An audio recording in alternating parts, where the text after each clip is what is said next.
Greetings from California, USA, to all of my esteemed patients, their families, colleagues, dedicated advocates, supporters, and viewers participating in the virtual endometriosis conference hosted by Worldwide EndoMarch and the American and Global Congress of Endometriosis Subspecialists.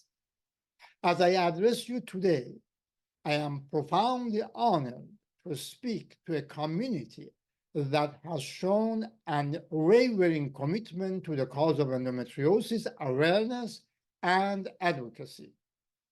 Over the past decade, the worldwide EndoMarch has evolved in a powerful force, transcending borders and bringing us together in a shared mission. Yet, as we have tirelessly advocated for those with endometriosis, a glaring reality has become apparent: the lack of endometriosis specialists around the world to treat patients in need. In response to this urgent need, we founded the American and Global Congress of Endometriosis Subspecialists, ACCESS in short. Our goal is to train the future generation of healthcare providers, ensuring that individuals with endometriosis receive the specialized care they deserve. This year marks the inaugural year of our organization, and we are proud to announce that we have highly esteemed experts from around the world participating in this year's virtual program.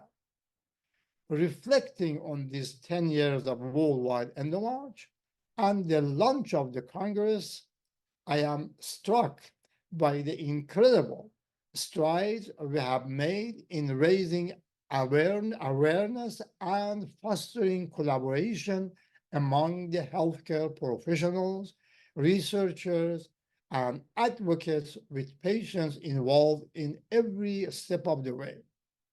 We are not just raising awareness, we are actively addressing the shortage of specialists and training providers, and hopefully other educational entities will devote more attention to endometriosis care, research, and training. As we look ahead, the mission remains crystal clear: to continue pushing boundaries, challenging norms, and driving advancements in the understanding and treatment of endometriosis. From my vantage point, I see a future where the silent suffering of individuals with endometriosis is acknowledged, understood, and met with effective solutions.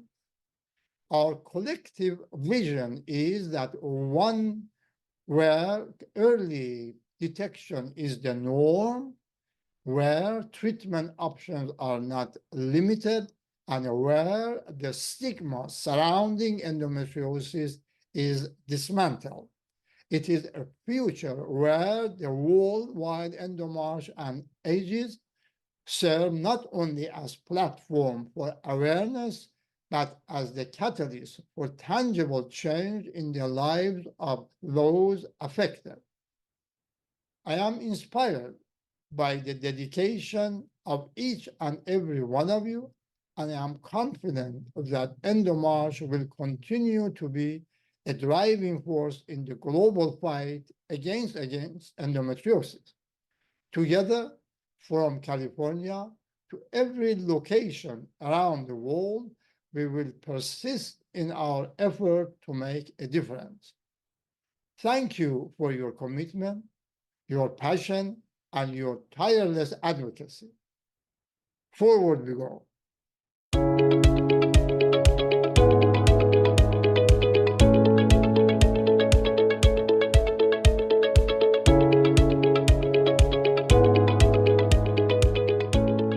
Our first speaker is Dr. Robert Waugh, an esteemed healthcare leader, renowned for his expertise in healthcare, IT, advocacy, and strategic development.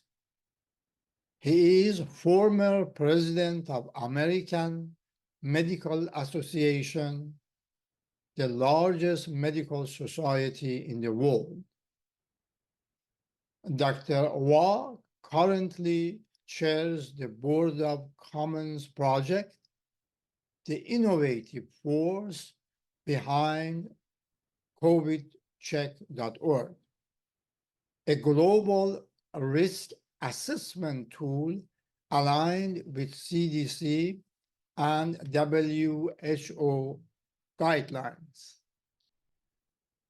Dr. Wa is very distinguished, a Harvard Medical School alum with dual board certifications. Dr. Wa's contributions extend to Harvard Business School's Advanced Management Program. A former chairman of the American Medical Association and advisory board member of Worldwide EndoMarch since its inception in 2013, Dr. Wa was originally acknowledged as Endo Hero of the Year in 2018 for his exceptional work in supporting patients with endometriosis and their families. We eagerly anticipate his insightful presentation at the virtual endometriosis conference. We thank you very much, Dr. Wa, for his unwavering support all these years. Thank you. Forward we go.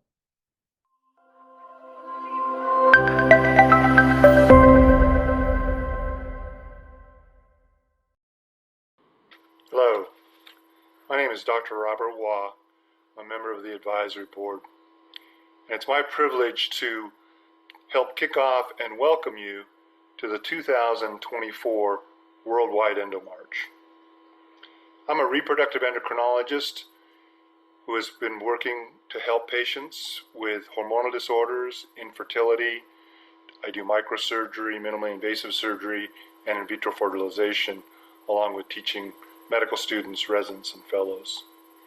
I also worked in health information technology for over 30 years.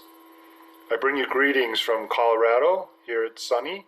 This is the view of my back deck. It's a great honor to be part of the Worldwide EndoMarch. I've been asked to talk about the social implications of endometriosis.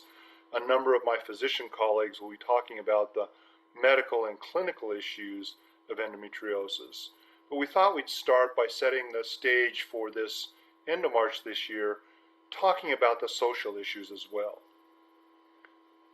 For most of this audience, you all know the social impact of endometriosis. It's been conservatively estimated that over 200 million women suffer from endometriosis. It's most likely that that number is approaching 1 billion women due to the problem that we have with underdiagnosis of endometriosis.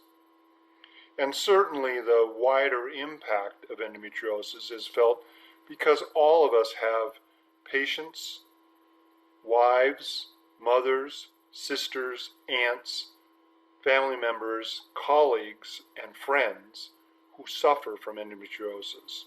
So that impact is much wider than just the women who are suffering from endometriosis. I also wanted to spend a few minutes talking a little bit about the history and progress of the Worldwide EndoMarch. Many of you here that are with us today probably remember back in 2014 when we had a very, very impressive kickoff of the Worldwide Endometriosis March. It was also very impressive on how windy and how cold it was on the mall in Washington, D.C., where we all assembled. It was also impressive on the huge array of really stars that the Najat brothers and family brought together for the kickoff of the 2014 worldwide EndoMarch. There was a great musical performance by Sheryl Crow, along with great leaders in medicine, industry, and really the world that helped kick off this process. And to those of you who have who have been with us since 2014, I think it's a great testament to the Najat's insight and foresight to think about kicking this off and where we are today. In those 10 EndoMarches that we've had, it's been estimated there's over 300,000 people that have gotten involved in this process across over 70 countries. Also in 2020, the American Medical Association, the largest medical association here in the United States, gave recognition to Cameron Najat by giving him the Distinguished Service Award. It's the highest award the American Medical Association gives, and was partly for his pioneering work in video laparoscopy, minimally invasive surgery, robotic surgery, but it was also in recognition of the work that he and his brothers and his family have done in kicking off the worldwide EndoMarch process and raising the awareness and trying to find solutions and cures and treatments for those 200 plus million women that are suffering from endometriosis worldwide. Also this year, I think it's exciting to see the launch of the American Global Congress of Endometriosis Subspecialists. This is a great effort to really kickstart the next generation of subspecialists that will be treating women suffering from endometriosis. And so it's a huge advance in the field, and it's great to see it start this year in 2024. Again, the impact of this disease across the world is known to all of you in this audience, but for those of you that are tuning in for the first time, it's important to note just how big endometriosis is as a problem in healthcare today. And there are issues of access in healthcare, also in the healthcare for women that are suffering from endometriosis. One of the key pillars of the Worldwide EndoMarch is talking about the ease of empowerment, education, and affecting change. And that's what we all come together today, as we have for the other 10 years of the Worldwide EndoMarch, is to empower patients and their families to seek out proper and effective care for their problems and diseases, and to educate not just the patients and their family, but also the greater medical community to better recognize endometriosis and know that there are proven treatments and therapies for this, and also to educate legislators, policymakers about the importance of endometriosis and how much of an impact it has across the world. And that is to then lead to affecting change. And the place we want to affect change is, again, at all levels of access to care for patients, better diagnosis and treatment of patients with endometriosis, and also better policy that will help fund research and advancement in the field of endometriosis, so our patients are diagnosed earlier and faster and get appropriate and effective therapy to help treat this really devastating disease that's out there. I think it's really important to remember that when people come together with knowledge and passion, we can really accomplish amazing things. I had the privilege of serving over 23 years on active duty service in the United States Navy. And one thing I learned from being in the military was the great power and possibility of what I call unity of effort. When people come together focused and joined with a unity of purpose and effort, truly amazing things can happen. And that's what I love about the worldwide EndoMarch process. It brings together all of us that are passionate, knowledgeable, and really seeking to see improvement in the area of endometriosis. And so this whole process that we have today is to bring together medical experts, patients, again, legislators, policymakers, to find ways that we can advance the help and care of patients with endometriosis. And so please join us in this march. Tell your friends, bring in others, spread the word, but also use your knowledge, your passion, and your drive to advance this process of finding better ways to take care of patients and women that are suffering from endometriosis. So again, it's a privilege to be with you all. I also want to acknowledge and thank Cameron, Far, Sena, and their niece Ozzy, the Najat family, for starting this process, having the forethought and the insight to start this process of raising the awareness of this huge health problem that many millions of women are suffering from across the world. So it's, again, privileged to be with you all. As I finish up, I also want to say that as devastating of a problem that we're facing and the hard work that we're doing here, I want to also say, let's also continue to have the tradition of having fun at the Worldwide EndoMarch. This is one of the little things that I found that, from one of our past EndoMarches. I hope it comes in on the video. But it's just a reminder to have fun of being together in this fight for endometriosis treatments and diagnosis. So again, thank you for your time. I look forward to a great day with all of you and a great year of advancing our fight in the process of finding better treatments and care for women with endometriosis. Thank you very much.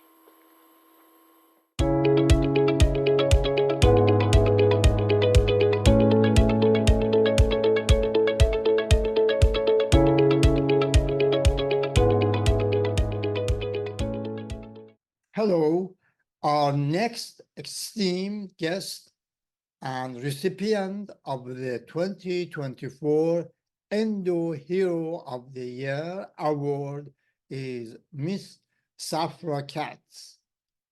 As the CEO of the Oracle, a trailblazing technology leader, Ms. Katz has not only demonstrated remarkable leadership, but has also been an influential force in advancing endometriosis awareness and care. Her commitment goes beyond the corporate realm as she actively contributes as an advisory board member for Worldwide EndoMarch and the American and Global Congress of Endometriosis Subspecialists, emphasizing the importance of advocating for those affected by endometriosis.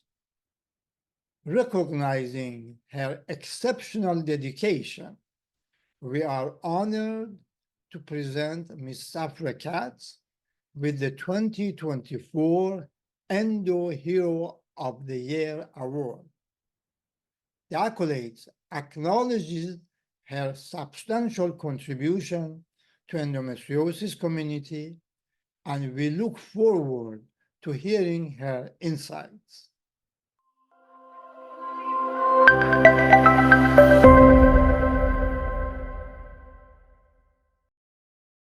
Hello, everyone. I am so thrilled to be here today and to take part in the Worldwide EndoMarch once again. After my own surgery, I participated in that very early EndoMarch in Washington, D.C. And for those of you there, you'll remember what an incredibly cold day it was, but we wanted our voices heard, and they were.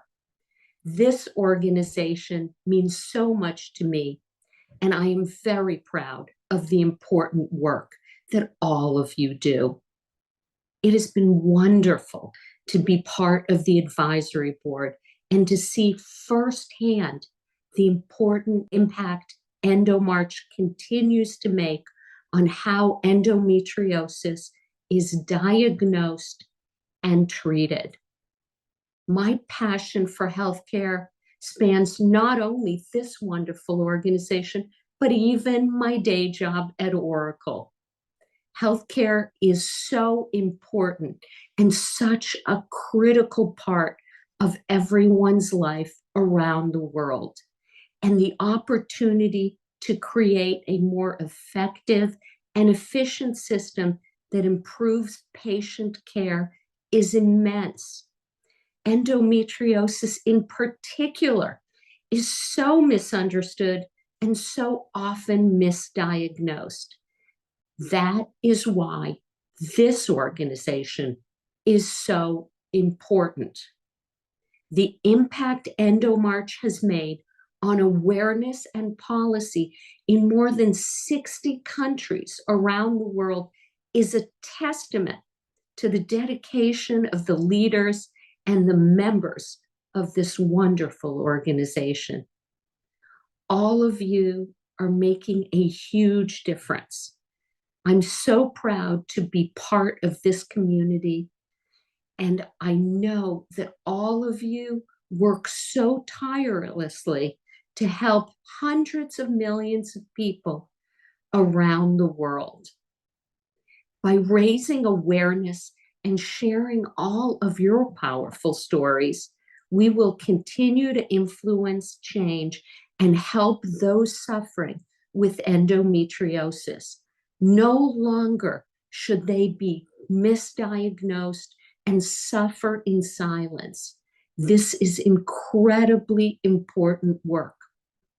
I am also excited about EndoMarch's work with the American and Global Congress of Endometriosis Subspecialists. This organization's work to bring together endometriosis experts and provide them with training and resources is key to addressing the urgent need of patients worldwide. And finally, I am honored and frankly humbled to have been selected as the 2024 Worldwide Endometriosis March Hero of the Year. There are so many heroes, and thank you. It is too kind, and I so appreciate this recognition. It is such a privilege to be part of this organization and to be here with all of you.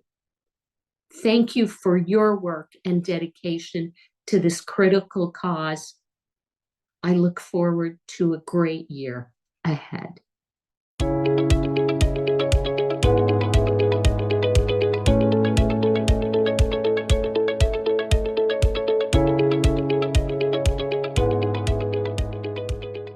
It is with great honor that I introduce our next speaker, the incredible Tara Lipinski.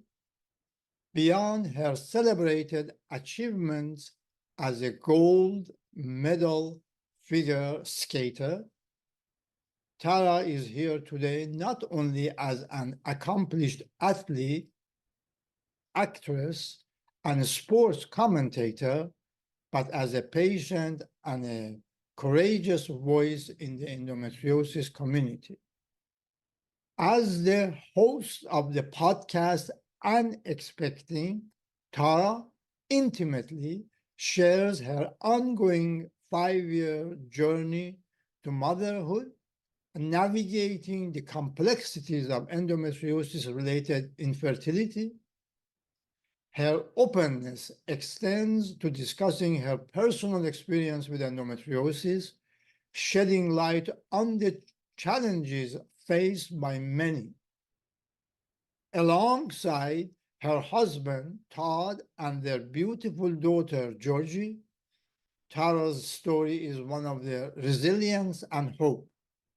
We are truly privileged to have Tara Lipinski join us during the virtual EndoMarch conference, sharing her insights and bringing a powerful voice to the conversation about endometriosis. Thank you very much again, Tara.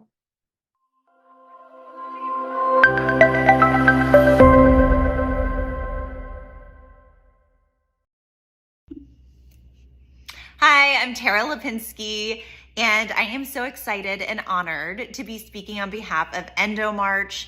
I am an Olympic figure skater who won the Olympics in 1998, and now I'm a broadcaster for NBC for the Summer and Winter Olympics. And most recently, I came out about my own personal fertility journey over the last 5 years and my own struggle with endometriosis. And that podcast I did with my husband, Todd Capastaci, it's called Unexpecting if you want to check it out. But I'm just very excited to be able to talk about my experience, and the podcast has been an amazing outlet because I've realized how many people are listening to what we're talking about and realizing that their symptoms may also mean that they have endometriosis. And it's sometimes so alarming for me to realize that so many people still don't have the information needed to go to their doctor, to find the diagnosis, to get treatment, to hopefully get to the doctor who's an excision specialist who can offer them hope, could offer them a life that has a lot less pain, and especially in a journey that might be similar to mine that could affect their future family building. And to give you a little background about myself, I probably have had symptoms for 12 years. It took about 10 years to diagnose. And that to me is still so mind-blowing that these pains that I was having and going to the doctor and trying to find answers, it just became part of my life where I thought, oh, I live with this. This is just a strange pain I get. And this is just a symptom that I'm meant to live with because I have a menstrual cycle. And I think that it is so important for people to be able to find experts, to find excision experts. There's so many times that I hear stories and people writing me that they actually did discover that they have endometriosis, and they got the diagnosis through a surgery that wasn't from an excision specialist, and now they're on their third surgery and they're still searching for answers.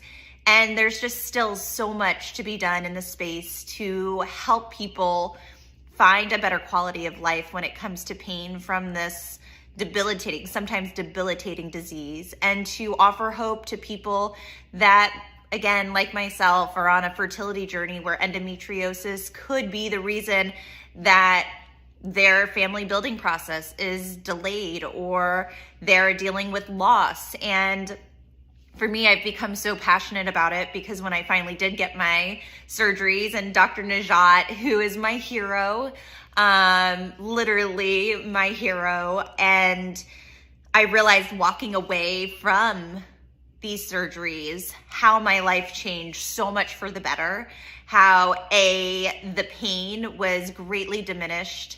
And for me, what was so exciting was my path towards building a family was greatly affected. My cycles through IVF, I think so many people who have endometriosis are going through IVF and they may not realize that the endometriosis is affecting that journey, the length of the journey, the success of the journey. And for me, after my surgeries, I had such great success. And just to give you a little tidbit about that, not to get too in the weeds about my journey or about IVF, but I think I always say it, and I said it on the podcast, that having the correct diagnosis, having a specialist that is Dr. Najat, someone like Dr. Najat, who is an excision specialist, was able to change my path dramatically. I went through 3 failed IVF egg retrievals, and after surgery, both times I did it, my results were double. I got 6 genetically normal embryos in 1 cycle, and there is no coincidence that was not from that surgery.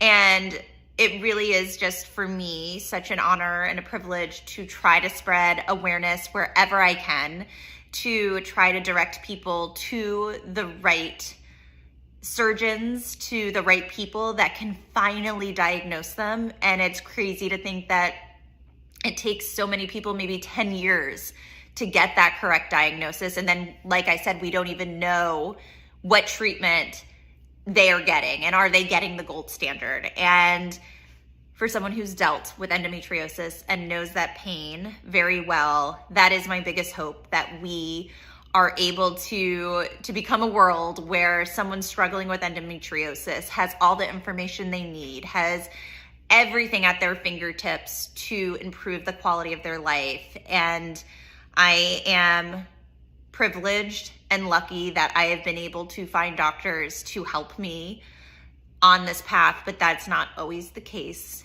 And thank you for all the work that you're doing. You're making the biggest impact, and you are changing the world of endometriosis. And I am just so grateful and thankful that I've been able to be a very small part of it. And on my podcast, I promise I will continue to spread the information, the right information, and hopefully more and more people will be directed to the care that they need. I just want to say thank you to everyone. I obviously have to give a little shout out to Dr. Najat, because like I said, he is my hero. He has changed my world. I now have a little girl named Georgie who came through surrogacy, and I couldn't be more over the moon in love and been waiting for this moment. And it was a long 5-year wait, and endometriosis played a huge part of that. And I was able to find doctors who really helped me on this journey. I had 2 endometriosis surgeries, one with Dr. Orbuck here in Los Angeles and one with Dr. Najat. And I will probably be back to Dr. Najat very soon to do a last minute cleanup just for my own quality of life beyond fertility. But I'm just one of the lucky ones who's been able to move forward, and I hope that I can help in any possible way that I can. So thank you for letting me speak on this. And again, thank you for the work that you're doing.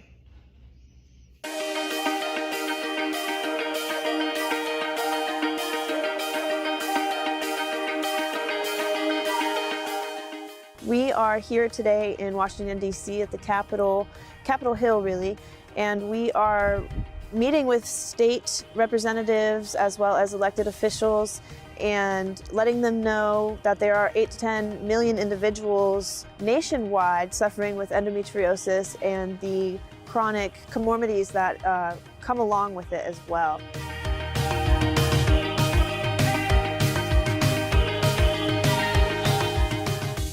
We are trying to come together to just combat this, give patients help and hope, get some real change.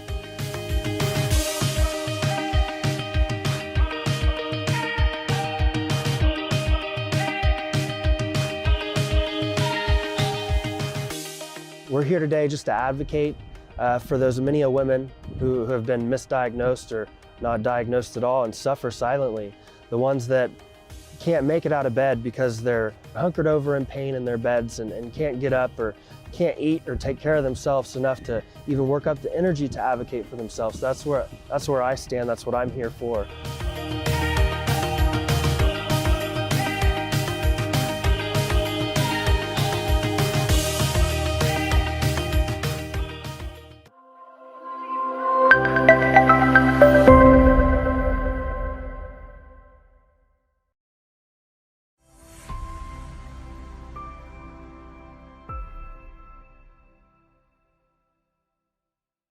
Hi, the subject of my talk today is how artificial intelligence is going to help endometriosis patients make their embryos better.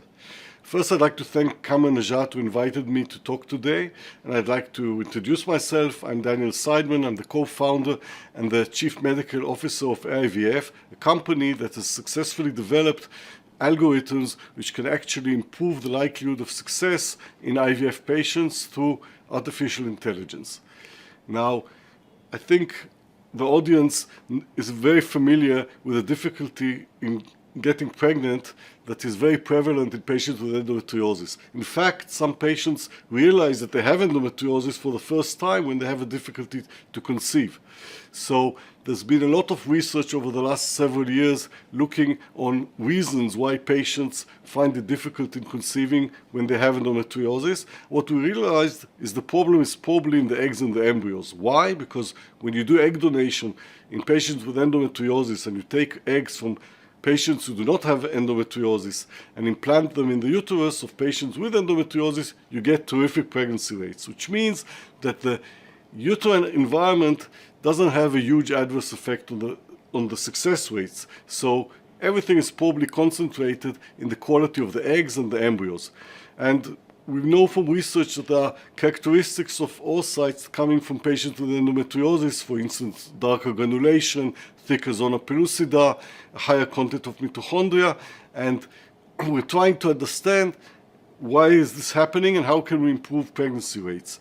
Now, I'm not going to make a deep dive into the basic science, but I'm sure most of you are familiar with the fact that the pelvis has inflammation in patients with endometriosis, and we know there are a lot of substances which are discharged into the pelvis, for instance, reactive oxygen species and various cytokines, and all these can adversely affect the egg and the embryo. We also know that the immune system works differently in patients with endometriosis. This is probably why the lesions flourish in the pelvis, and this change in the immune system can also negatively affect the development of the eggs and later on the embryos. And there are multiple ways this can happen. It can affect the oocyte meiotic spindle, it can affect the extracellular matrix, but in the end, we're getting embryos that are less likely to implant. Now, one of the big achievements in IVF over the last several years is the development of time-lapse incubators. In these incubators, we get videos of the first 5-6 days of the embryo development. So instead of looking at 1 or 2 pictures of the embryo, now the embryologist can look at almost 2,000 pictures, and this is generating huge amounts of information.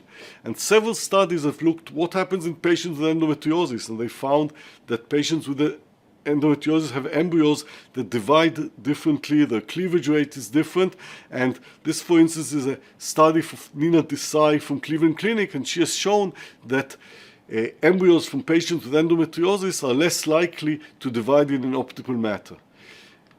More information is also being generated from electron microscopy, where we can actually look at the mitochondria, the organelles that generate energy for the cell, and again, studies are showing that oocytes look different from patients with endometriosis. The problem is that in a clinical way, it's very difficult to look at these vast amounts of data generated from time-lapse incubators and to look into characteristics which are very difficult for the eye to follow. So using computer vision, which can follow things a normal embryologist cannot do, and developing AI algorithms, we at AIVF are using computer vision to look at features in the embryo that cannot be followed by the human eye. For instance, we are able to measure cell borders of the cell as a proxy for cell activity, something a normal embryologist cannot do.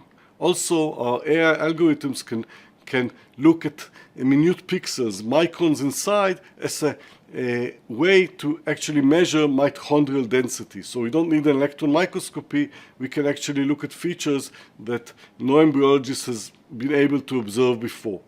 And currently at IVF, we're taking videos from time-lapse incubators of patients with endometriosis versus videos from patients without endometriosis, and trying to look at special features and the way they develop. Our AIVF score has been shown to be very well correlated with the way embryologists grade the embryos. And even more interestingly, actually, if you get high AIVF scores, this can predict the likelihood of the embryo to implant. So we can really learn about the quality of the embryo through these artificial intelligence algorithms. One of the problems embryologists see every day is what to do when you have 3 great-looking embryos, high-grade embryos, which embryo is affected by endometriosis and which embryo is less likely to implant. And again, what we have shown is that the AI algorithms can actually differentiate between top-grade embryos and tell us which is more likely to end up in a healthy baby. One of our biggest achievements over the last year is that we've developed new algorithms that can differentiate between aneuploid and euploid embryos. This means embryos with normal chromosomes versus embryos with abnormal chromosomes. And as you know, currently many patients undergo PGTA, a very costly procedure, very invasive. You actually have to biopsy several cells of the embryo in order to tell you if the chromosomes are normal or not. So this is really a major achievement that now, non-invasively, using pictures generated from a time-lapse incubator, our AI algorithms can tell you if this embryo is more or less likely to be an euploid. And of course, the effects of endometriosis on the chromosomes will be evaluated using our new algorithms. So what does the future look? We are sure that we're going to generate a lot of information about the effect of endometriosis on the developing embryos. This is not only going to enable us to improve the chances of success by choosing the best embryos, but we can also look at study protocols and see which ways we can better treat patients with endometriosis in order to end up with higher quality embryos. So we really are sure that in the near future we're going to get much better perspective of the effects of endometriosis and also be able to improve pregnancy rates. I would like to thank the team at IVF. We have almost 50 experts working with AI trying to develop better ways to improve pregnancy rate, and I'm sure that patients with endometriosis will gain a lot of benefit from these new algorithms which are going to improve the way we treat patients with endometriosis at the IVF world. And again, I'd like to thank Cameron Najat for inviting me today, and I'm sure in the very near future you're going to hear more and more about the way IVF and these new technologies improve the world of IVF. We're currently installed in Europe, in Asia, now in North America, and I'm sure that you're all going to hear about the big achievements of this new technology. Thank you all.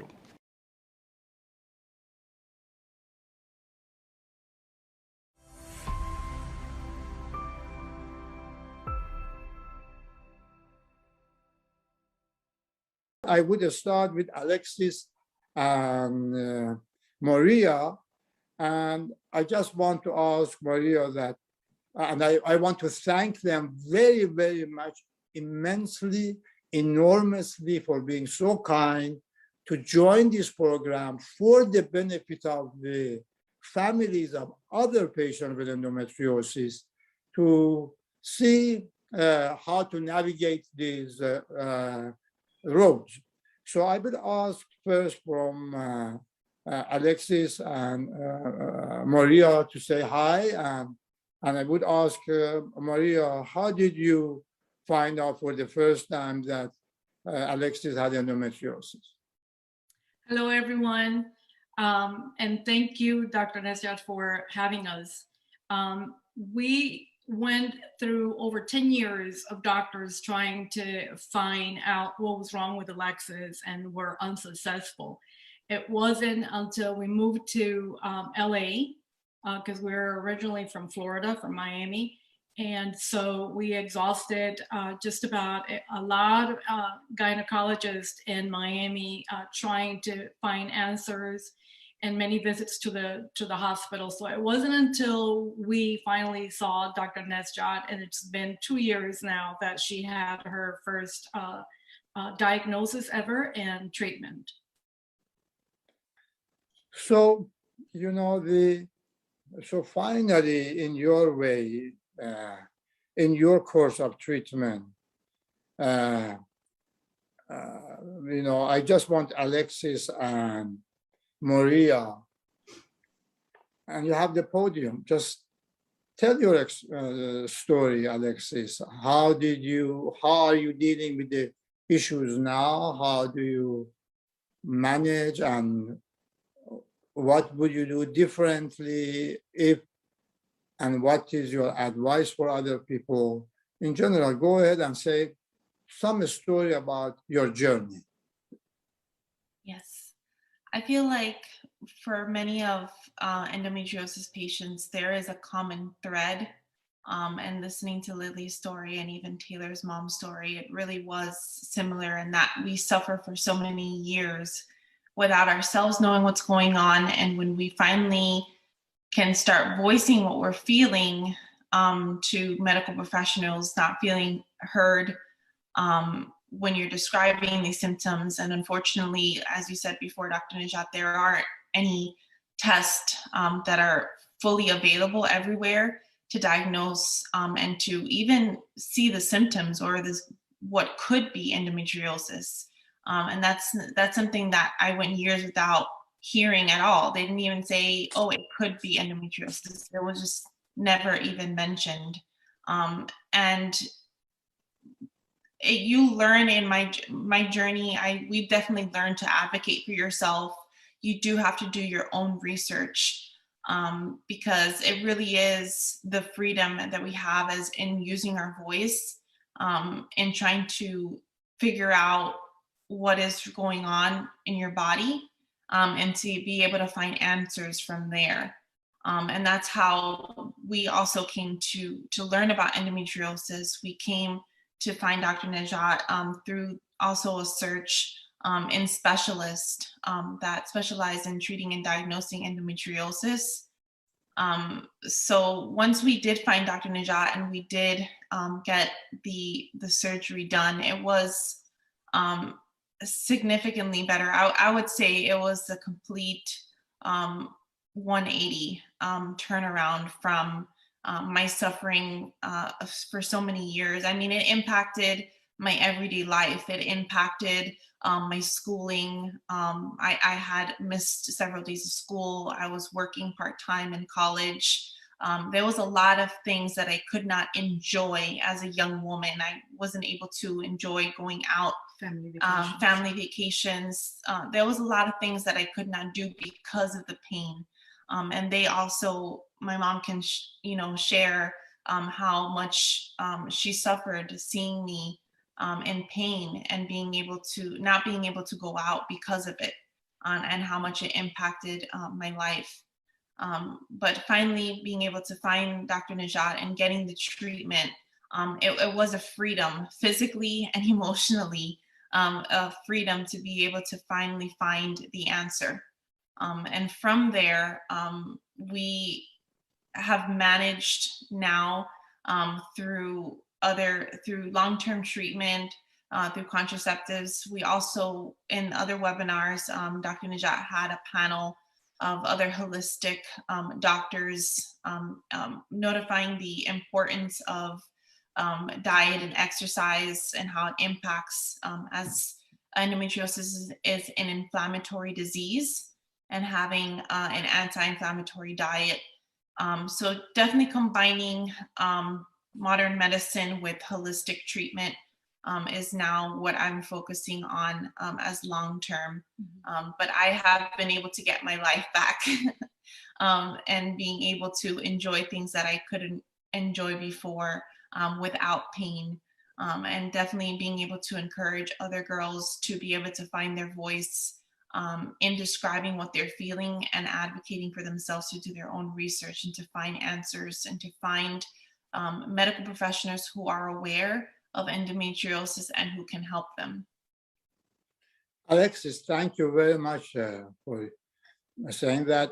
And what Alexis also refers about diets and alternative medicine, if you go to endomarch.org and on the top go to the webinars, then you can have the session on the diets and alternative medicine. There are many sessions, as I mentioned before, about different organs involved with endometriosis: bowel, bladder, ureter, diaphragm, other organs, also alternative medicine, infertility treatments, and other sessions. You can go over there.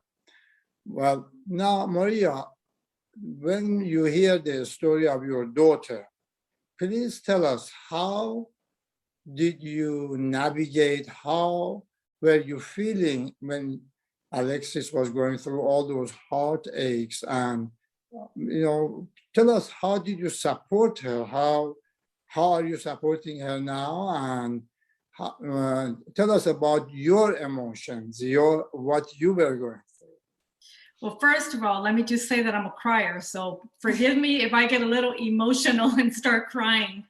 I will say that at the beginning, when she was younger and she would share and we would go to family vacations, she couldn't even walk because of the pain. At the beginning, it was a little annoying because I thought she, like someone mentioned, wanted attention or was exaggerating. But as she got older and it progressively got worse, then I started listening to her and how she described, the pain. And it was not just her, like you mentioned, it wasn't her reproductive organs, it was just her whole body. And it was excruciating trying to hear your daughter describe these pains. You take her to the ER, you take her to gynecologists, you ask them, what could this be? What is wrong? And nobody would give us an answer. And we just didn't know where else to turn. But I went to every single appointment with her. I was right next to her. I allowed her to express herself, because one of the things that I found out as I went with her that made it angering for me is that as a mom, when you go with your young daughter to these appointments, doctors look at you as if you're being overprotective or controlling, and that your child cannot express herself because you're present in the room. And so I tried to give her space and room to express herself so that the doctors would see that it was her that was crying out for help. But deep down inside, I was screaming for somebody to please help my daughter. So it's been very, very difficult for us. And still today, if she has a crisis, it's just devastating to see her in pain and to see her crying sometimes, and your hands are tied. There is nothing you could do. But I will say that after the surgery that you performed, she has gotten so much better. We're able to go out for walks, and it's so different. But it has been difficult as a family, as her mom, to see her suffering and not able to do anything, and especially not able to find anybody that could give us answers and that could help us. Thank you very much.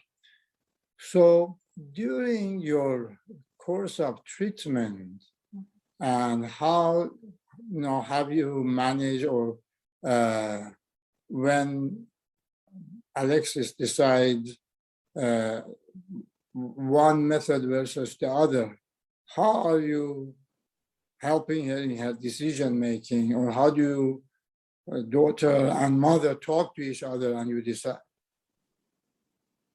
Yeah, I think that we have emphasized just the whole health wellness, as far as the holistic treatment in the long term.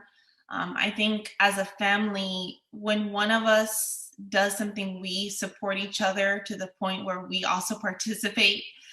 So in research about the anti-inflammatory diet, of incorporating more anti-inflammatory foods or vitamins or supplements, they are supportive in also wanting to change their diet, just because that kind of diet and just the health, the wellness, just it doesn't encompass just endometriosis.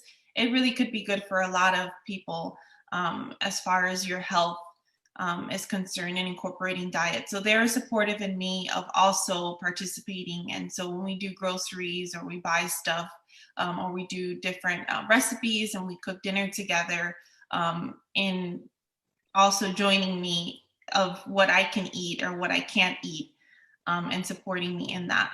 So it's been fun as a family, and being able to get healthy together, in incorporating that kind of treatment, more holistic treatment. Yeah, in your daily life, you and your mom, in general, what advice would you give to a family member who has endometriosis in the daily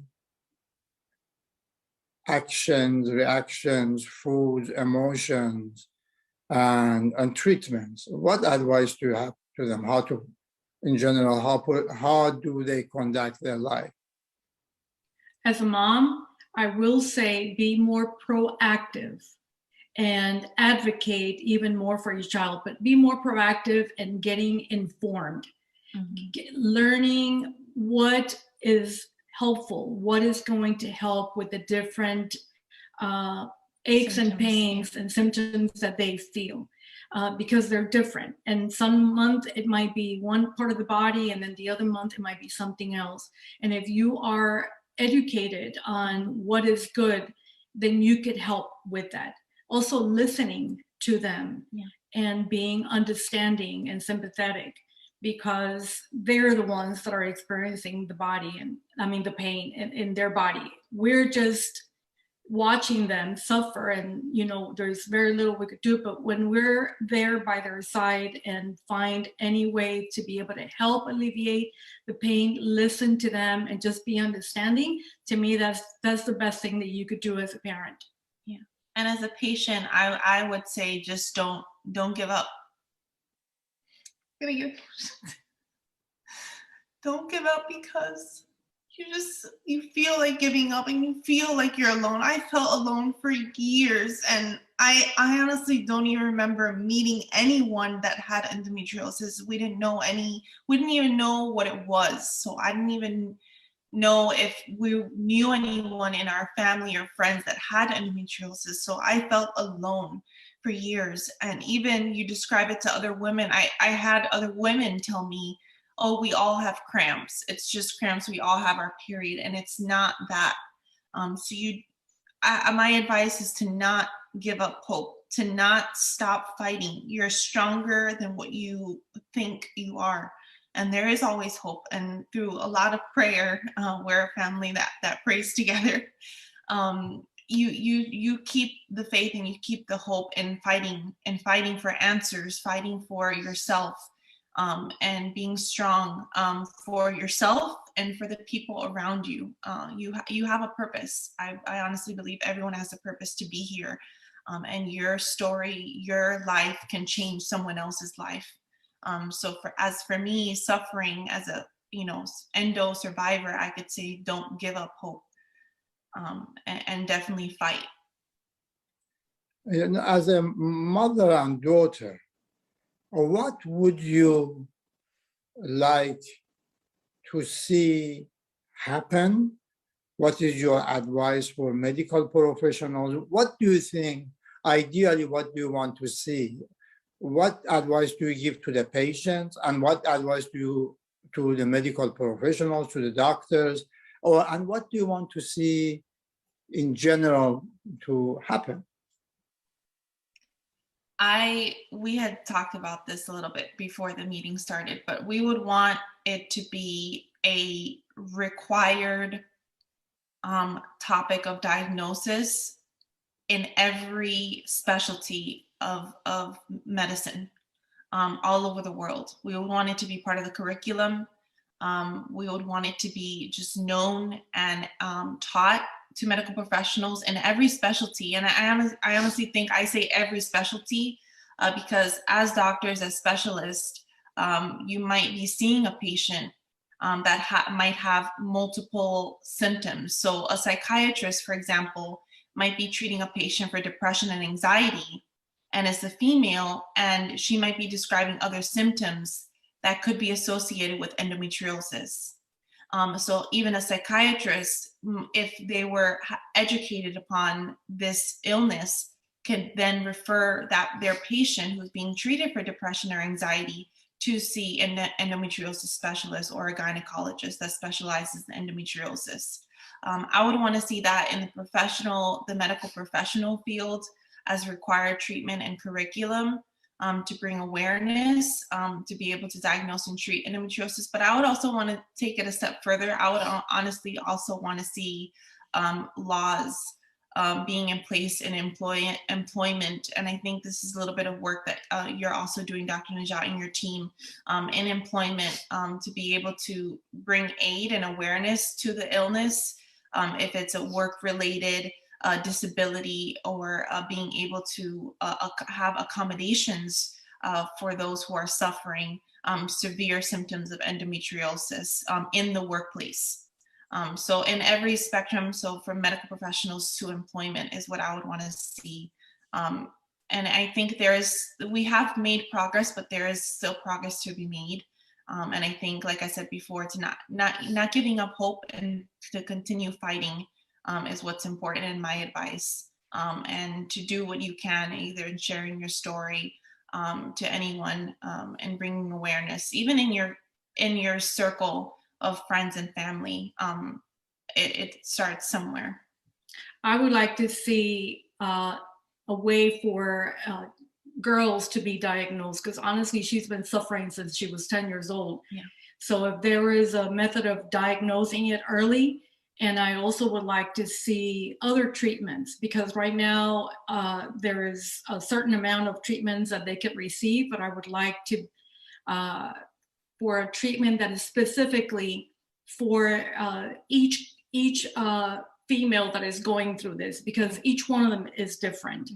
And I just want to share one more thing, that the one thing that has stayed in my mind since you diagnosed her was how she broke down when you told her, and it wasn't in her head, that she wasn't crazy. And I'm so thankful for that. And I still break down and cry, because for years she thought she was crazy. And she thought she was a burden to her family. And so finally, thank you, because of your diagnosis and your surgery, and just everything that you've done for us as a family to help us go through this. Thank you very much, Maria. It is really a privilege to be able to have helped Alexis, and you are very kind, and thank you very much for your advocacy. And as you say, we cannot go and operate on everybody. So, and we don't want others like Alexis to go through 10 years of going doctor to doctor simply because there is not enough awareness about endometriosis. And I appreciate you being part of this program to raise the awareness. At the same time, as you know, by yard is hard, by inch is a cinch. We have an app.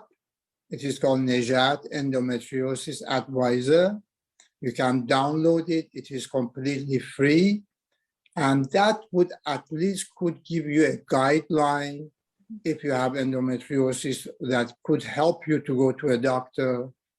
And I appreciate your all of your comments. What are your closing comments? What recommendations do you have? What do you recommend the families should do in relationship to their daughter? My recommendation is, parent, if you want a knowledgeable, experienced doctor in endometriosis, go to Dr. Nesjad's website, because your website is packed with all the resources, information, everything needed. We say that we were blessed to have come to LA, and it was Alexis doing her research, and then she gave me your website so that I could do my own reading and research, and we compared it to other so-called specialists in endometriosis, and yours was the best website with all the information that we needed, and that's why we decided to go see you. Even if we had to drive 6 hours, and like we've told you before, if we lived in the East Coast like we used to, and we would have to come see you every year or every 2 years so that you would treat her and you alone, we would do that for our daughter. And my advice is, if you want the right information from an experienced and knowledgeable endometriosis specialist, seek Dr. Nesjad. Yeah. That's what I would advise every single parent in the world. Yeah. And I would echo that by saying it is worth the sacrifice of your time, of putting forth, sacrificing time to do the research, and sacrificing time or even finances to be able to seek out a specialist. And I think, echoing what my mom said, it is worth, even if it's more expensive, if it's further away, of finding the right doctor, because you don't want to waste your time and your money on going to maybe a closer doctor that can't help you. And the three families, we spent years, and we spent probably thousands of dollars going to doctors that told us the same thing. They didn't know what was going on. The tests looked normal, and they referred us to doctor after doctor. So sacrificing your time and research, and even if it needs to go that far as traveling to see an endometriosis specialist and to get the help that you need, it's worth it. And to not give up the hope in searching for the answers and for the right specialist to treat you, because that freedom physically and emotionally in dealing with this illness is worth it. You should not have to be complacent and comfortable with suffering. Families shouldn't give up hope and feeling helpless that they can't be there for us. You have to fight, and it is worth the sacrifice. And I just want to thank my mom and all of the parents here supporting, because like Taylor said, we wouldn't be here without you guys. And my dad is in the other room, but he has also been a huge, and my older sister as well, has been a huge help in supporting me throughout these years, physically and emotionally. Their sacrifice has made where we are now possible. So I just want to thank you. And for any parent or family out there watching, I want to encourage you in your journey that you are vital to us. You're the real MVP. We need you guys. And we appreciate and are thankful. Thank you very much, Maria and Alexis. It is a pleasure and privilege to have had you, and thank you for your kind words, and also thank you for encouraging others, and also for your efforts to raise awareness and help all the patients with endometriosis around the world. And again, you have been wonderful to be part of the program, and please give the best wishes to your mom, your father, and your sister as well.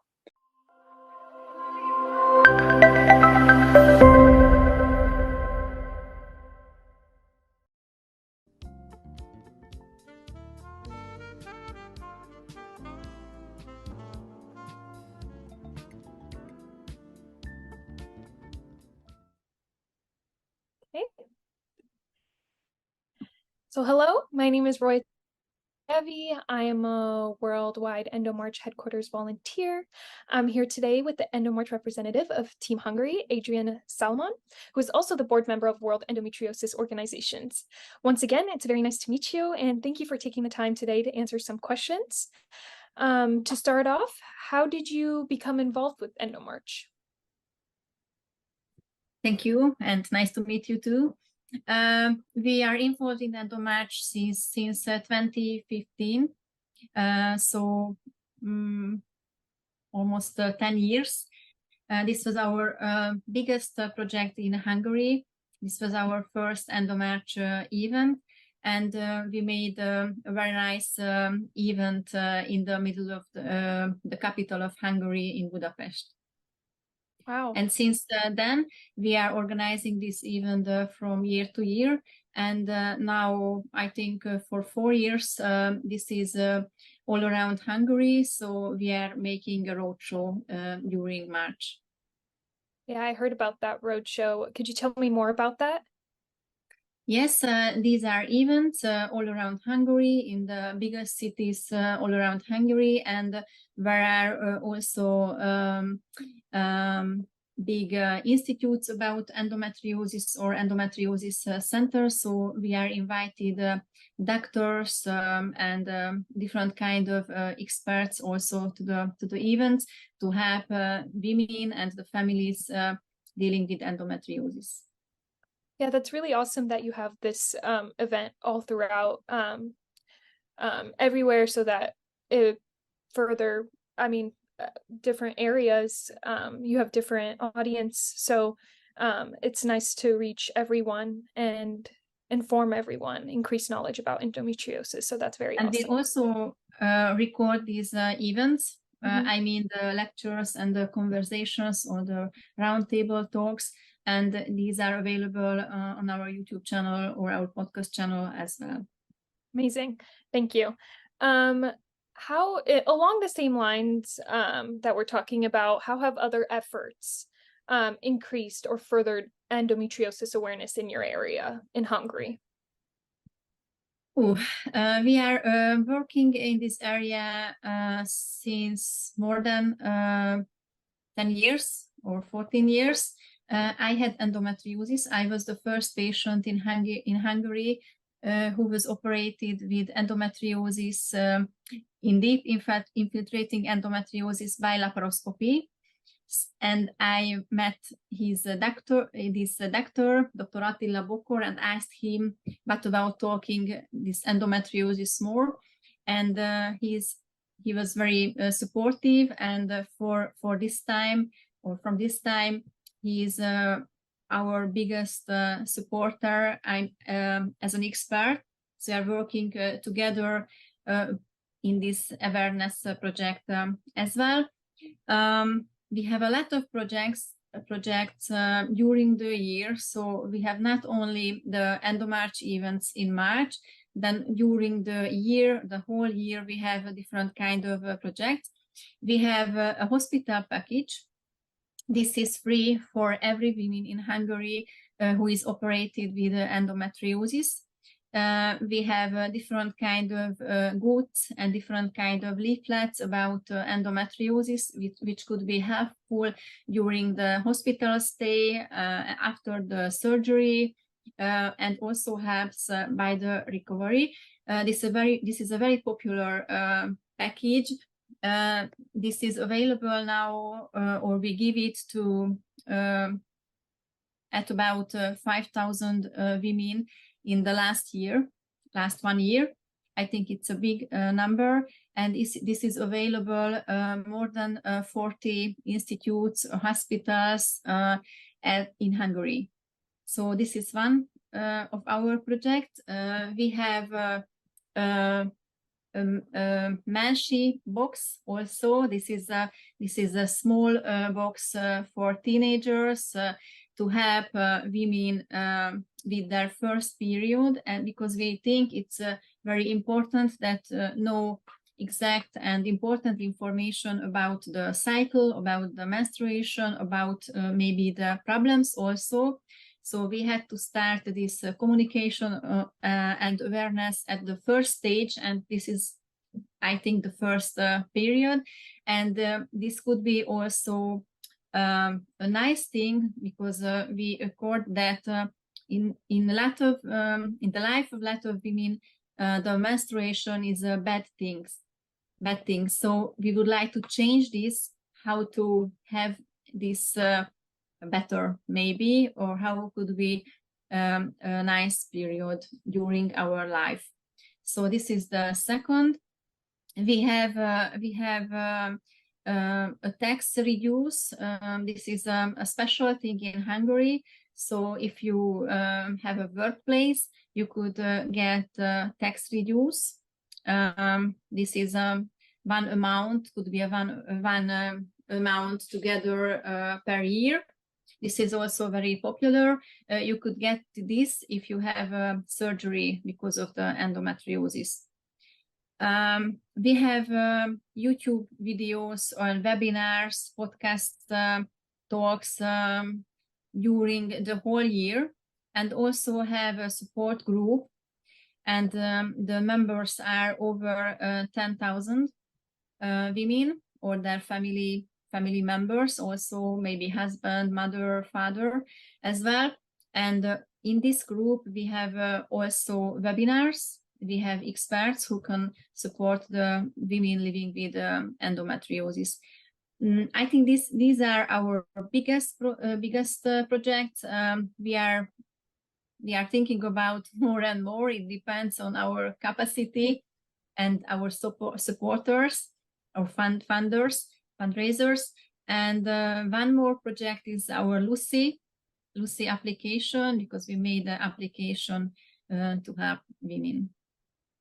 Yeah, well, it seems like you're targeting a lot of, domains and demographics, which is very important, especially with the Mensi box that you mentioned, targeting adolescents and young individuals who have just started menstruation, and educating them, and, getting rid of that taboo and the stigma.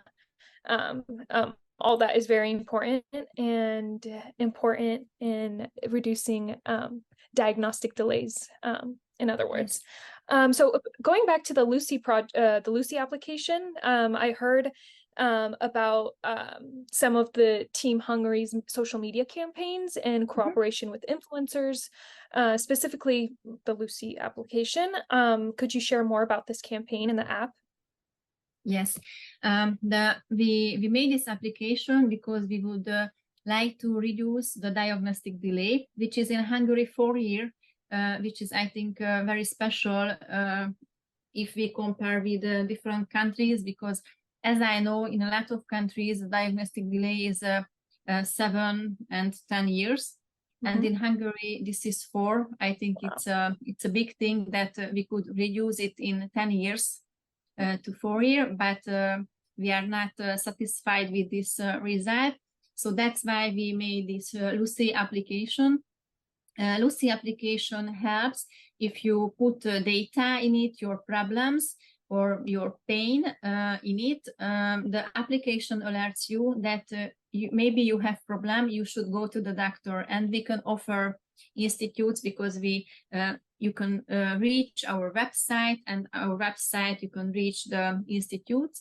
And now we would like to cooperate with more organizations, and I think in a few months, I hope in a few months we will have more connect to the organizations, and they will put in this section that if somebody are using the application for Germany, she will reach, or she could reach the organization and also the doctors and everything in Germany.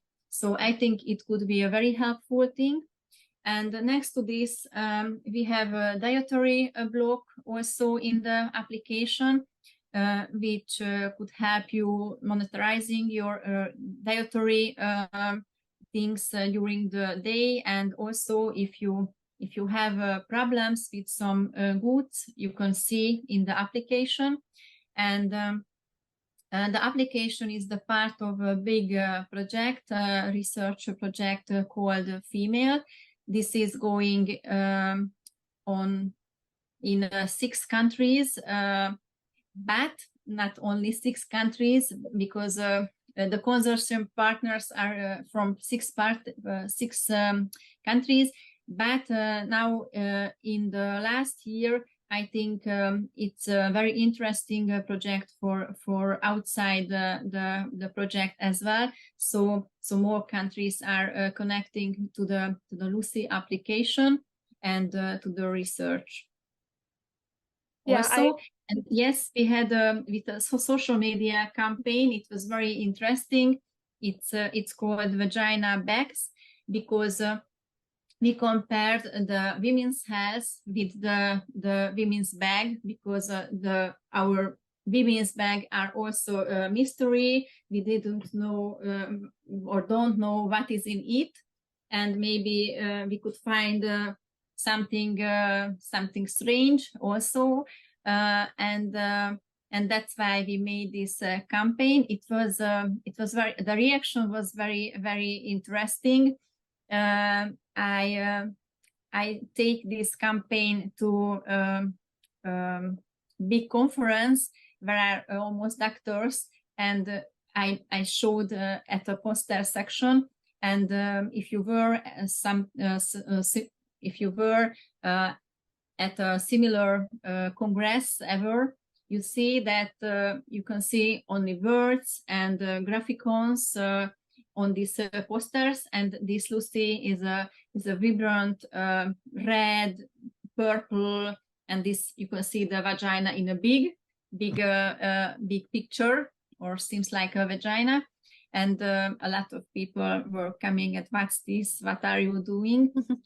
So we had this poster campaign, and the slogan was, you should look deeper. And you can see if you click on the or photo shoot the QR code, you can go to the Lucy application and meet Lucy application. And we had a campaign with influencers, famous influencers in Hungary, and they were talking about their cycles, their problems, and their connection with their backs also. And we showed the Lucy application to them also, and I think they really liked Lucy application. And from that time, they are using Lucy application as well.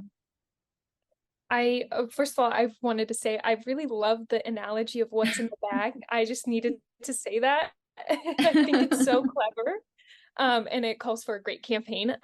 And back to the influencers and their role in the Lucy application.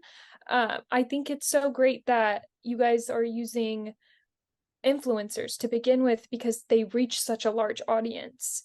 I think in today's world, in today's society, using that method of using influencers and sharing with them your campaign and them sharing with their audience is really effective. So I thought that was very cool. Thank you. We are working with influencers for 3 years.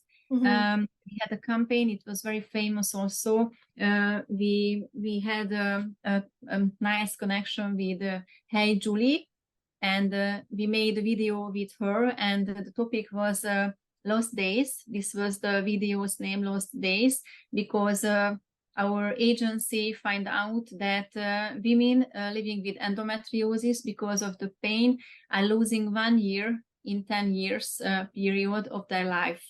They counted this, so it's very impressive, and this was also a very successful campaign, and a lot of women this reach a lot of women also. Yeah, I bet. I think it's important. That's really great. Yeah.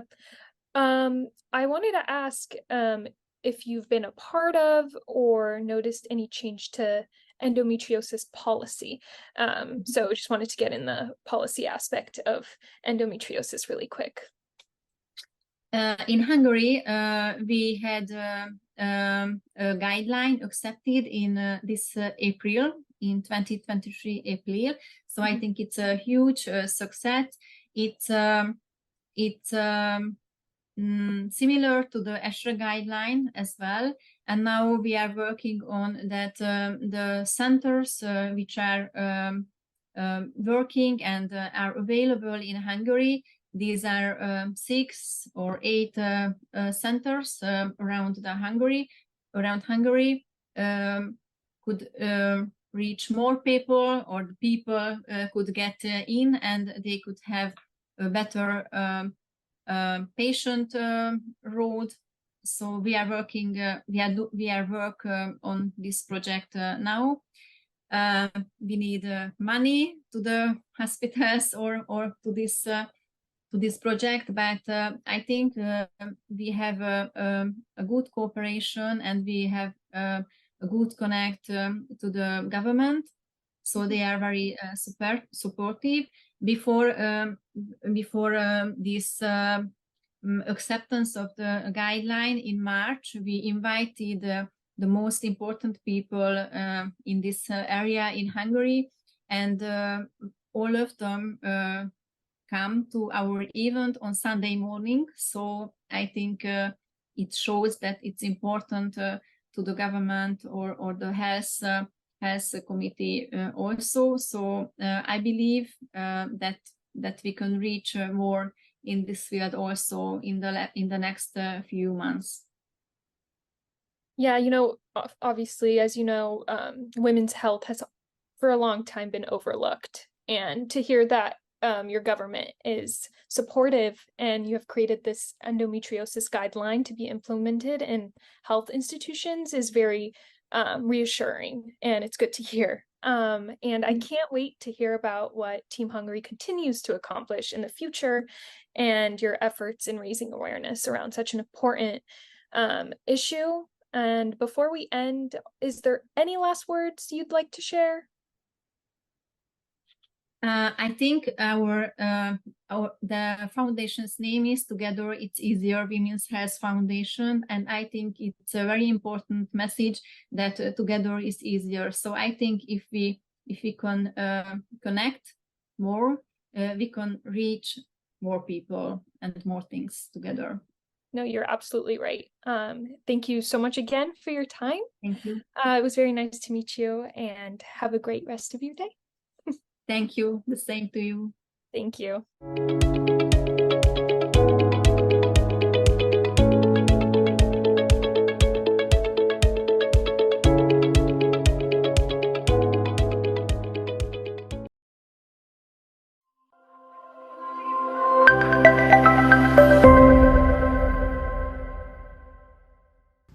Hello, it's very nice to see all of you from around the world and participating on the activities of EndoMarch. There is a question from Isabella on TikTok that she's asking, what advice do I give to the patients with endometriosis who are trying to get pregnant?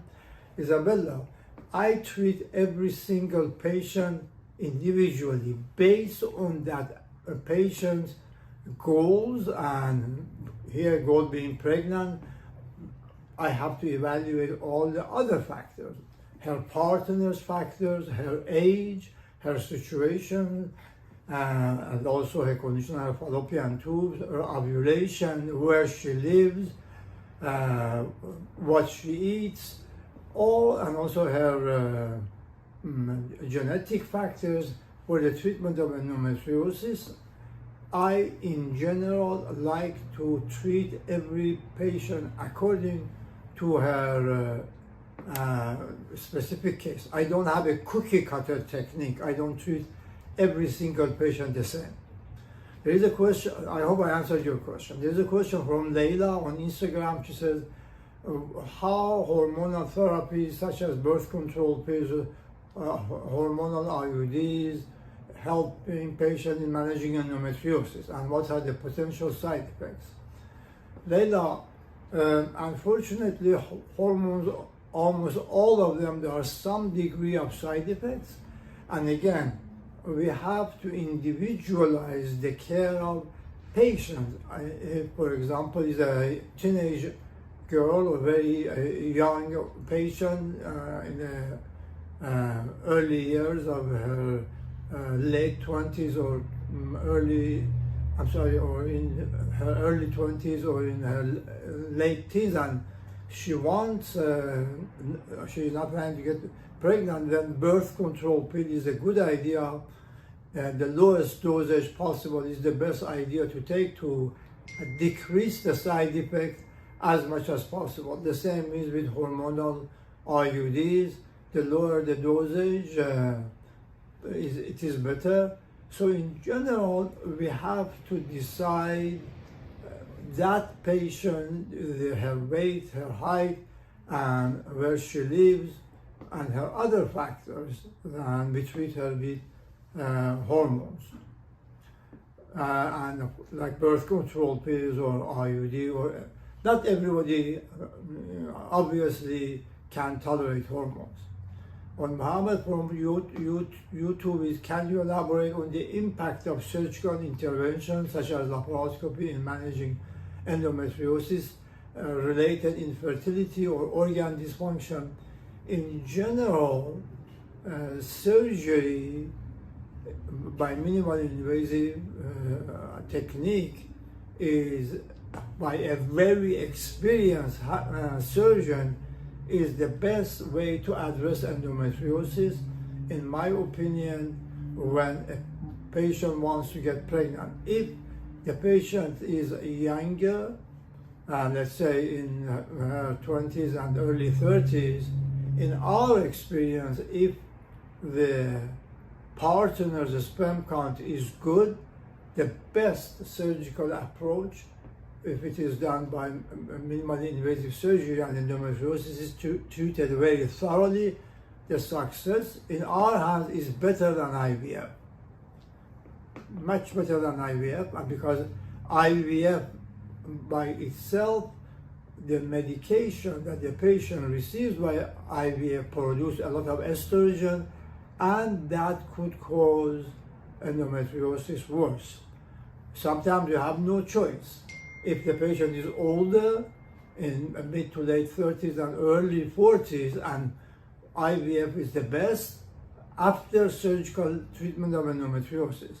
Because in our experience, when we treat endometriosis very thoroughly, the chance of success after IVF is much better.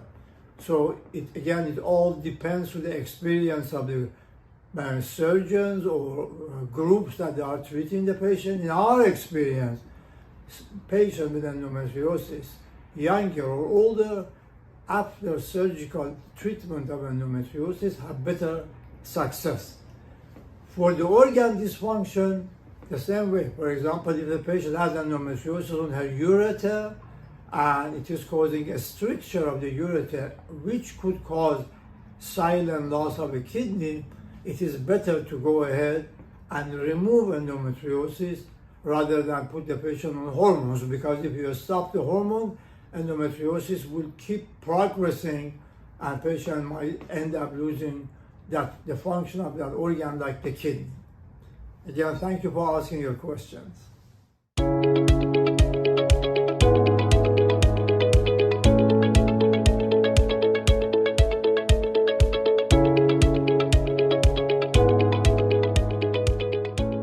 In the loving memory of Mercedes Valdez, a founding EndoMarch member from Panama, we pay tribute to her indomitable spirit and unwavering commitment to global endometriosis community. Mercedes, a beacon of hope, has left an enduring legacy that will forever inspire and uplift millions around the world. As a pioneering advocate and founding member of the EndoMarch, Mercedes played a crucial role in driving awareness and championing the cause of endometriosis health rights. Her dedication and passion have been instrumental in restoring hope to those affected by this challenging condition. Mercedes' impact extends far beyond borders, and her contributions resonated deeply within the EndoMarch community. Her advocacy, resilience, and compassion have touched the lives of many, leaving an indelible mark on the fight for endometriosis awareness and care. Though she may not longer be with us, Mercedes Valdez's memory will forever live on as a source of inspiration for generations to come. In honor of her legacy, we recommit ourselves to the ongoing fight for endometriosis health rights, ensuring that her efforts and passion continue to make a difference in the lives of those affected. Our thoughts and heartfelt condolences goes out to Mercedes' family, friends, and entire EndoMarch community. May her legacy serve as a guiding light in our collective journey to bringing hope, awareness, and support to all touched by endometriosis.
actually, it would bring us, if you don't mind, I can go ahead and introduce our third patient, who I'm grateful for her to volunteer to share her story.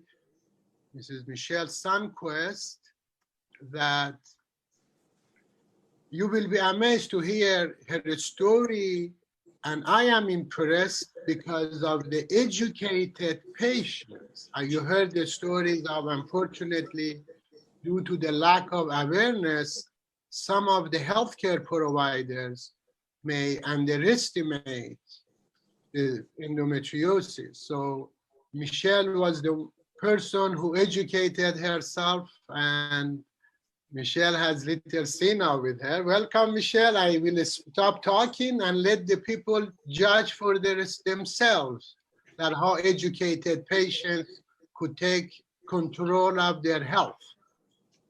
First of all, I want to tell you, Dr. Najat, it is an extreme honor to be able to do this. I'm actually overcome with excitement and emotion. You guys, every participant out there is looking at little Sienna. I named my daughter after Najat, and this is going to be the most unbelievable story. Till this day, Sienna is 6 years old. Sienna, if you want to look up and say hi. She has been the biggest blessing. And I got on when I heard the 38-year-old talking to Dr. Bacchus about how she's 38 years old and have 2 lung collapses. Well, I'm going to tell you this, and I hope you're listening. Don't let anybody tell you it's not possible to have children, because my story was what you would consider impossible. And by the grace of God and by the hands of Dr. Najat, I have 3 biological children I'm going to tell you about. So let me share my story. Back when I was in my 20s, and actually when I started my period, I was around 12 years old. And I will never forget my first period. I was in a lot of pain. I didn't know what was going on. I am Middle Eastern, so my family was not one to really talk about these kinds of subjects. So I kind of just discovered it, and I remember the teacher had to send me home, and then my mom realized, wow, it was her period, and she can tell I was in a lot of pain. And I had had a lot of pain since that age, but managed it with Tylenol, but as I got older, got more severe. When I was in my 20s and I had just started my new job, the pain seemed to have gotten worse and worse, and the pain started to become associated with violent vomiting, but I never really put that my period and my vomiting, it didn't seem like the 2 would go hand in hand. Till one day I had to go to the hospital. The pain was so excruciating. I vomited so much, and that's when I was admitted for surgery. I think they did a scan first and realized that I had a bowel obstruction. When the pathology came back, they noticed that I had a bowel obstruction from endometriosis. I was around 27 at the time, and I realized that, oh my goodness, that's how bad my period was. That's how bad endometriosis could be. Then shortly thereafter, I had gotten married, and my husband and I started to try to have children. And I guess in the back of my mind, I kind of knew that I was going to be in a lot of, I guess I knew it was going to be difficult just based on how much pain I was in and the surgeries that I had to go through, namely the bowel obstruction. So I had a bowel resection. Well, I decided somebody would refer me to a doctor, just from a girl that I heard, to a doctor in Atlanta. But then when I told my OBGYN here that I'm going to this doctor in Atlanta, would he give me the referral? He goes, wait a second, I'm going to refer you to somebody better. It happened to be a doctor in Atlanta. He says, no, I don't want you to see this doctor in Atlanta. I want you to see a man named Sienna Najat. And he looked at me and he said, this is the doctor that every OBGYN goes and sees. And he says, don't go to anyone else but him. He goes, I've learned under him, and all my brothers learned under him. So I was so happy. The first time I met Dr. Najat, I just loved him. My husband and I were so comfortable. And he had to do the first surgery, which was about 5.5 hours long. And he can tell you, there was a lot of endometriosis. But then he gave me his blessing to go ahead and do IVF, because he says now everything is clean, all the endometriosis is off your ovaries. But you know, because I'm going to tell you, it was everywhere. It was in my uterus, my lack of a better term, my buttocks area. I mean, it was everywhere. So then my husband and I proceeded to do IVF, and I got very blessed on the first time. We had a beautiful little boy who's not here. They went to go play tennis, and that was such a blessing. And that was great. Then I wanted another child, obviously. And the older I got, the harder it became. But I went every time I did an IVF. So I had done like 5 IVFs, and I kept failing after I had my son, Jack. And of course, what did I have to do? It was time to go see Dr. Najat, the one and only human being that I trusted with my body. And let me say this again, these men are literally the best of the best. I will put my hand on the Bible and swear to it. Then again, Dr. Najat, when I wanted my second child, did my second surgery. And everybody used to say, well, you shouldn't have any more endometriosis after you have had your first child. Well, I know now that is not true. He did his endoscopic surgery. And, well, I'm sorry, I'm not telling you the full story. Between my first son and my second son, Evan, I had 12 failed IVFs.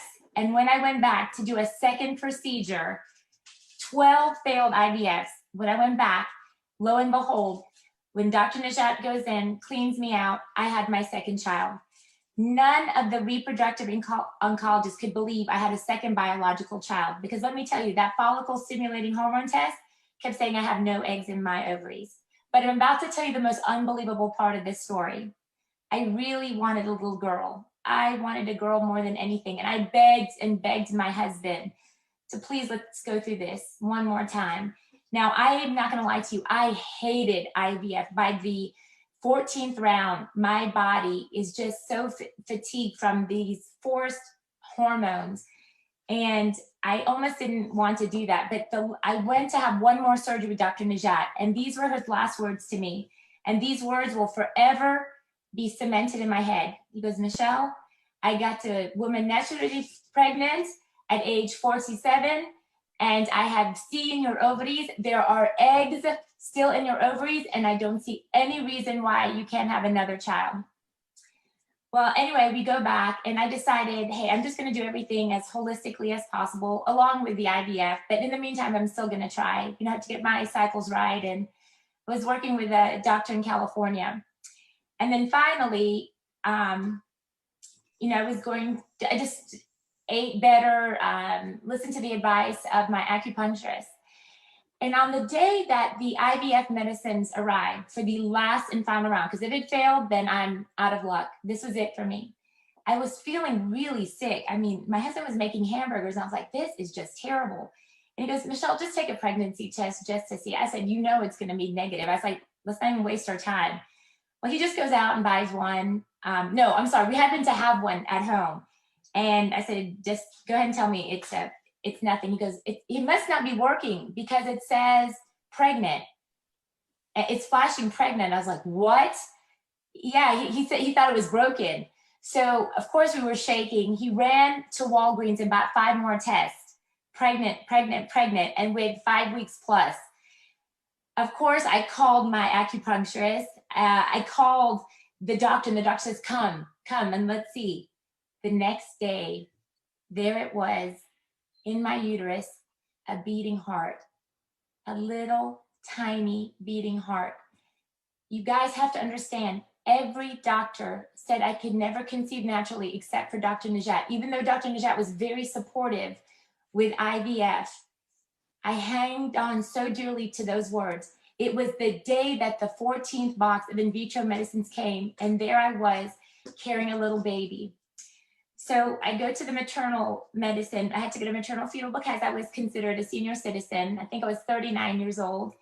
And they kept saying, do you want to know what it is? And I'm crying. I'm like, oh, I just don't want God to think I'm ungrateful. Maybe I shouldn't know. I shouldn't know what it is because God has already blessed me with 2 beautiful children. And the lady kept saying to me, "Are you sure you don't want to know what it is?" I'm like, but I was so engulfed in my emotions, I didn't realize what she was trying to say. And I guess my husband looked at me and said, "For God's sakes, let's just find out." I think I was at this time 20 weeks, and we opened up the results, and there it was, a little girl. I went crazy. I even fell on my knees. I called Dr. Najat immediately. But before I called him, I wanted to look at the meaning of his name. I pulled it up on my phone, and it came up, Sienna, C-E-A-N-A, came up. The meaning was God is gracious. And I called Dr. Najat, and I said, "Dr. Najat, we are having a girl. I got pregnant naturally, and I'm naming this child in honor of you." And today, Sienna, look up and say hi.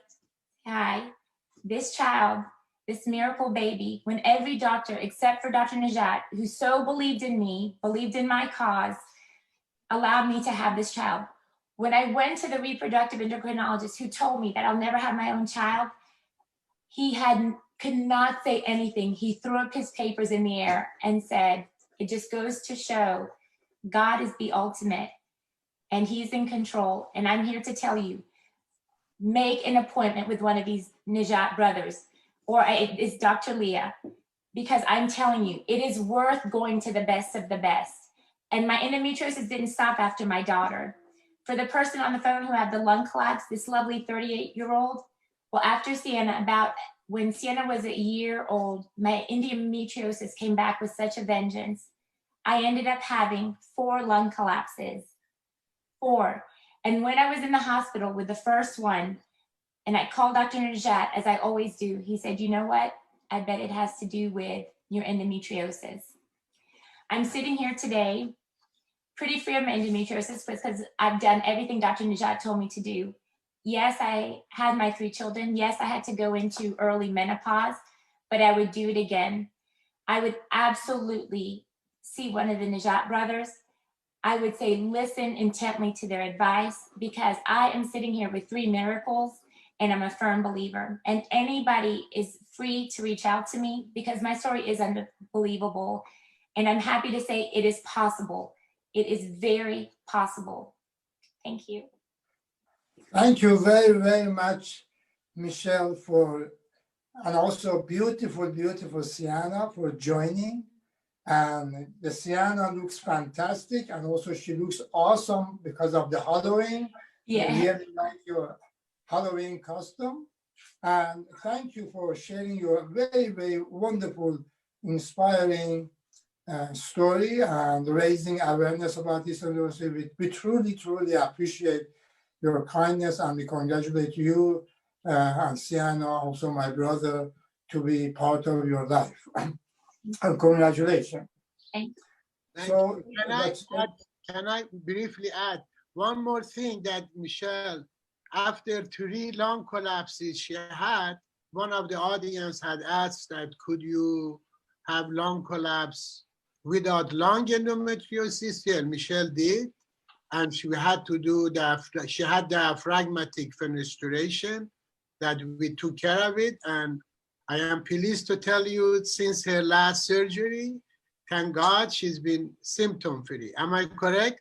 I have been the happiest I've ever been, completely symptom free, like a new person. Yes, I am the happiest. This is why I want to tell your people, don't go shopping around for doctors.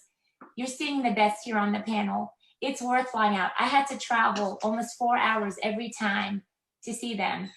I don't regret it for 1 minute. Thank you very much, Michelle. Thank you, Sienna, for joining us. Happy Halloweens. Yeah. Bye. Bye. Well, thank you very much again, Michelle and Sienna, and also our other panel. What we have to say is, I want to say again, all the physicians, all the doctors are very good. They have good intentions. They want to help. The issue is the problem with endometriosis, which is enigmatic.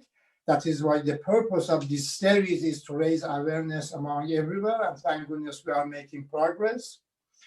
We want to mention to you that we thank you very, very much for joining us. you will not be having, or we are not going to be having any sessions for the remainder of the year. That means for the November and December.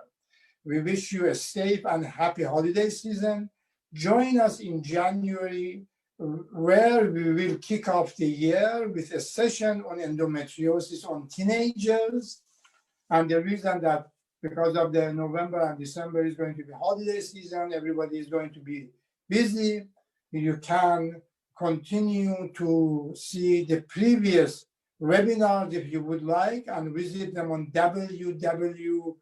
endometriosis or EndoMarch, www.endomarch.org. If you go there and click on the webinars at the top, then you can see the previous session. What we are doing here is we are not telling you any medical advice, except that you have to see a physician who's an expert, and then they would give you opinion. See any physician that who's an endometriosis expert. If you are around Atlanta, New York, or here, we would be happy to see you. And it would be a pleasure. We would like to thank all of the participants, especially Dr. Parkers, Michelle, Abby, Jessica, Dr. Jackman, and Dr. Agrawal, who have been online, our fellows who have been answering questions, Barbara Page, Zoe Pennington, Tiffany Letowski, Sean Stetner, and Lily Cooper. You all have been fantastic, have been great. Wishing you a great holiday season, and we will see you in January. Bye-bye. Cameron, do you mind? One question somebody asked on the chat, I answer. Just quick question. Please go ahead, please. I'm sorry, because I don't want to not answering this question. There's a question that this patient had VAST and had endometriosis, was not removed, and she had pleurodesis. Can she have another VAST and take care of endometriosis? Because she was told it is dangerous. And the answer is yes, she could have another VAST. As I showed you in my video, this patient had VAST and pleurodesis before. It is more difficult, but it can be done by expert. Thank you. No, that is a very, thank you very much, Dr. Parnijat, for bringing up. That is why in our positions, when we see patients who have endometriosis of the lung or diaphragm, we don't do pleurodesis regularly, because when we see the pathology, an endometriosis is recurrent, we only remove the lesion, and doing the pleurodesis sometimes makes it more difficult to do another VATS, or thoracoscopy. So that is why we, in our presentation recommendations, when we see definite endometriosis, we excise it, we remove it, and we do. Thank you so much, Dr. Parnijat, for bringing up this question. Anyway, Dr. Barkers, Dr. Sinanijat, do you have any recommendations? Any of the other panel? Michelle, Jessica, Abby, do you want to say something? Anybody has anything to say? Michelle, you are mute.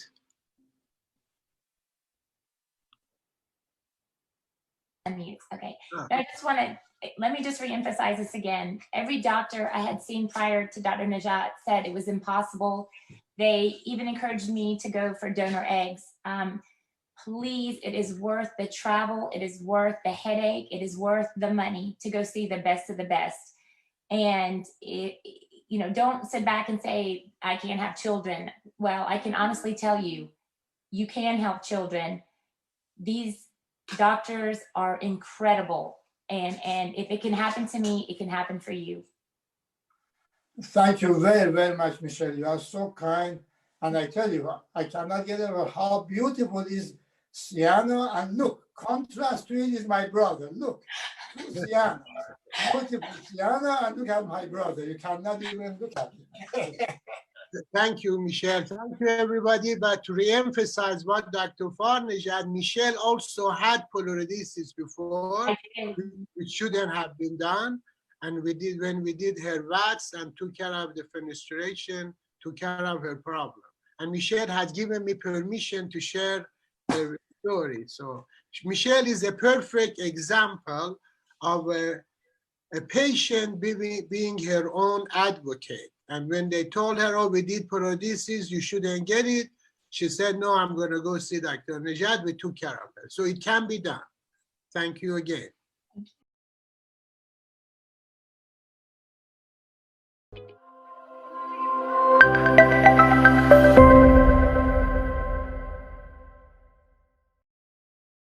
We are very privileged to have our guest today, the physician guest of that, who is a visionary, and she is a gifted reproductive endocrinology and infertility specialist in Los Angeles, who is internationally known, and patients from all over the world travel to see her to gain their wish to get pregnant.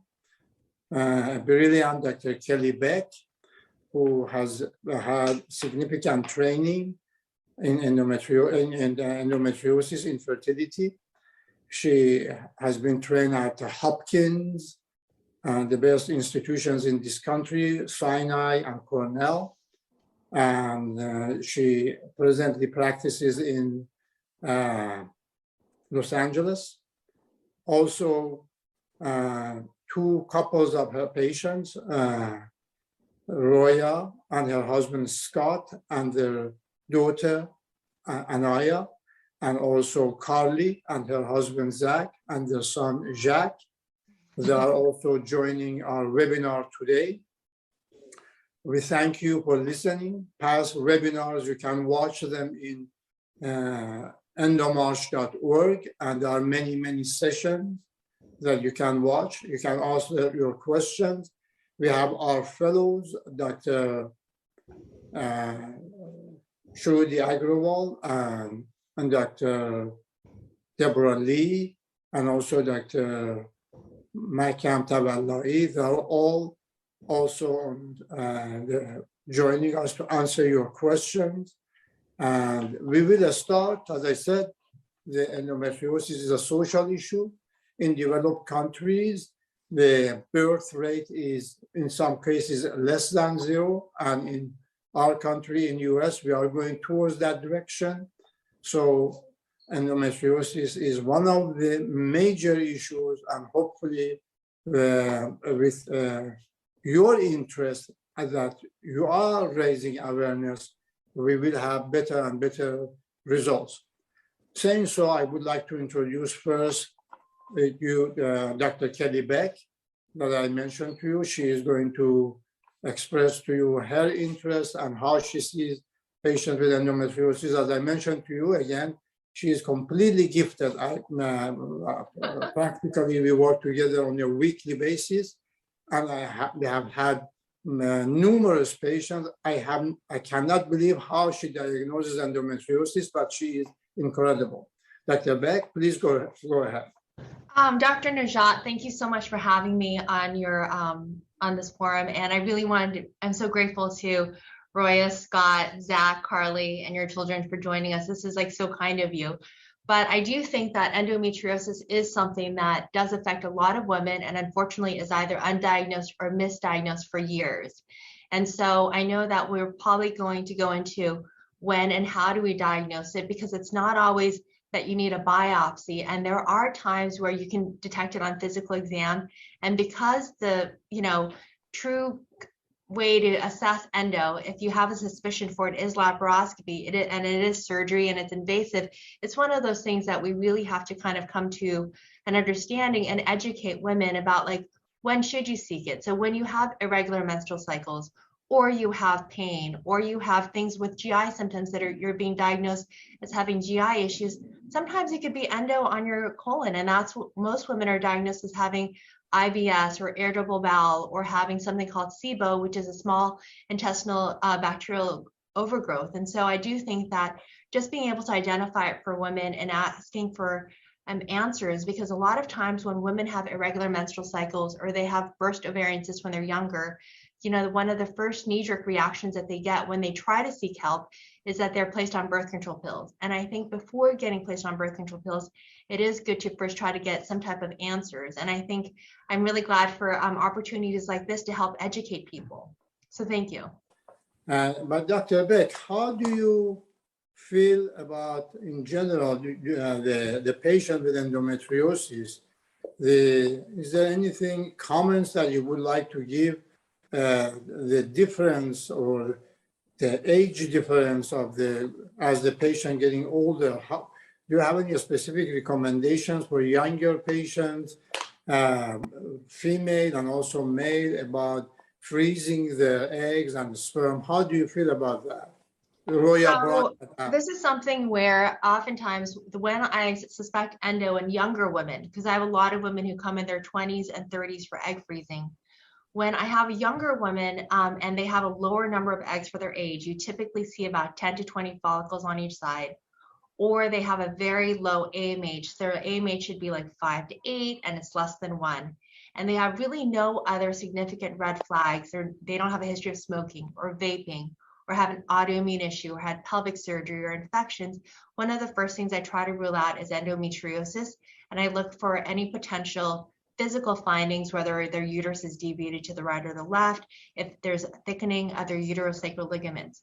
But when you have a young woman who comes in just for a fertility assessment and they have a lower number, I think that, and there's no other red flags, I always rule out endometriosis. So that's like one category of patients. And usually, they're asymptomatic. They came in for something elective. They're usually angry when I bring it up because they just want me to freeze their eggs, but they don't understand that, like, if you have endo and I freeze your eggs, it's not going to work. The eggs are not going to thaw well. You're going to go through the motions. It's not my recommendation. And can you find a doctor who'll freeze your eggs? Of course, you can go anywhere and they'll freeze your eggs. But you have to make sure, is it medically appropriate for you, and really make sure that you have the information so you can really make the appropriate choices for your fertility. That's one. The second is if you have a known uterine defect, like a congenital septum, or there's something abnormal about the uterus, 50% of those women have endometriosis. So I know right away it's something that I'm going to be looking for. If they have a hysterosalpingogram, which is one of the basic fertility evaluations where the radiologist assesses the uterus and the fallopian tubes, and it's really deviated to the right or the left, there's something going on. If they haven't had pelvic surgery to explain that type of deviation to the right or the left, you have to rule out endometriosis. But I have to say, in a case when you have a woman who is closer to 40 or over 40, who has done multiple IVF cycles, they haven't gotten normal embryos, then is it the first thing you're thinking about? No, you're trying to get them a normal embryo because you think, well, 10% of eggs are going to be genetically normal and you don't want them to lose that window. So would I tell them to do endosurgery first? Probably not, because I'd want to not have them lose that window for opportunity. And every time you do IVF, it can make endo worse. So you don't want to address the endo until you're done harvesting embryos. So I just want you to know like how I kind of look at different types of patients. But when I have a patient and we have normal embryos, one of the first things I would recommend is, if they've never had children before, making sure we've checked the uterus, that there isn't something on a microscopic level, even if they're completely asymptomatic, because I want to make sure that I've given that embryo every opportunity to be successful.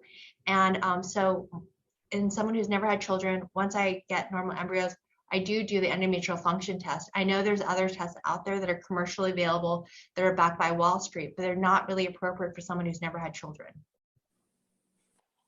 Thank you very much. This is very insightful and very informative, as and all research has shown that patients of yours, or a combination, some other REIs that we work with, and the majority of the couples, more than 90% of them that are trying to have children, all of their tests are normal. The husband test is normal, and they do not get pregnant.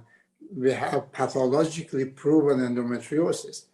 And all the data has been shown that endometriosis is poisonous to the egg, to the embryo, to the sperm, and also prevents implantation.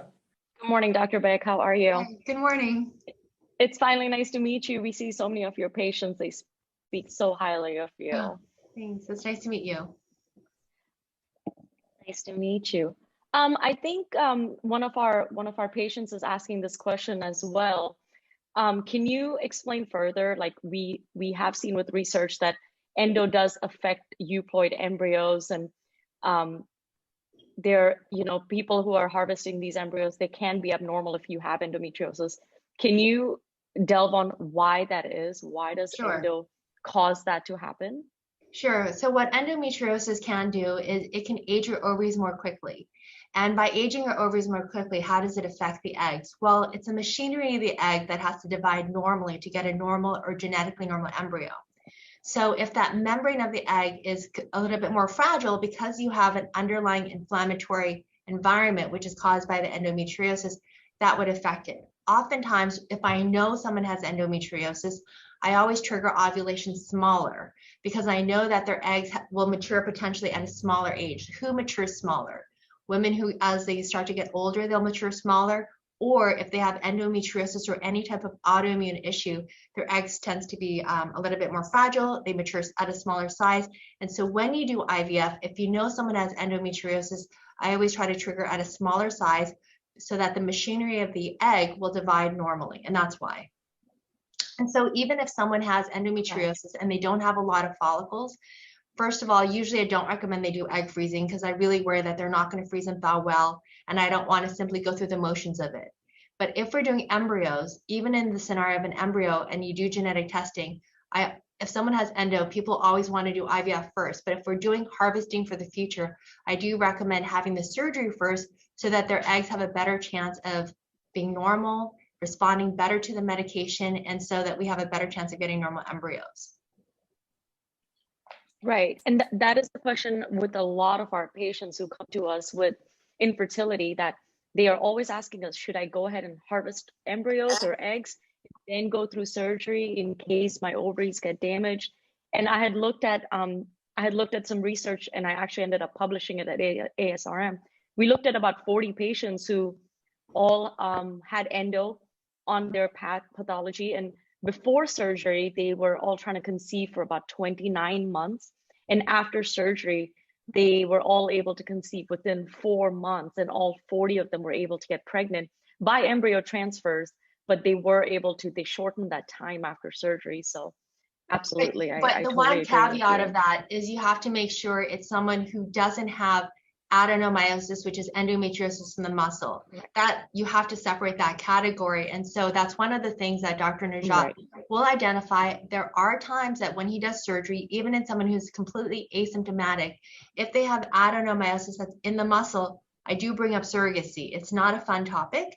It's not patients are a little shocked, but if you have it, it's better than if they really want to have a genetic child. Those embryos are so precious. So I do want you to know that it's not always a case where if we have a normal embryo, we have surgery. There are times that we learn things intraoperatively that tell us you shouldn't carry a pregnancy. There was a very young woman in her early 30s, Dr. Najat may recall her, and she was asymptomatic. Her and her husband did not believe that they had any issues. When Dr. Najat went in, her entire pelvis was a concrete, and he actually called me to tell me, this is not correctable. I don't know if you recall, but you called me intraoperatively and said, this is not correctable. And we moved on to surrogacy, and they subsequently have 2 genetic children with surrogacy. But obviously this is an asymptomatic woman who is not expecting this, who went not willingly for surgery, but then when we went in for surgery, she was so grateful that, even Dr. Najat couldn't correct this. And so, I do want you to know it's not always that we just tell people, oh, you're going to be able to carry pregnancies, but what we do learn intraoperatively with Dr. Najat is whether or not you can, and we're not going to waste an embryo. And then the other thing that I want to identify is that it's not simply having endosurgery. Who does your endosurgery? That they're doing an excision therapy, that they're trained in this, really makes a difference. My biggest concern is there's a lot of people who claim to be endosurgeons who unfortunately burn. And when they burn the eggs and they burn the endo, they're not excising and removing the endometriosis. They're not changing their environment. And usually when you burn the eggs, you're burning microscopic eggs. So you're usually putting women into menopause earlier. So I'm very careful. And so whenever patients are upset that I really only refer them to a couple of surgeons, there's a reason why. So I just want you to know, like, I want to make sure it's not just like telling everyone go get endosurgery, because I don't think that's the answer. It's who you do it with and making sure that it really fits along with where your fertility goals are. What Carly is very smart about it, she found Dr. Beck, who is brilliant in her work, and she is the expert. And Carly listened to the expert in her area. And although other physicians may mean very well, they have good intentions, it might not be their finest moment of practice, because that is not their area. So that is what I wanted to show. And also, one area that it is important is the endometriosis, that which, as Dr. Agrawal mentioned, many, and I think Roya was mentioning earlier that about 70% of the patient, it seems recently our data has shown that a lot of these patients, their chance of pregnancy is significantly even higher, but they have a lot of them go through IVF. I mean, especially if you are older, if your age group is higher,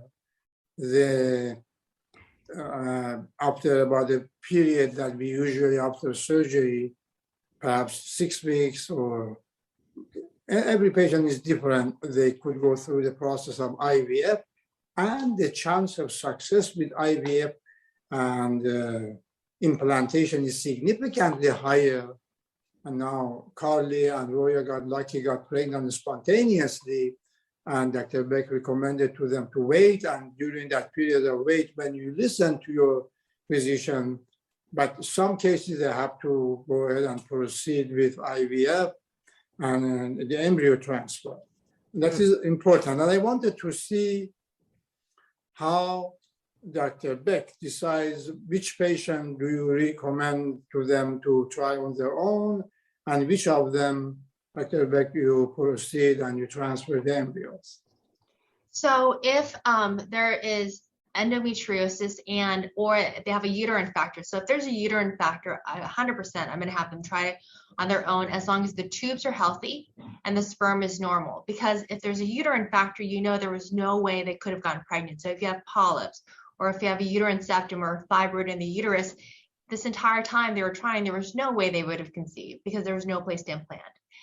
But in anyone who, when I advise they consider trying to conceive on their own after surgery, I don't like rush people in, is I need to make sure that their tubes are healthy, they don't have endometriosis affecting their uterus, and the sperm is normal. Because 30 to 40% of fertility is male factor. So I'm not going to have someone try in vain if the sperm's not going to meet the egg.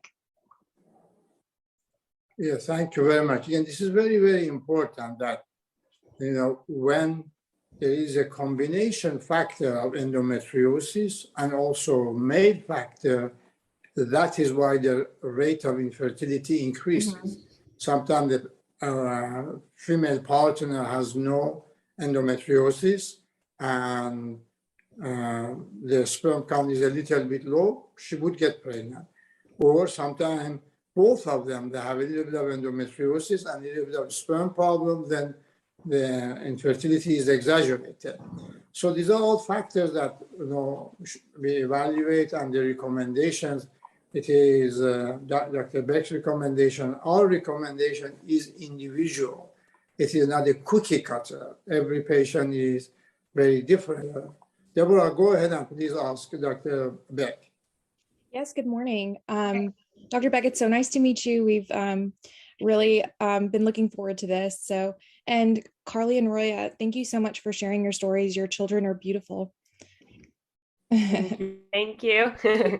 So, Dr. Beck, we actually have a question from one of the participants in the chat, or one of the people here with us today. You mentioned about the EFT, and one of the things that we often hear from patients is, why didn't my OBGYN recommend this? Is this something that they can do? Or is this only something that Dr. Najat or Dr. Beck can do? Can you tell us a little bit more about how that process works? Sure. So with the endometrial function test, as with any of the uterine biopsy tests, it's not something that most OBGYNs will be doing. And the reason for that is if you're doing the ERA, which is a different test called the endometrial receptivity assay, it's very time specific, where when you start the progesterone, you have to do the biopsy 120 hours later. And so with most OBGYNs, with the volume of patients that they have and their timing, it's not going to be accurate because they usually aren't able to do it at the right time. For the endometrial function test, I'm going to be honest, this is something that I've seen even other fertility specialists have reached out to me asking how to do it because they still are confused of how to do it. And so you know, it takes a little time and you actually have to read and like work with the doctors at Yale to figure it out. Because normally when we start progesterone suppositories, you normally start at 200 milligrams. And with the Yale protocol, it starts off at 25 milligrams, which is 1/8 the amount. And so you have to find a compounding pharmacy that can do this. And you also have to understand that we don't do blood work. The whole purpose of the endometrial function test is to know what's happening at the level of the uterine lining. It's microscopic.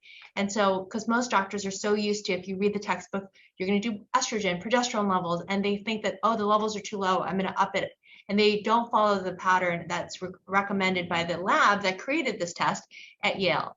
The second thing that I'm really careful about just telling people to do with their gynecologist is that when I do the biopsy, I use a Pipel biopsy that's a straight plastic catheter that has no teeth on it. It can't cause damage. It can't cause scarring. And it's really how you do it. I go in with a full bladder. I do it under ultrasound guidance to make sure I'm getting the right tissue because all tissue is pink. Because most doctors, when they do an endometrial biopsy, and you're usually doing it for cancer or irregular bleeding in a gynecologist's office, they will use a metal biopsy that can bend.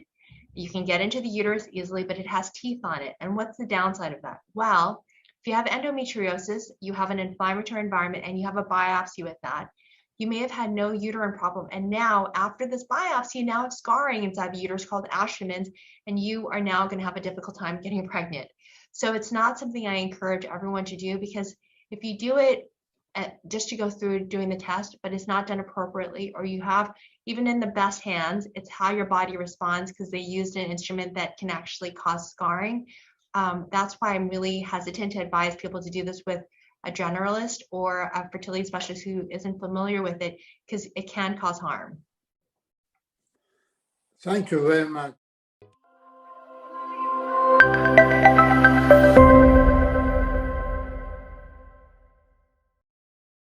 Uno de los grandes logros que se ha logrado en endometriosis es el Worldwide Endometriosis March, el EndoMarch, que su fundador, el doctor Karam Nizat, ha logrado por más de 70 países a nivel del mundo, donde hemos llevado la información precisa y exacta de lo que es la enfermedad, lo que es la endometriosis.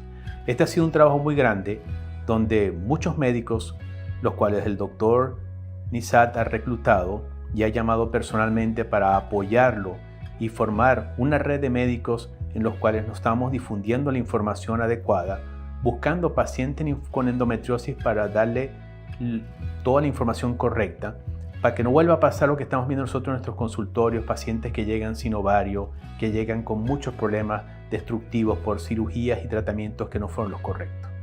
Esta fundación, el Worldwide Endometriosis o el EndoMarch, su objetivo es concientizar a las pacientes, concientizar a los médicos y en un momento lograr que estas pacientes tengan el tratamiento correcto y adecuado para tratar la enfermedad con las menores secuelas posibles.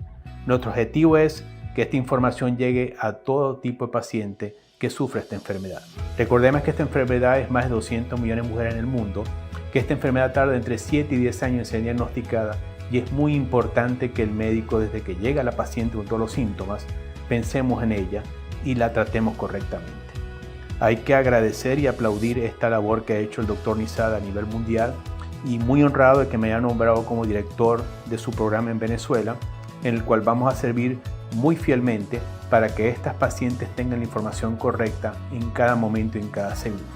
Nosotros aquí en el centro médico logramos tener un posgrado, tenemos gente que estamos entrenando todo el tiempo para sacar médicos que puedan diagnosticar y tratar la enfermedad adecuadamente, tenemos investigación hemos escrito documentos, hemos escrito libros, hemos escrito papeles, de tal forma que esa información llegue siempre a las pacientes y que también los médicos tengamos una educación continua para que este objetivo se logre. Así que quiero felicitar a este proceso, estamos todos muy comprometidos. En nombre de Dios, la endometriosis va a ser una patología que cada día va a ser más concientizada, mejor estudiada y mejor tratada para todas estas mujeres. Tras 30 años de trabajo en esta enfermedad en endometriosis, hemos logrado aquí en Venezuela formar un centro médico, el Centro Médico Dr. Abdala Karame, donde tenemos todas las especialidades que podemos nosotros tratar a esta paciente con endometriosis. Tenemos un equipo multidisciplinario donde tenemos cirujanos, gastroenterólogos, urólogos, psicólogos, psiquiatras, nutricionistas, enfermeras especializadas. Tenemos un programa de entrenamiento constante, residentes que entren y en 2 años entrenamos a tratar esta enfermedad tanto médicamente como operarla. Tenemos la parte reproductiva, donde nosotros no únicamente tratamos la parte del dolor, sino también tratamos la parte reproductiva. Tenemos una investigación continua, estamos haciendo todos los días investigación, estamos buscando nuevos logros, nuevos tratamientos, nuevas técnicas para que estas pacientes cada día sean mejor tratadas. My name is Abdallah Karame. I'm an endometriosis specialist. I've been working more than 30 years in endometriosis. I'm so happy that Dr. Karame said he named me like a director of his program in Venezuela. It's EndoMarch, and we are so happy and proud to be part of this procedure. We're working in Venezuela in endometriosis. Forward we go.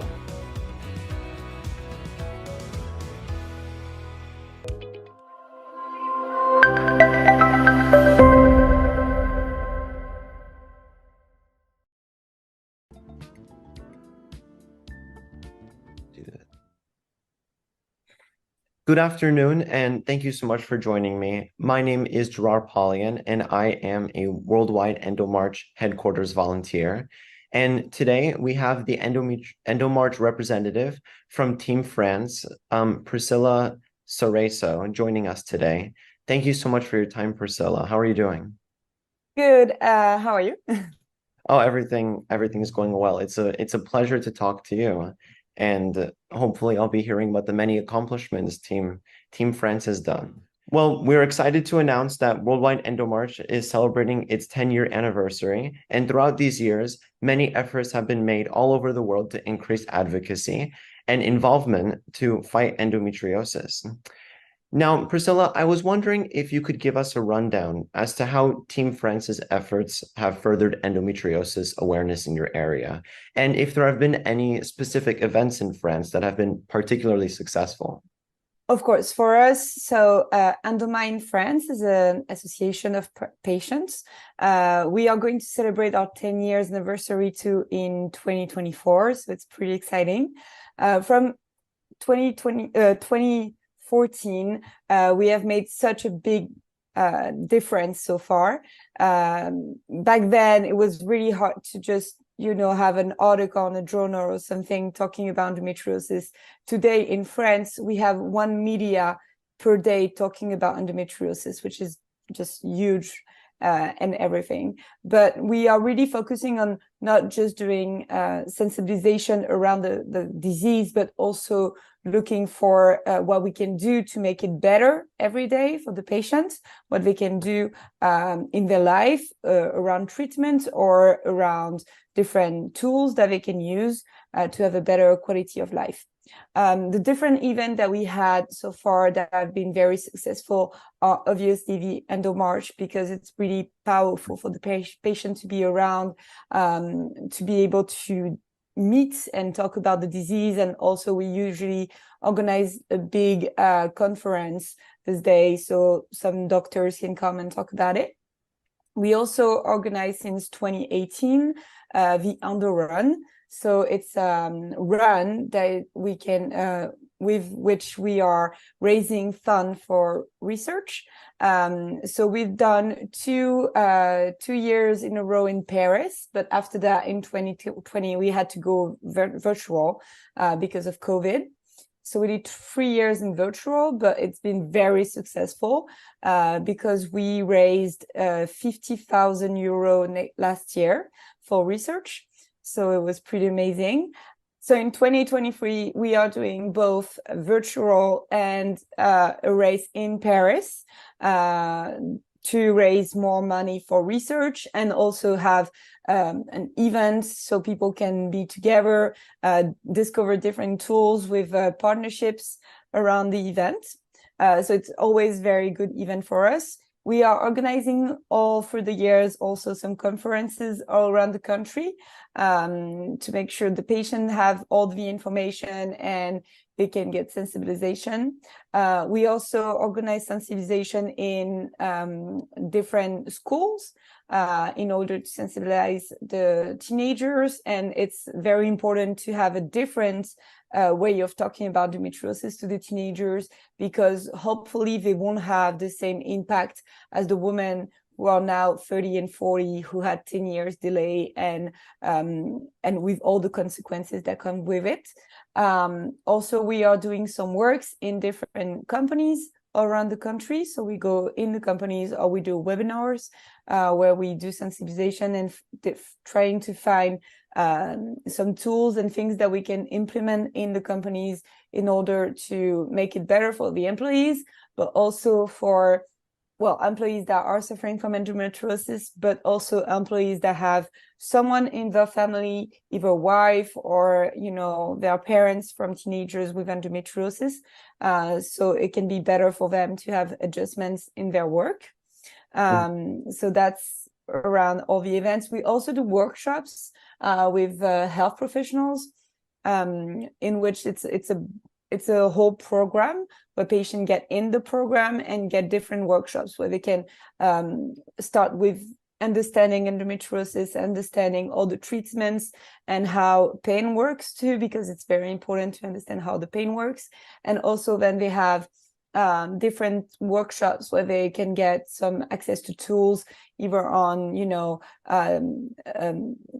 what we can do in sports, or like the emotions, and also with food, pretty much everything you can do, because there's so many things that you can do, but it's the most important is to have access to the information. That's what we do, and it's free for the patient, thanks to the French government that is taking care of this. I think it's pretty much it on the different event that we have. So I'm glad that all of your events have gone well, and specifically for your Endo Run event, you know, COVID has impacted a lot of events pretty badly, but I'm glad that your event seemed very successful during COVID when it was online, and now you'll have an in-person and online resource, and that will give you the ability to outreach to more people. So congratulations on your successes. One thing I was really intrigued by was you said that you're outreaching to students, and I was wondering how you're specifically conducting student education for the younger audiences. So we had some money from the government to develop a big campaign toward the youngest, toward the teenagers. So we created those. I think we can call it pack, where you have some flyers, you have some small books, you have some I don't know the word in English, but it's sorry, we can start again. How do you call it? You know, like a big paper that's like this that you put on the wall? Like a poster. Yeah, okay. Oh, sorry, start again. So we got some money from the French government to implement a program toward the teenagers. So we developed some pack for the different schools where you can have flyers, small books, and posters there that they can put in the different area of the school, especially in places where they go when they are sick. So it's like we have small clinic in different schools, but it's just like one nurse in there. When you are sick as a student, you can go there. So the nurses, they can, you know, give the different papers to the girls who go there and have pain during periods, because, you know, they can think maybe it's endometriosis. We are trying to include in it endometriosis and dysmenorrhea, because we know it's really hard to get a diagnosis there at this age, and it's not always endometriosis, but the most important is to have the pain managed at this time, endometriosis or not. So we are doing this. We're trying to put it in every school in France, which is a challenge because it's a lot of logistics. And we also developed some presentation. So we did something that's called info in talks. I don't know if it's all right in English, but we put information, and the student, they have to vote either if it's true or false, basically. And it's been very successful. Especially we have seen boys very interested in answering the questions. So it's very nice to see that this population is very looking for answers. Even if sometimes they are wrong, it's okay, because we're trying to make it as playful as possible so they can, stay focused. And we are also developing a campaign online, so especially on TikTok, because we know it's the one social media of this generation, trying to make videos that are, playful, but also educative and with very good information, so they can, stay connected, get some information, and know what they can do. And we are doing also the workshops specifically for the teenagers in different, area of France, with some health professionals. And we are not putting the teenagers with the people who are more than 18, because we feel like it's not the same way of talking about endometriosis. So we are developing specific workshops for them. Well, that's fantastic. And that 7 to 10 year delay in diagnosis, one of the main reasons is because the public is just not educated on the existence of endometriosis. They won't even consider that as their issue because they don't know about it. So it's amazing that you're bringing this disease to the forefront of people's minds, especially the younger population. That's amazing. It's great to hear about. I also wanted to ask you, in regards to that diagnosis time, has that 7 to 10 year diagnosis time, do you feel like it's gone down throughout your years of efforts with Team France? Well, the last time there was some numbers, it was about 2 years ago, and it's what was up to 10 years.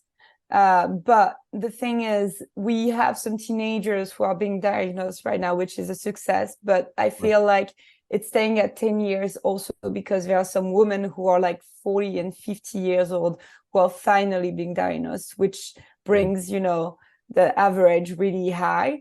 So right now I feel like it's quite hard to really have a number to really know what's going on, because it's such a difference that is happening right now. And yeah, it's hard to say. There's still a lot of work to do with diagnosis, because a lot of women, they still do one MRI, and this, the doctor will say, oh, there's nothing there, it's in your head. So there's still a lot of work to do with the health professionals to have them have the right education with endometriosis, but it's a work in progress for sure. Of course, it's a little bit early for me to be asking that question, but hopefully with all of your efforts, successful efforts that I've heard about, that time will go down much quicker as the years go by. Another thing I wanted to ask you about was finding an endometriosis specialist in your area. Have you heard from EndoMarch members in France that it's remained difficult to find a specialist for diagnosis? So it's hard to say also, because we have since 2022 the national strategy has been implemented in France. So a lot of things are a work in progress right now. And one of the structure, one of the way it's going to be, is that in every we can say state, I guess, in every state in France, we're going to have a specific organization. And this organization is going to identify all the health professionals that are educated in endometriosis and have a specialty in endometriosis. So for the patient, I think in maybe in 2-3 years, it's going to be much easier to get an endometriosis specialist, because there's going to be this different organization in every state. So you can just contact them and they tell you, okay, so this is what the symptoms that you have. You can go and see this doctor or this midwife, because we have a lot of midwife taking care of endometriosis in France. So yeah, it's a work in progress. It's getting better. We still have some places in France where we don't have any doctors. So endometriosis on that, it's very, very bad, which makes it very, very difficult. And some women have to travel like 700 kilometers to find a good doctor. But we are really hoping that with everything that is being implemented, it's going to be better. It's obviously better than 10 years ago, obviously. Regardless of what the results are right now, your efforts are truly outstanding. And thank you so much for all of your efforts. And I just wanted to say once again, thank you so much for Team France's monumental impact towards endometriosis education, not only in France, but truly all over the world. Are there any last words that you would like to add on behalf of everybody at Team France? Yes, we are very excited about everything that's happening. We really believe that we can all work together to have a better chance of, like, having a better life with endometriosis.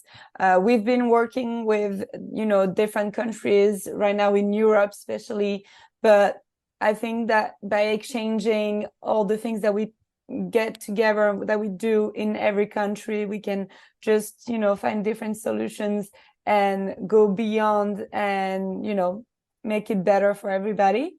So I feel like there is hope, even though if it's going to be probably like a lifelong job, because it's never going to be perfect. There's always going to be some more to do, but it's really nice to see, to see back 10 years and realize everything that has changed and all the hope that there is. So, it keeps us going every day to make sure it's going that way. Thank you so much for telling me about everything and all of France's success. It was amazing to hear about everything. Thank you so much for giving me a chance to talk about it.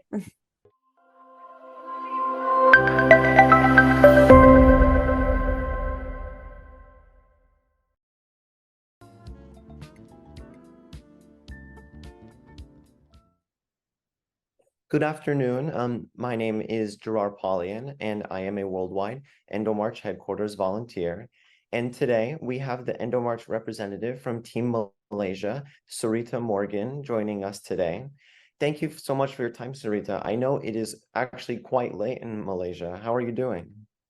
Thank you so much, Gerard. It's been a pleasure being invited for this interview, and I think it's important to address this. And I'm glad that World EndoMarch is making a big step in even communicating with girls all over the world.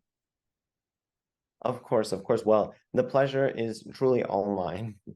I'm happy to announce that Team Malaysia has been making efforts to increase advocacy and involvement during the fight against endometriosis for about 10 years. They got established in 2013.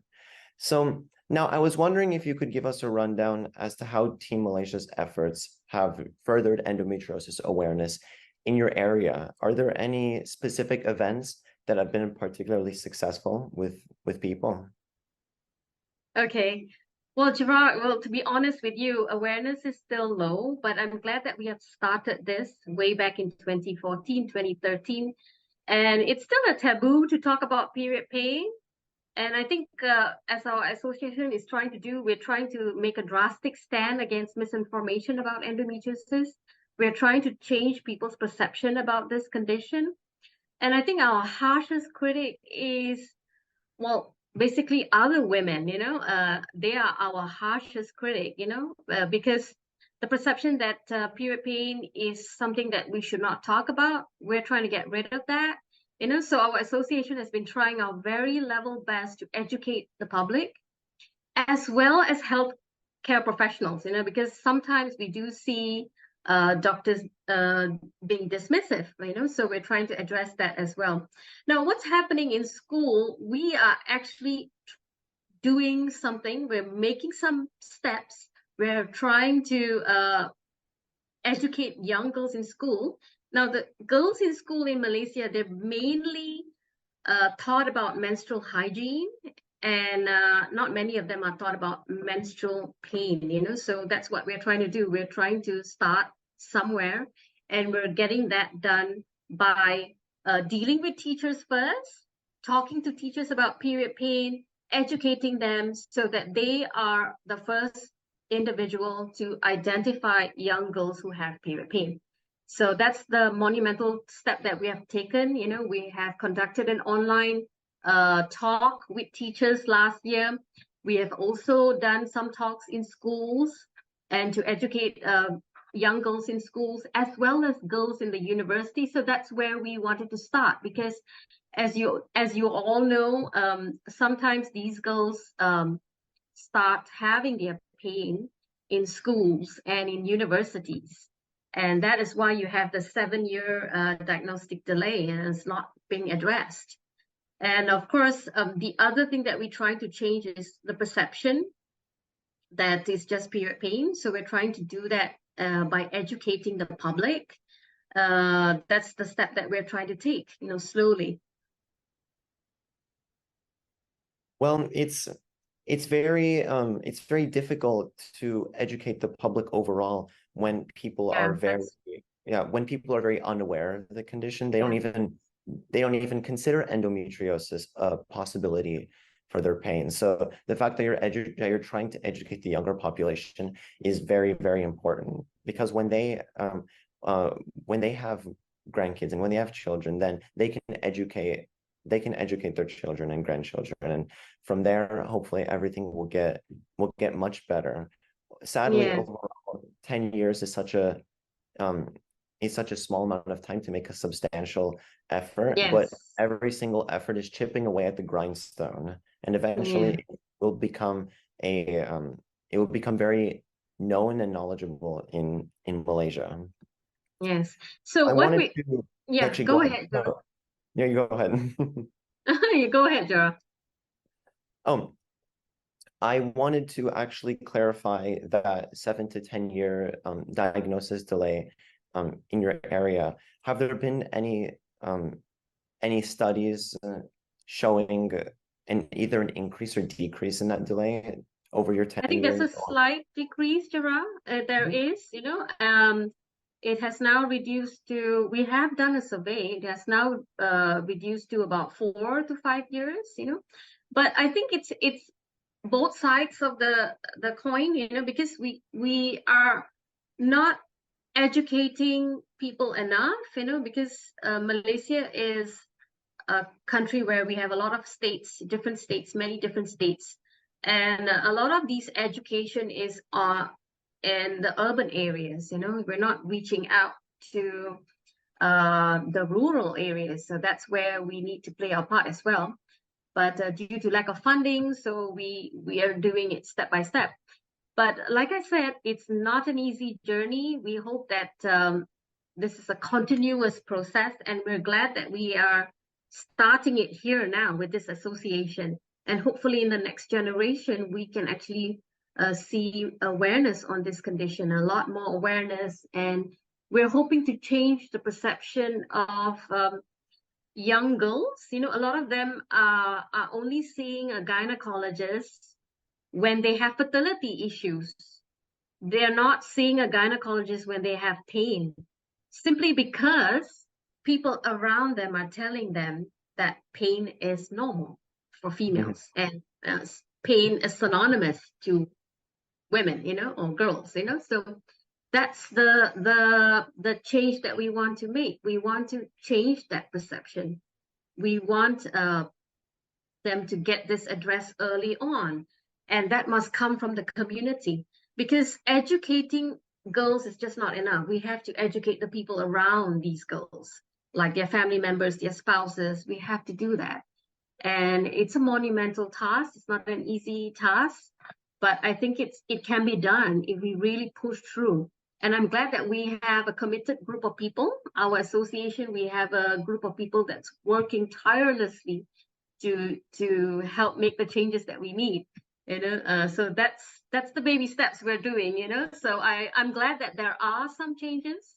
We see a slight reduced in the diagnostic delay.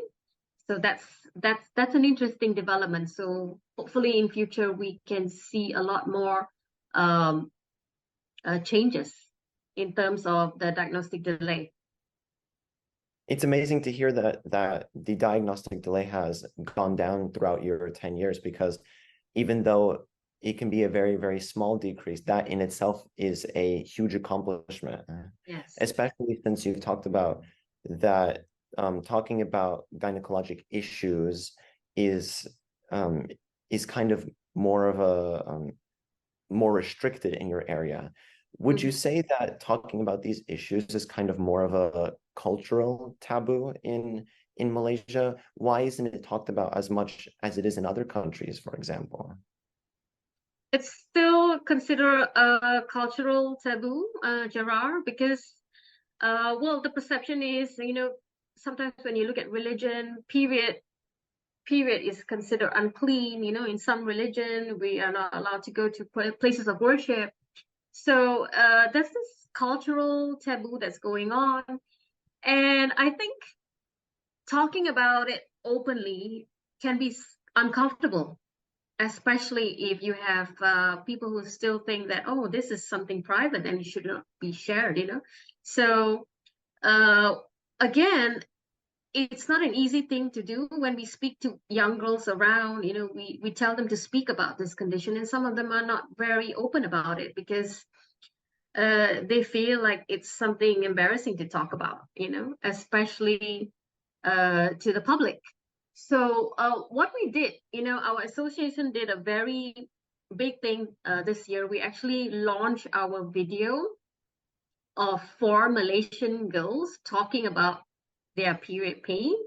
And this is a breakthrough because this video is it's a combination of my endosis with the Obstetrical and Gynecological Society of Malaysia. So it's a collaboration effort. We came up with a video, we launched it in March, and we hope to actually disseminate this video, especially in hospital waiting rooms. So I think this is the step that we're trying to take to educate people about period and of course about endometriosis and to address the unmet needs of women with endometriosis. That's what we are trying to do. Of course, that's a very big goal you have there, and I know you guys can definitely accomplish it. And I can only imagine somebody going through so much pain during their periods and so much pain on their daily lives and not being able to talk about it. And once they see that video that you've created, I know that there's a lot of people out there that have resonated with that content and finally felt like they that somebody out there understands what the pain feels like and that it exists. So I know you've made a lot of people feel better with that video. So congratulations on your impact. Thank you so much. And Gerard, I still have to tell you this, that we're also doing a lot of research on the community, So for me, myself, I'm doing my PhD on endometriosis. I'm looking at doctor-patient interaction, looking at some of the challenges doctors face when they speak to patients, especially in terms of addressing the cultural taboo, So it's not only I'm not the only one doing PhD on endometriosis. There's so many research going on here, So we're actually excited about the findings. We're actually excited about publishing it. This can make the change that we need, here in Malaysia. Yeah, not only does the general public need to be educated, but doctors too need to be educated. So I'm very glad that people like you and others are really furthering that doctor-patient relationship, making sure patients aren't so easily brushed off by their doctors. That's an amazing aspect of our mission to address. I also wanted to ask, as the years have gone by, if it's become easier to find endometriosis specialists in your area. Are there even endometriosis specialists in the area, or do they cover multiple fields, for example? Okay, we do have a specialist in our area as well, but I think we still need more. We don't have enough. So we are worried about that. Because sometimes patients tend to go to healthcare professionals that are not skillful enough, and that can be a problematic condition. Problematic issue. Problems will arise from there. If they're going to individuals that are not skillful enough. That's what we need here. Again, we're also trying to work with healthcare professional society groups, association, and they're doing their part as well to educate general practitioners and gynecologists. And hopefully with this combined effort, we could actually get people who are truly skillful in dealing with this condition. And of course, in addressing patients' needs. Of course. Well, Sarita, I really want to commend you for your admirable contributions and impact towards endometriosis awareness. I know everybody in Malaysia and all over the globe really appreciates your monumental impacts that you've done to further awareness. Are there any last words you would like to add on behalf of Team Malaysia? Okay, Gerard, I wanted to say that we wouldn't be here without the support of World EndoMarch, because I've started this group in 2013 because of World EndoMarch. Back then there was this initiative to push people from different countries to speak about this openly in their country, and I think I have you guys to thank. Because of World EndoMarch, we are here now. My endocyst existed. And I think looking at your work abroad, it's truly admirable. Walking on the streets and speaking about this openly, it's something to look up. I really hope that we could actually do this here in Malaysia. We hope that it wouldn't be a point where we're uncomfortable. So I'm glad that you guys actually initiated us to do this.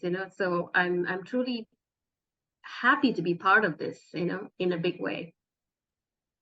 Well, everybody at Worldwide EndoMarch, we would be nothing without the continuous efforts of all of our teams all over the globe. So thank you so much, Sarita, for your time. It's amazing to hear the story of Team Malaysia and the big impacts that you've accomplished and that are going to come in the future.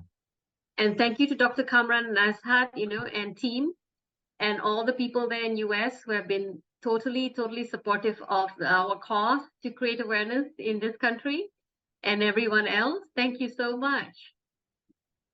It's my ultimate pleasure to talk to you, Sarita. Thank you so much. I hope you have a great day. Yes, thank you. Thank you for inviting me.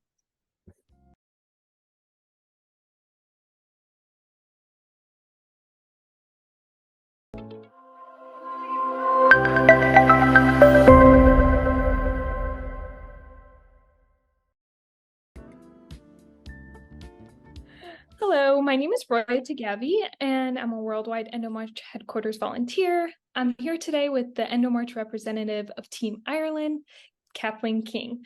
Once again, it's very nice to meet you, and thank you for taking the time to answer some questions today. To start off, how did you become involved with EndoMarch?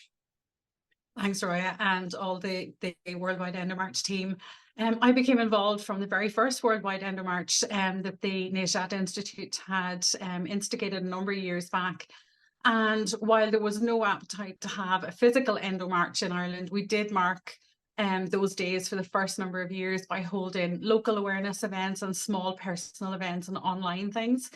So from the very beginning, it was great that Ireland was represented, albeit a small country and in a small way, but it was great to have our voice heard amongst some of the larger countries as well.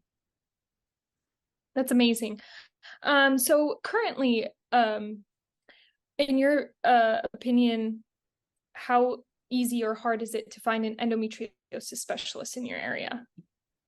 Oh, in Ireland, it's incredibly difficult. And that's not just, in the Republic of Ireland, but also Ireland as an island. We have Northern Ireland as well. And women find it very difficult to access appropriate treatment and appropriate care. A lot of women travel, and we find that people are constantly looking for expert surgeons outside of the country. And in Ireland, the average delay to diagnosis is 9 years. And this is really compounded by that very strong lack of appropriate care and lack of appropriate recognition of endometriosis and the severity of the condition as well for people. So we do see that it is a struggle. We have some up and coming surgeons who are starting to, train and starting to look at endometriosis. The government has promised us some appropriate treatment centres, but again, it's very far from what is needed for the 200,000 plus living with endometriosis in Ireland. Yeah, absolutely. As I speak to various countries, I see that it's a common pattern, of course. First of all, lack of access to specialists in this area, lack of knowledge, lack of awareness, lack of education. These are all sort of factors that contribute to this diagnostic delays. And you said 9 years, which is quite a bit. But as we sit here and talk, I'm like hoping, people, it sparks interest in endometriosis and people start to get educated, and maybe people will enter the field too. So could you maybe tell us more about the efforts and maybe projects that you're working on or Team Ireland is working on to increase and endometriosis awareness in Ireland? Yeah, so like I said at the very beginning there, at the very first EndoMarch, we had very few people willing to come out and actually speak about the condition and to sort of come forward. And jump 10 years later, and we have so many strong individuals now who represent not only the endometriosis community, but the awareness community as a whole. So we have not just our, people living with the condition, we also have their supporters as well too. And this was really borne out at our recent EndoMarch, where we had, some good family and friends involvement. We had people come up to us, in the park during the march and say, "Oh, I've heard about that. That was on the news recently," or "That was in a magazine article." And that's been really, really good. It's been really progressive. And I think that is the big change over the last 10 years, is that we are a lot more comfortable speaking about endometriosis. There's a lot more awareness pieces in the media, which is fantastic. But again, we have to temper that with the actual balance between accurate information and what's actually portrayed in the media. So this is where long-term advocates like myself and the rest of my team here come in. We're there to make sure that the accurate information is portrayed in the media, that there is accurate information given at school level and at government level. And we've been involved in a very minor way in trying to sort of campaign to the government to improve education, to improve education at, not just school level for the public side, but also in healthcare professional settings as well. And we would like to try and get the government to look at, the bigger picture of endometriosis and not just focusing on hospital treatment as being the end point. We need to look at the societal impact as well. So at the moment, we are working on bringing a schools education programme into Ireland. There's a small group of us here working on that, and we're hoping to, make that the first step in the education process. And second to that then is we will continue on as small ad hoc things that we have in terms of educating individual groups, be it clinicians, GPs, nurses, and all of that. So all of that continues. Yeah, you totally hit my next topic, which is regarding endometriosis policy on a government level and education. So how has the government responded, or if they have responded to your guys' proposal? We found that the government here feel that what they've proposed is sufficient. And unfortunately, the majority of the advocacy community don't agree with that. It doesn't go far enough. It doesn't recognise the complex and wide-ranging reaches of endometriosis and life with endometriosis. And unfortunately, the proposals there don't take into account that expert surgeons and, a multidisciplinary team are needed. So we've a long way to go, I think, to have our voices heard. Ireland has a very complex history when it comes to listening to women. We have a very complex history when it comes to, suppressing women and particularly incidents in women's health. So I think this is going to be an uphill battle. But I think, when we have the strong voices of everybody together, I think that will make a huge difference. And we just need to keep pushing on this one and make sure that, the government will listen through time. Yeah, of course. And that in and of itself, the not listening to women, not taking women seriously is part of the contributing factors to diagnostic delays. And of course, if we're not taken seriously, and no one's really educated on the topic of endometriosis and this disease, not much change will happen unless we increase our efforts. So back to your what you were talking about, the media. I wanted to specifically ask, how is Team Ireland utilizing social media? Because social media is like a big factor in today's society. I just wanted to see if there's anything you guys are doing on social media that is increasing awareness of endometriosis. Yeah, social media is one of those tools that's a very double-edged sword, isn't it? On one side, we've got fantastic advocates out there. We've got some great personal stories and great information getting out there. And on the other hand, we have to balance that with information overload and also the accuracy of that information. So what we tend to do is we try and reach out to anybody who is sharing their story, who is wanting to become an advocate, and try and work with them to make sure that they have the up-to-date information, that they have all the facts, that they have, appropriate figures for endometriosis in Ireland, and try and support them in that. Because while everybody's journey is different, the facts remain the same. We know that there are certain things in endometriosis that's going to be universal. And I think that's very important. And we also look to our colleagues then in different countries as well too. And we find great inspiration, like from, a lot of different countries where they've used social media quite creatively. I think we have a lot to learn. We have a long way to go in this as well. But I do think that given the very short information span that's there, like in a lot of social media at the moment, I think that can be utilized really well. And I'm really excited to see what we can do with that, in the coming EndoMarch season. Yeah, of course. I think social media, especially like in terms of targeting the younger population, is such a great tool, because if we can target the younger generations, then maybe we can prevent the progression and reduce diagnostic delays, right, of endometriosis. Yeah, absolutely. So my last question for you is, what changes do you think are still necessary in your area specifically to aid in furthering public knowledge of endometriosis? Oh, I think we've huge changes that need to be made. I think, first of all, we need to recognize that endometriosis is a huge condition in terms of societal impact, impacts the individual, impacts the family, impacts the workplace. Like we know that it touches every sort of facet of life. And I think that recognition is coming. It's coming very slowly. But I do think that, certainly our government, our health services as well too, need to look at that as being one of utmost priority. If you can diagnose somebody early, you can get them treated early in an appropriate manner. You can stop them being stuck in this cycle of repeated admissions to our healthcare service, which we know is absolutely creaking at both sides, north and south. It is a big issue. And we find that, education at that very early level, allowing people to recognize that symptoms, are actually relevant and maybe an indication of something going on. And as well too, on the medical side, education where they can recognize that there is something in the patient that's sitting in front of them as well too, and put them through the appropriate pathways. And of course, we need to follow that up then with appropriate access to surgery and appropriate access to all the multidisciplinary treatments that we need, to live an effective and good quality life with endometriosis. We know that's possible.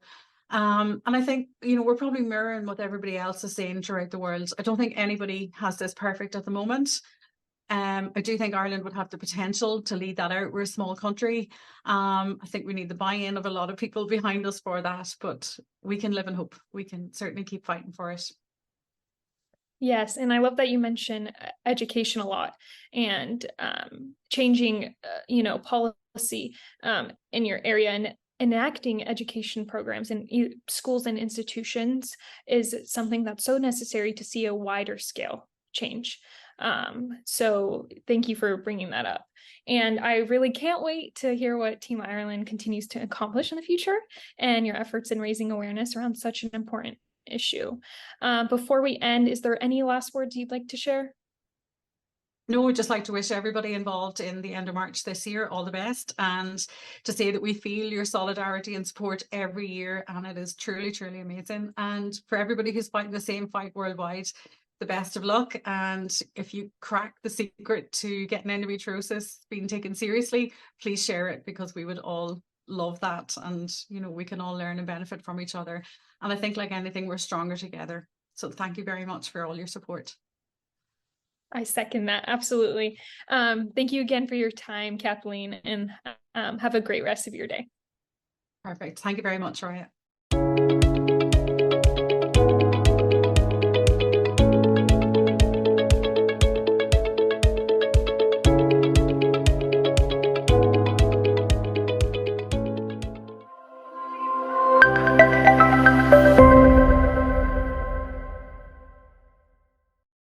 In this video, we will review the nerve-sparing robotic treatment of endometriosis and discuss the innervation pathways of the pelvis.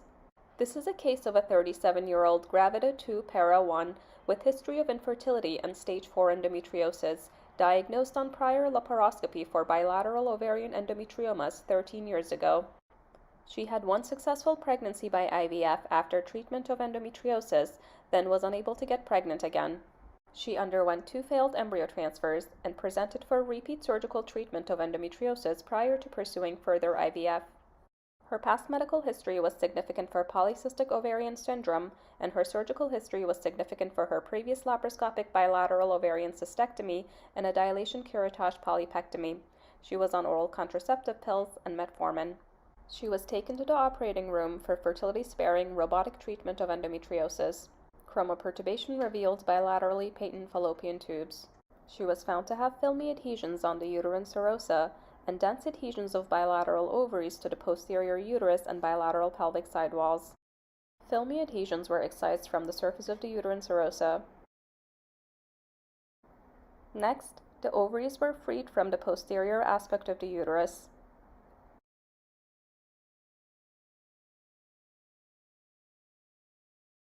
Adhesions between the left fallopian tube and ovary were carefully lysed to free the fallopian tube. Next, attention was turned to the right ovary for ovarian cystectomy. The plane between the cyst wall and the ovary was developed, and cyst wall was carefully separated from the ovary using tension and blunt dissection, with close attention paid to avoid any injury to the underlying ovarian parenchyma.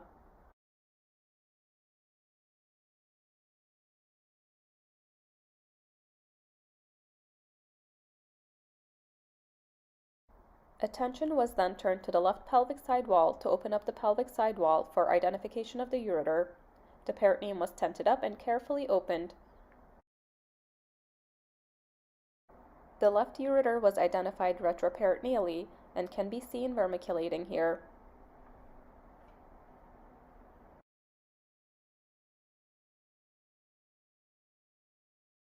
The left ureter was further dissected along its path and identified retroperitoneally along the side wall towards the uterosacral ligament to safely perform nerve-sparing excision of endometriosis in this area. The left ureter can again be seen vermiculating here along the side wall, exposed laterally to the uterosacral ligaments highlighted here in blue. Exposed here are also the inferior hypogastric plexus nerves extending posterior-anteriorly on either side of the uterus. Contributions to the inferior hypogastric plexus include superior hypogastric plexus, sacral splanchnic nerves from the sympathetic trunk at vertebral levels T10 to L2, and pelvic splanchnic nerves which contribute parasympathetic efferent fibers to the plexus.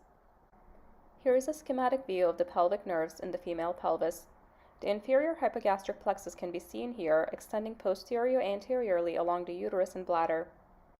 Contributions to the inferior hypogastric plexus include superior hypogastric plexus, sacral splanchnic nerves from the sympathetic trunk at vertebral levels T10 to L2, and pelvic splanchnic nerves which contribute parasympathetic efferent fibers to the plexus.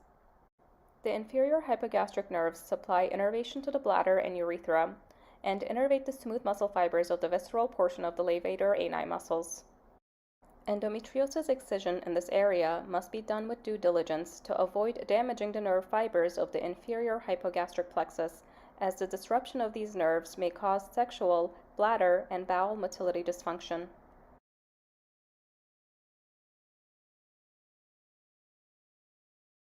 Here we can see the spared inferior hypogastric plexus nerves after excision of surrounding endometriosis. Next, an EEA sizer was placed into the rectum to excise endometriosis of the rectum, again paying attention to spare fibers of the inferior hypogastric plexus. Here is a look at the pelvis after complete nerve-sparing excision of endometriosis in bilateral pelvic sidewalls.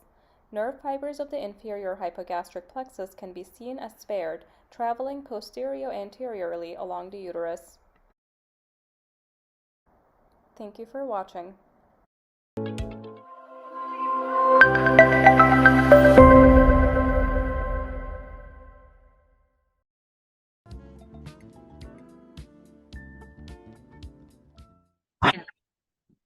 Good afternoon, everybody, and thank you so much for your time. My name is Gerard Paulian, and I am a worldwide EndoMarch headquarters volunteer. And today, we have the EndoMarch representative from Team United Kingdom, Jody Hughes, joining us today. Thank you so much for your time, Jody, and how is everything going? Thank you for having me. It's going really well at the moment, thank you. It could be better with the way the financial situation is in the UK at the moment, but yeah, it's going not too bad. Well, I'm glad that everything's at least going okay. Well, I'm happy to announce that Team UK has been around for 3.5 years, and throughout this time, they have been making efforts to increase advocacy and involvement to fight endometriosis. And I was wondering if you could give us a rundown as to how Team UK's efforts have furthered endometriosis awareness in the area, and if you could tell us about any specific events in the UK that have been particularly successful. So we try and get involved in as much government policy making as we can. We have sat on quite a few meetings for the all parliamentary group that get together. I think there's about 4 of them for endometriosis now in different areas. So there's work and pensions, there's disabilities. So we try and get to as many of them as possible so that we're advocating for the people that we support, so that their voices are really getting heard. We do as much advocacy and awareness as we can. We get out and do as much in the public as humanly possible. We shout in as many places as we can. We're getting into quite a few businesses now and talking about what endometriosis is and how people can support their employees. But our biggest thing that we're proud of is that we got all of the local talking services around us, so around Portsmouth and Southampton. And we got them all together and we sort of said, look, this is the situation. You're putting people with endometriosis and adenomyosis into a situation where they could be in a group session with a 60-year-old man with rheumatoid arthritis, and that's just not going to work. Like, people with endo and adeno are not going to want to talk about what is going on with them, and that older gentleman may feel really uncomfortable if that person did want to talk about everything that was going on with them, their ridiculous heavy bleeding and painful cramps and stuff like that. So we really we schooled them really hard on what the conditions are, and we said there needs to be a pathway for not just women with endo, but people that suffer with endo. So our trans and non-binary brothers and sisters with endo, so that we have somewhere safe that we can go and talk about it. And not just the regular CBT practices either, because most people with endo, we know, have done them CBT practices themselves. They will have dug deep and done their research, and 9 times out of 10 been through them CBT practices themselves. So if someone self-refers into the talking services around Portsmouth now, they will go straight into third line counselling through our hormone health pathway, rather than having to go through CBT therapy and stuff like that. So that is like our proudest thing, and we're looking to roll that out across the country now. So yeah, that's our proudest moment. Well, that's an amazing accomplishment. People that are going through endometriosis, of course, there is a sense of privacy. People, it's a careful subject, and you definitely need to establish that privacy. It's amazing that you've done so. So I also wanted to ask you a little bit more about that hormone health program. It's very intriguing. I was wondering if you could tell us a little bit more.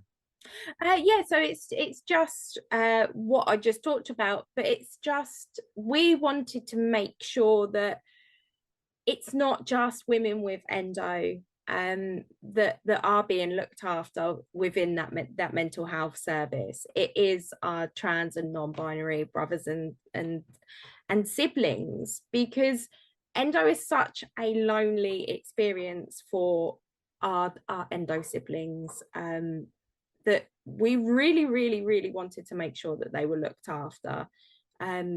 It's one of the areas of my PhD study is how endo services for gender non-conforming people are so much worse than our female-bodied endo sufferers. Mm-hmm. And with this hormone health program that you've established, would you say that as these 3.5 years have gone by, and of course it's not too much time, but since you've accomplished so much, has there been a noticeable difference in access to endometriosis specialists, or has that kind of remained the same throughout these years?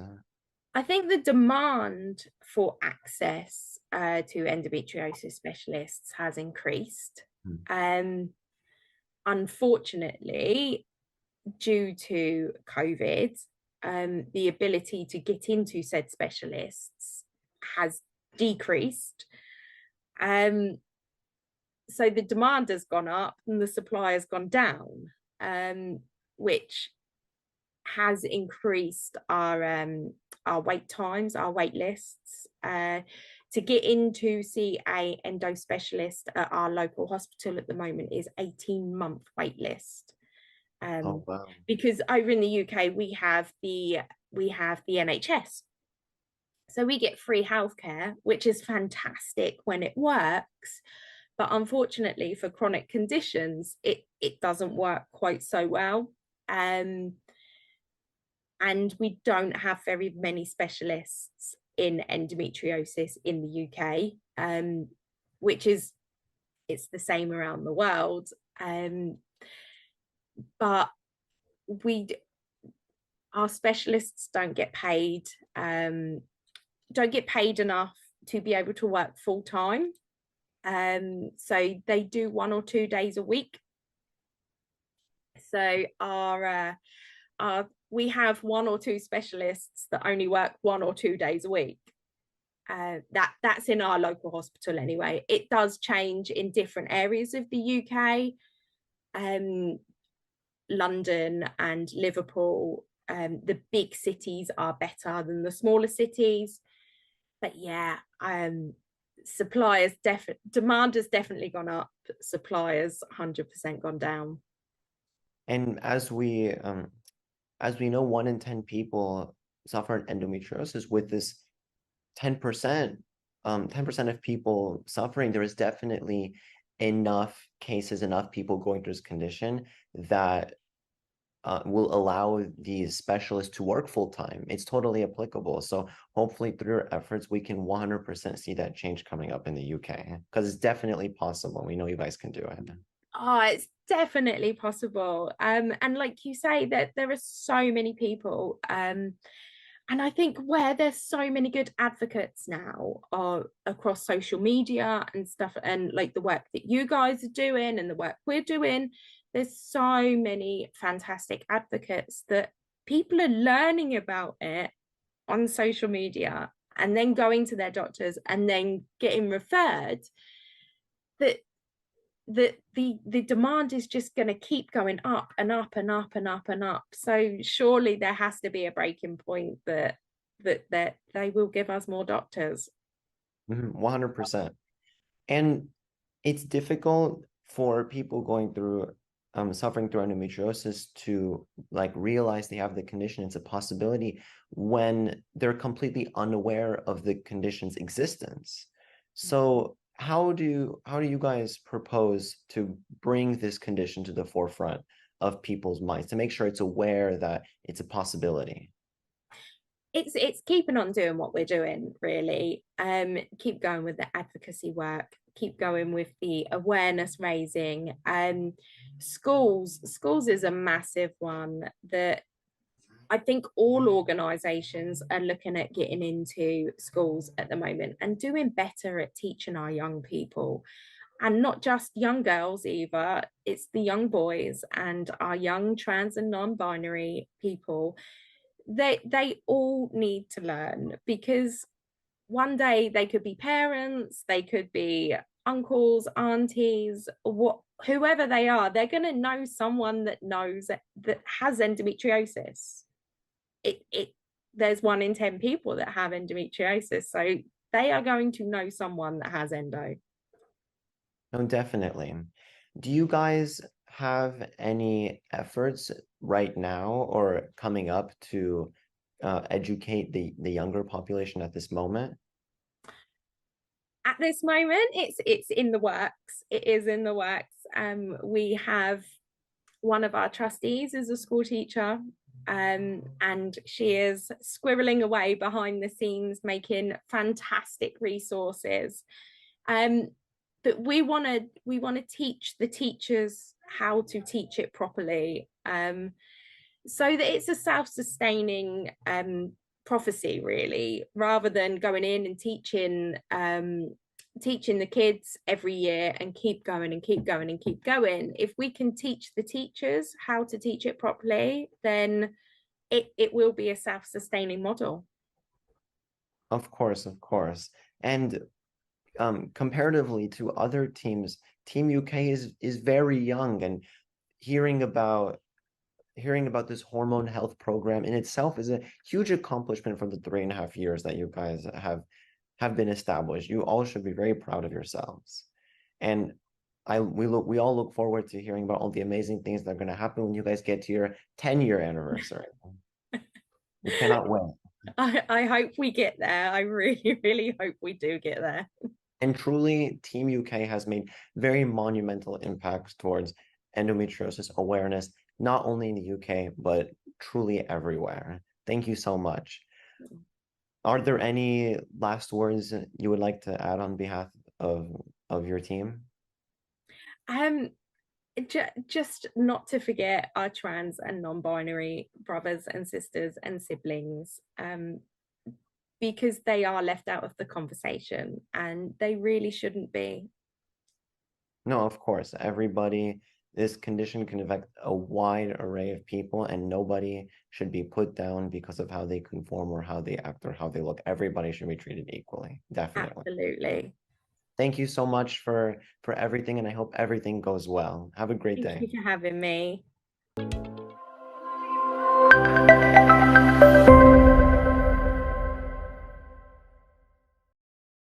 Hello everyone, I'm Dr. Wang from Bronx Care. It's my honor to be invited by Dr. Nezat for EndoMarch, and today my topic is surgical management of endometriosis. Before I talk about the surgery, I think other topics about endometriosis are also very important and it's good to know. such as the definition of endometriosis, etiology of endometriosis, presentation, diagnosis of endometriosis, medical therapy, diet modification, physical therapy, pain management, sexual therapy, and psychotherapy. Endometriosis surgery is probably one of the most challenging surgeries in GYN field, and there are several rules that I followed in my own practice. Number 1, surgical management is always the last step. Number 2, pre-surgical counseling is the most important step. Number 3, the pre-surgical workups are fundamental. Number 4, I think this type of surgery should be only performed by the expert but not by general OB/GYN. Number 5, the surgery is a debulking surgery and we need to dissect out all of the endometriosis lesions no matter where is the location. But in the meantime, we should minimize the complication and do no harm to the patient. Last one, the surgery is not a cure. Most patients still need non-surgical management and long-term follow-up after surgery. Pre-surgical counseling and workup are as equally important as surgery itself. I would not bring any endometriosis patient to OR without proper counseling and workup. It's true that there's no definitive diagnosis of endometriosis without surgery, but with thorough history and examination, more than 80 to 90% of the chance we can detect endometriosis in clinic. The history includes the time of menarche, the bleeding pattern, dysmenorrhea, dyspnea, if there's any chest pain during period, the history of infertility, neurologic deficit, bowel symptoms, or urinary symptoms. The examination is completely different from general OB/GYN examination, and I will talk more details in next slide. We also need to ask the patient about her priority of the treatment. Is it for pain or for infertility? Because sometimes the management can be different. We also should educate our patient that endometriosis is not a cancer, but it behaves like cancer and it's a progressing disease. Endometriosis is unfortunately not curable. Therefore, we need to set up a realistic goal to the patient. There's no magic medication or surgery can cure your disease in one shot. The treatment of endometriosis is multidisciplinary, not only surgery. We probably need to involve multiple specialties, multiple personnel, and multiple approach. We also need to display all the possible complications and our backup plan. It's also important to tell patients sometimes pain can be the same or even worse after surgery, especially the nerve endometriosis. Therefore, the bottom line, the surgery is always the last step. Pre-surgical workups normally include physical examination and imaging study. I normally perform cardiac testing to check abdominal muscle pain, the fibrous testing to check the joint pain, and also the pelvic examination to check the superficial and deep muscle pain, and the uterus pain, and also if there's any nodules around the uterus. Transvaginal ultrasound is the first-line imaging study for endometriosis. Some of the centers are so good they can almost detect all of the endometriosis lesions in the pelvis. So they can map the endometriosis lesions in the pelvis even before the surgery, so the surgeon can do proper preparation for the patient, such as the bowel prep or collaboration with colorectal surgeons. For centers without excellent ultrasound support, we use MRI. MRI is also an excellent modality for endometriosis. Overall, we want to have as much information as we can get, and we don't want surprise in OR. Now I want to present you a short video about endometriosis surgery that I performed several years ago. In this video, I want to show you number one, the endometriosis surgery is a debulking surgery, meaning we need to dissect out all of the endometriosis lesions as much as we can. Number two, when a patient has deep infiltrating endometriosis, the surgery is excisional but not only ablation. Number three, the safety. In this video, I demonstrate the preserving of the nerve, avoiding the injury of the ureter, careful checking the bladder and the bowel after surgery. I hope you enjoy this short video.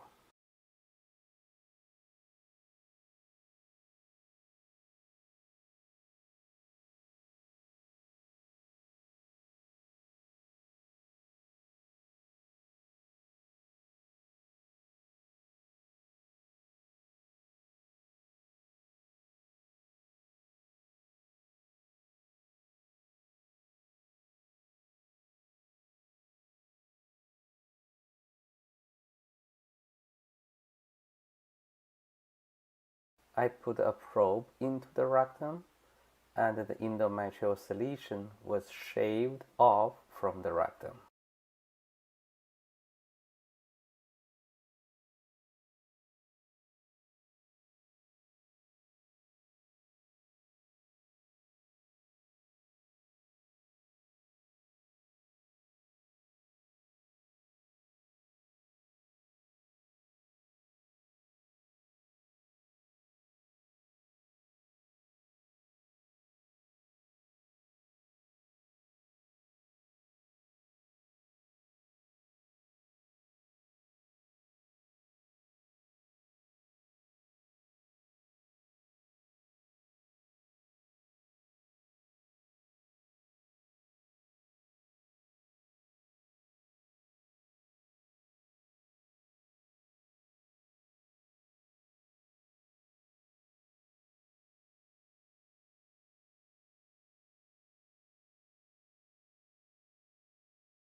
The deep infiltrating endometriosis lesion is very close to the ureter artery and the ureter.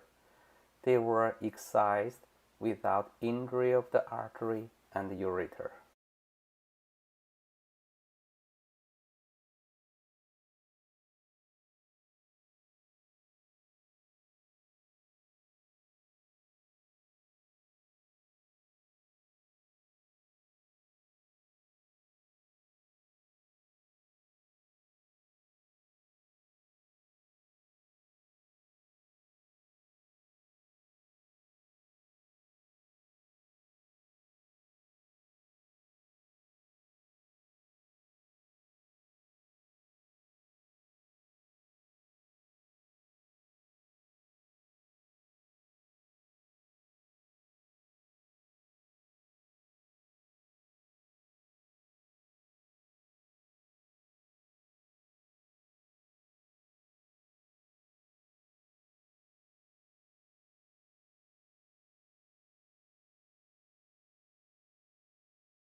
More endometriosis lesions were excised from left uterosacral ligament, and the left hypogastric nerves were well preserved.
The integrity of the rectum was checked here.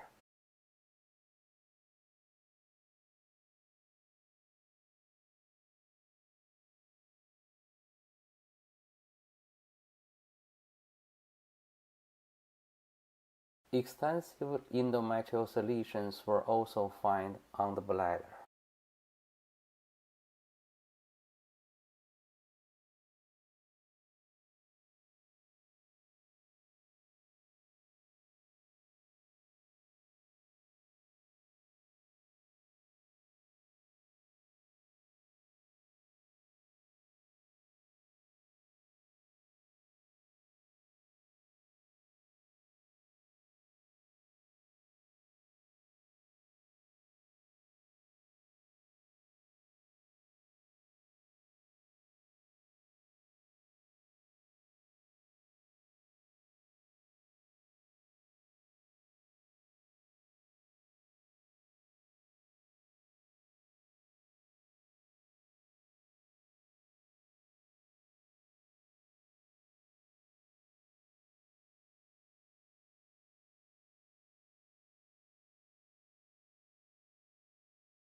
Large amount of endometriosis were shaved from the bladder, and the bladder muscle were reinforced with suture.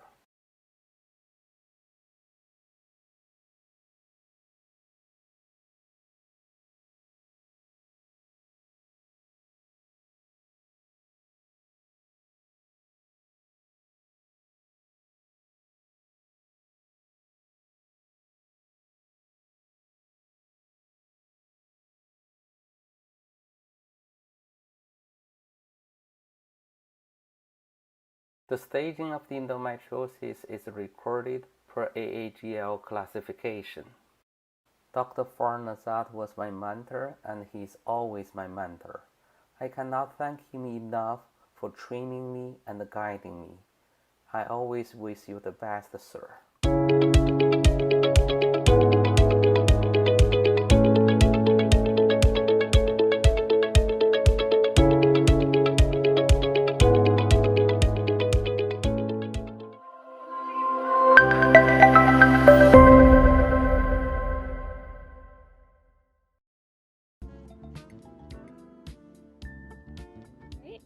Hello, my name is Roya Tagavi. I'm a Worldwide EndoMarch Headquarters volunteer.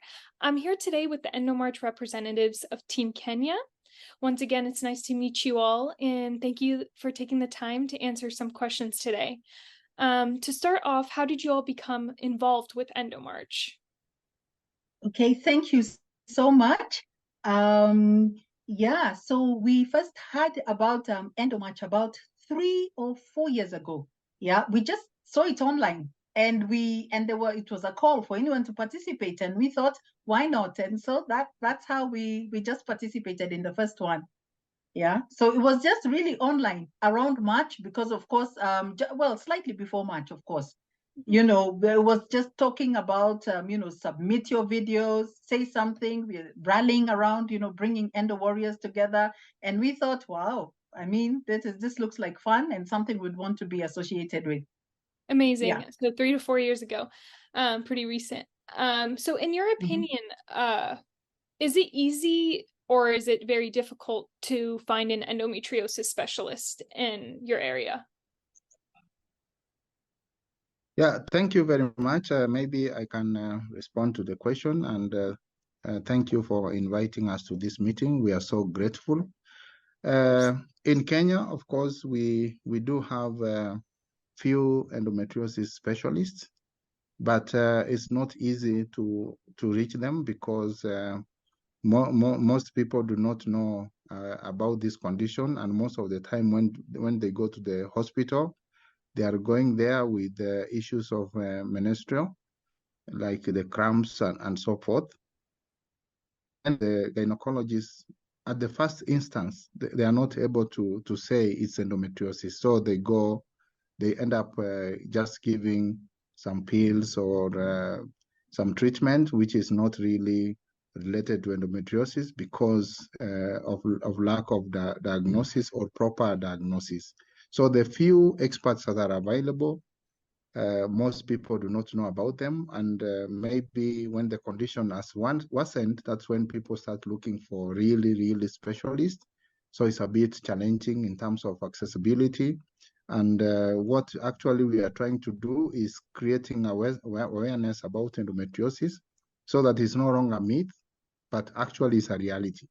So that now people from the early stages, if they have some serious pains, they can actually try to find, get specialists so that at least proper diagnosis is done.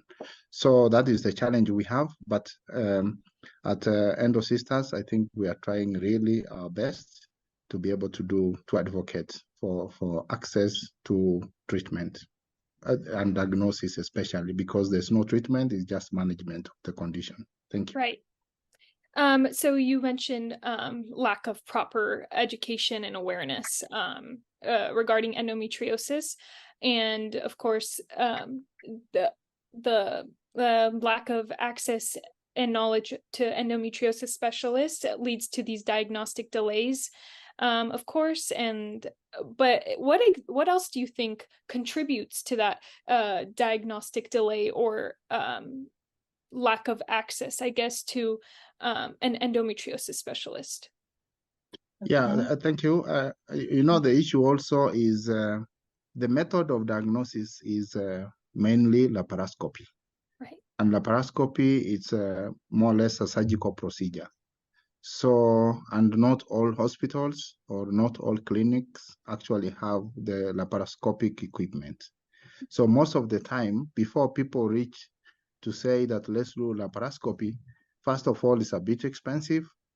So that is not like the first line of options that are available, but also accessibility to it is also a challenge. So that is also the other issue that that leads to lack of access or misdiagnosis. Thank you. And maybe to add something, also the lack of excision specialists is also a problem. Yeah, so we have gynecologists who can perform, laparoscopy at least for diagnosis, but the excision surgeons has been lacking. So that's been a problem.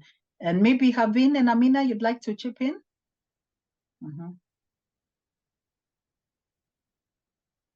As you said, it's just lack of awareness and also the thought of going for the surgery, and even access to the excision specialist is just not there.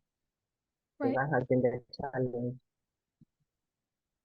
Right. So it seems, from my understanding, it's both the lack of resources and lack of training and knowledge that contributes to all this, like diagnostic delays and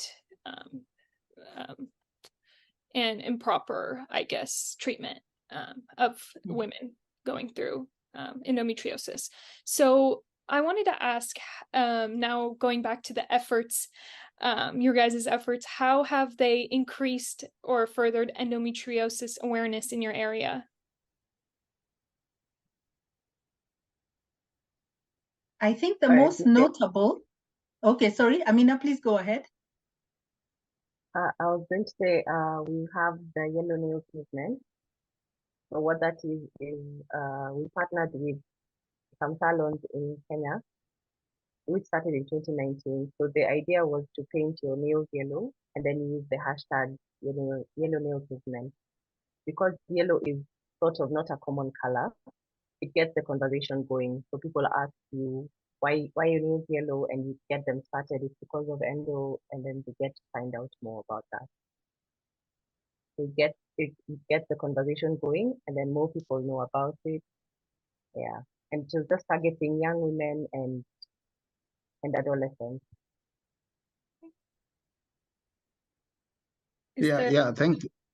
Thank you. In addition to what you have said, we have a lot of campaigns in high schools because at the adolescent stage, sometimes these issues start early, and it's not clear because when they have pain, they think it's just a normal menstruation, but sometimes it's actually associated with endometriosis. So even starting from the early age, we have made effort to try and give them knowledge on this, that when you experience severe pain, most likely it might be endometriosis, and it's better to look for the specialist. The other thing Endo Sisters have done is also to talk to Endo warriors who come over to give their experiences to other women, and say actually how they were feeling before they got the proper diagnosis. So that is also is giving confidence for many women to come forward and be able to share their experiences. So those are some of the efforts that we are doing actually to bring awareness of endometriosis to people of especially reproductive age where the problem is common. So Right. Doris, Yeah. do you want to add? Yes, yes. I wanted to add that we also have research. We've undertaken a research study together with Columbia University in the US. And we were looking at women living with endometriosis in Kenya. And so it was just published in March of this year. And from the study, we were able to identify issues such as stigma, access to proper healthcare, self-efficacy, social support, as issues, as critical issues. And so, by creating awareness on these shortcomings, has helped also in helping to create awareness on the condition. The thing we do is actually also telling them the progress of research. Personally, I am a researcher. I work with the Institute of Primate Research, and also I'm the board chair of Endo Sisters. So I bring the research experience and actually the efforts that we are doing to be able to deal with this issue. And that is very positive for the women who are living with endometriosis, because what we do is testing new treatments that are coming to the market and trying to see the efficacy, how they can reduce pain and all this. And just trying also to share what alternative there is. Endo Sisters also have gynecologists on board who actually also provide counseling to the women who are living with this disease, and trying to provide with them available options. So that is really positive for anybody who is sick, because you want to hear, what can I do when I have this condition? So that is also bringing many women on board, and they are coming out to speak their experiences. Just like what Doris said, in the publication that we made, many women shared their experiences, how endometriosis started from their youth throughout their life, and those experiences are recorded on how it was affecting their quality of education, their quality of life, and also in the communities they live, all those challenges. So the challenges are also contributing to actually give confidence to those ones who have similar conditions, that actually they can be able to overcome the challenges and be able to move on with life. So these are some of the things that we do to be able to share the experiences, so that many people can have positive thinking about this life, and they should, and then they are able to move on. Thank you. Yeah, I actually took a look at that recently published paper with Columbia University. And I think in the realm of healthcare, research like that is so important, especially for an area like Kenya, because there's a lack of awareness. There's a lack of education regarding endometriosis in the area. And so I believe that a research like this brings about more awareness, especially in the realm of healthcare. So that's really amazing. Back to when adolescents were mentioned, I read about the book that you guys recently published. It was called When Something is Wrong. Yes. That aims to enhance awareness culture among younger population to encourage seeking early diagnosis, I guess. So how do you, so if you could tell me more about this book, and also how you ensure that this book reaches the hands of young adolescents? Okay, yeah, thank you. What we did initially is that we lobbied the Ministry of Education and actually really pushed for having education on not just menstrual health, which was we had already started for grade 7, but also going a step further and talking about menstrual disorders, which was, now something new for grade 8. Of course, that now would bring in the issues of dysmenorrhea, painful periods, and that's where you find issues such as endometriosis. So we lobbied for that, and we were very happy that the ministry actually accepted and incorporated it in this new education system, so that then all kids have access to this information. And then the book itself, when something is wrong, is written in a very, very simple way. It's a story. It's seen through the eyes of children, of young adolescents rather, both girls and boys, who are just discovering and learning about this education about menstrual disorders and all that, and then learning about the different terminologies, adenomyosis, endometriosis, and learning about this. So it's told in such a nice story manner, so that it's engaging for them and it's easy for them to understand. So what they take home from the book is, after they read it, they're able to say, wow, so these are the symptoms. If I have this kind of symptoms, then I ought to go and get medical assistance. Yeah, these are the things that would, I need to go and get diagnosed if this is the way my periods are presenting. We even talk about amenorrhea in the book, so that if you have never seen your period, then that's something else. Yeah. So that's what the book is about. And so through the ministry, we've tried to do that. And of course, we are also actively seeking donors who will help us even further distribute the book. Yeah. Yeah. And likewise, maybe I should add that it's also, once we wrote it, we got it reviewed and endorsed by the Kenya Obstetrics and Gynecological Society. So they also reviewed it. Yeah. Wow, that's amazing. I don't it's hard to see policy changes these days, and for you guys to have already enacted this this change, especially in the context of education, is so important. And to target the younger population is such a great idea, because yet again they're not aware. They're not aware of normal menstruation. They're just starting to experience these things. So to target the root, then I think we could start to see change, and maybe adolescents seeking help. And I really can't wait to hear about what Team Kenya continues to accomplish. It already seems like you've done a lot, but your efforts are going to continue to raise awareness around such an important issue, and I can't wait to hear more. But before we end, are there any last words that any of you would like to share? Yeah, thank you. Again, is to appreciate you for inviting us to this meeting.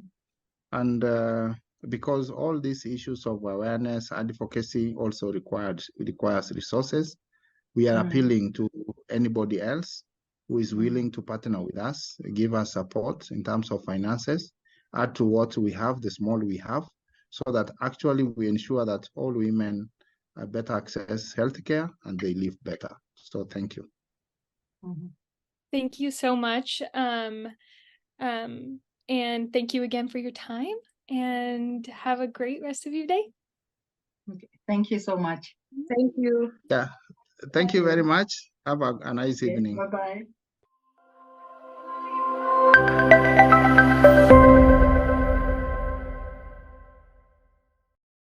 Dr. Amy, it is a pleasure to have you. Please, you have the podium. We would appreciate it if you proceed and explain your involvement and how you decided to help the patient with endometriosis and the issue of your experience, and how do you address that? Thank you. Of course, I think when it comes to having patients in my practice suffering from infertility, they come to me because they want a reason and they want a diagnosis. They want an explanation as to Why is what happening to them? And unfortunately, as women, our symptoms are often ignored, and it can take years before someone gets properly diagnosed with endometriosis. And we know far too often in our experiences together how endometriosis can affect implantation. Endometriosis can block fallopian tubes. It can decrease egg quality, causing a less number of mature eggs, for example, and a higher rate of having embryos that are not genetically normal. So when you've already gone through so much to have a baby, and in some cases it can be even multiple IVF cycles, it's imperative for me when I'm planning something for a patient to make sure that I have ruled everything out, and that includes endometriosis. So that's why there are some tests that I do. For example, the Receptiva DX test, if I suspect that someone might have silent endometriosis, or I send them to you to see what you think as far as whether the patient clinically might have some physical exam signs of endometriosis that I can't pick up, because I have certain tools in my toolbox, and I feel like you obviously can pick up on some things that I can't necessarily pick up on all the time. And I'm always just so grateful for the work that you and your team does to make my patients parents. So we've had great fortune and so many success stories where patients, for example, have had IVF cycles that don't work. Then you do surgery on them, and then they come back to me and they get pregnant through either IVF or even naturally. And sometimes, when you tell a patient, Amy, she can get pregnant now. And in the beginning, I was a little bit doubtful. I'm like, there's no way that this patient with this endometriosis can get pregnant. And then after surgery, sure enough, we have so many countless stories of patients who are then able to conceive on their own. Not everybody, but there are definitely some pretty amazing stories out there. And so patients sometimes will do IVF with me, have embryos stored, do surgery with you, get pregnant naturally, and then we've saved their embryos for their future. So that's pretty exciting for me. So if there's anyone out there that feels in their gut that they might have endometriosis, or you just don't know what's going on, I think it doesn't hurt to meet with someone to ask them, have you ruled out endometriosis for me? Especially if you have pain, or if you're having implantation issues or problems with embryo quality, I think it's worth it to explore endometriosis as a possible factor. Thank you very much, Dr. Amy. Dr. Amy, why do you think it is that in general, as you said it yourself, there is you cannot deny the success of these couples who get pregnant after many failed IVFs in some of the best centers, and you treat them and they get pregnant. And why do you think, number one, the mechanism, what it is? And number two question is, why do you think this is not more known among many infertility specialists? Yeah, I'm hoping through more awareness, like the seminars you're doing, and more patients that are speaking out about their success stories, that hopefully more fertility doctors will agree. And I think it's hard because I've personally heard other fertility doctors say, oh, endometriosis won't cause this or that. And we know that it can. So I think that, with more experts like you also, talking about how it can affect fertility, I think people will start to offer patients a workup for endometriosis more and more. And I'm seeing it across the board, either surgery or medical treatments like Orlissa or Depo-Lupron or Letrozole. And the mechanism is, I think a lot of it's just inflammatory. It's inflammation that endometriosis can cause that can decrease implantation rates, increase miscarriage rates.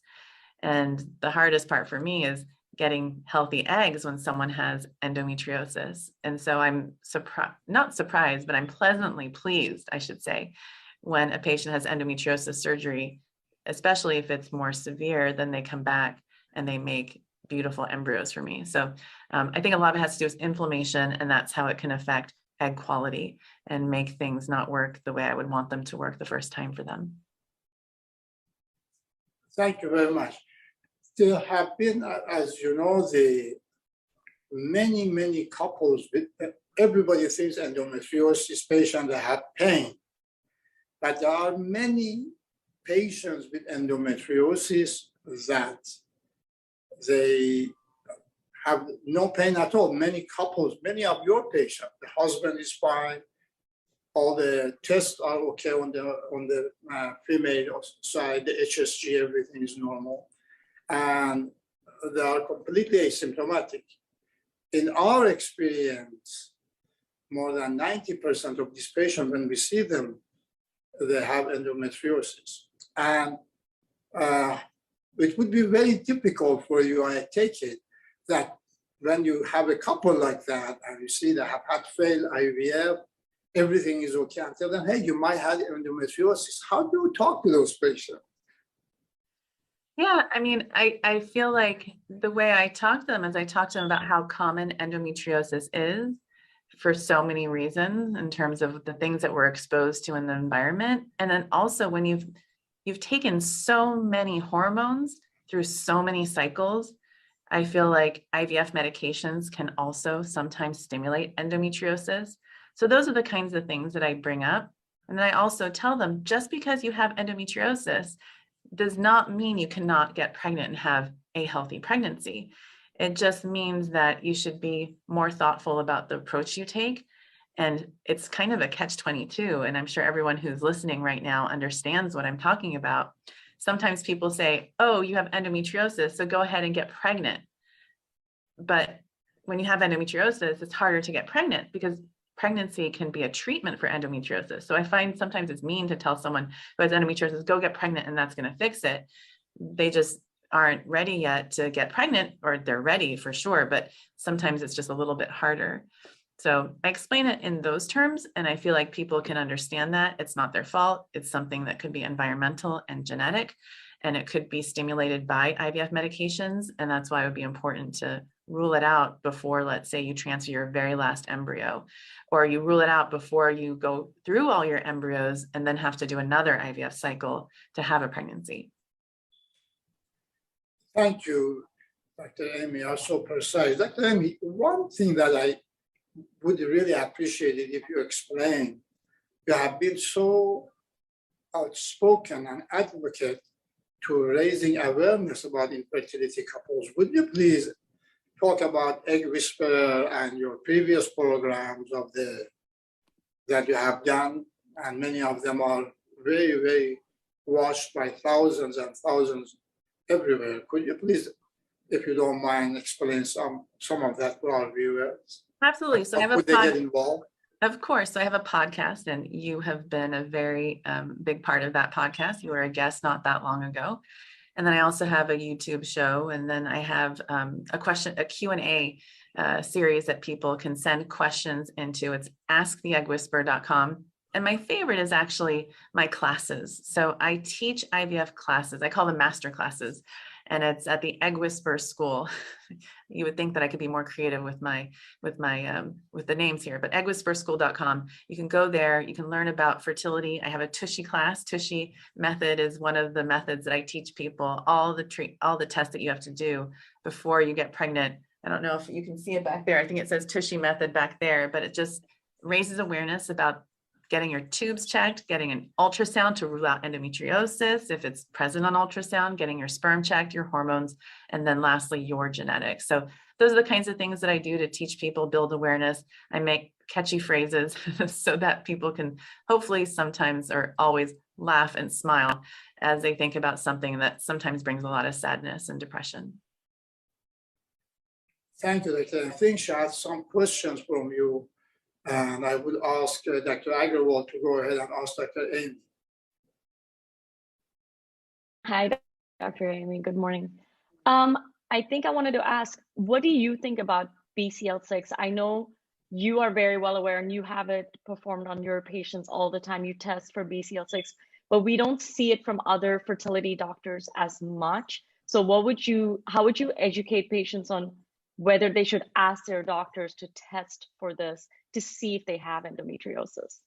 Yeah, I mean, I'm actually seeing an uptick in fertility doctors doing it across the country now. So we're going to see more and more patients getting this test done as people are waiting longer to have babies. Their embryos are so precious. I think doctors are now willing to, or they agree that maybe doing this test makes sense, especially when they're doing other tests at the same time. They can easily do that. The BCL6 test for me, if someone has obvious endometriosis, I mean, I don't know how helpful it is for someone who has endometriomas, but in someone who is having implantation issues or preparing for a transfer, I think it can be a helpful test to do, even if you haven't quote unquote failed one transfer. I don't want people to fail even one transfer. And I know people say, oh, she's never failed a transfer. Why would you do this test?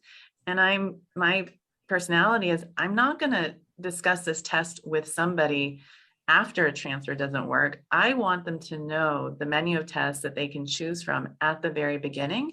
And then they can choose for themselves if they feel like that test resonates with them and they want to do it. And at the same time, it is not a perfect test. I mean, Dr. Najat and I have had patients where we think they have endometriosis. The BCL6 test, for example, is negative. And then he does surgery and sure enough, they have endometriosis. So I always tell patients, if the test is negative and you think you have endometriosis, the test could also be wrong. And I know there are other tests coming out that might be better than the BCL6 test. But that's kind of how I use it to guide treatment. It helps me change protocols. It helps me direct patients to Dr. Najat. It makes me look at the fallopian tubes more closely before a transfer. So it teaches me a lot about a patient before a transfer. But again, if a patient doesn't have access to that test because their doctor won't do it, there certainly are other doctors who could do it for you, like your OB/GYN even could do it for you if your fertility doctor doesn't think that it's a tool that they want to apply in your case. I have one question that a lot of our patients ask when they come see us, and that's about like the time of freezing eggs and doing the surgery. So there are studies that show that the quality of eggs actually get better after we do the surgery. So that's one thing that we tell our patients, but at the same time, there are some of our patients who don't want to lose time, or they're like older and they say, oh, do I have to get my eggs freeze and embryos freeze before the surgery or after? I just wanted to know your opinion about how to counsel these patients. I mean, I think it also depends on, like you said, their age, their hormone levels, how much ovarian tissue is actually there, and their willingness to do multiple IVF cycles or egg freezing cycles. So I sometimes ask people to consider doing both. So do a cycle of IVF or egg freezing first, and then about 6 weeks later, whenever Dr. Najat thinks is the best time, then do another IVF cycle after surgery. So I've done it both ways for patients. And in some patients, for example, where they have such a large endometrioma that I think it might be very dangerous, for example, for them to go through treatment. Let's say they've had severe pain before, just from the cyst rupturing, or not necessarily rupturing, but maybe leaking or getting rushed to the emergency room. Like, I don't want any of those emergencies to happen during an IVF cycle. Then I'll definitely recommend that they do surgery first. But it's a real fear because of things that patients have heard about other people who've done surgery. Then they have a much lower egg count afterwards. And so they're fearful also of losing their ovary. But just like Dr. Najat said earlier, it is so important that you're going to a fertility-minded endometriosis surgeon. So I've had patients who've gone to somebody and they leave the operating room with no ovary because the doctor didn't do anything to save that ovary. They just removed the entire ovary rather than just removing the endometrioma. So I always reassure my patients that I actually don't think I've had one patient leave Dr. Najat's operating room with an organ removed.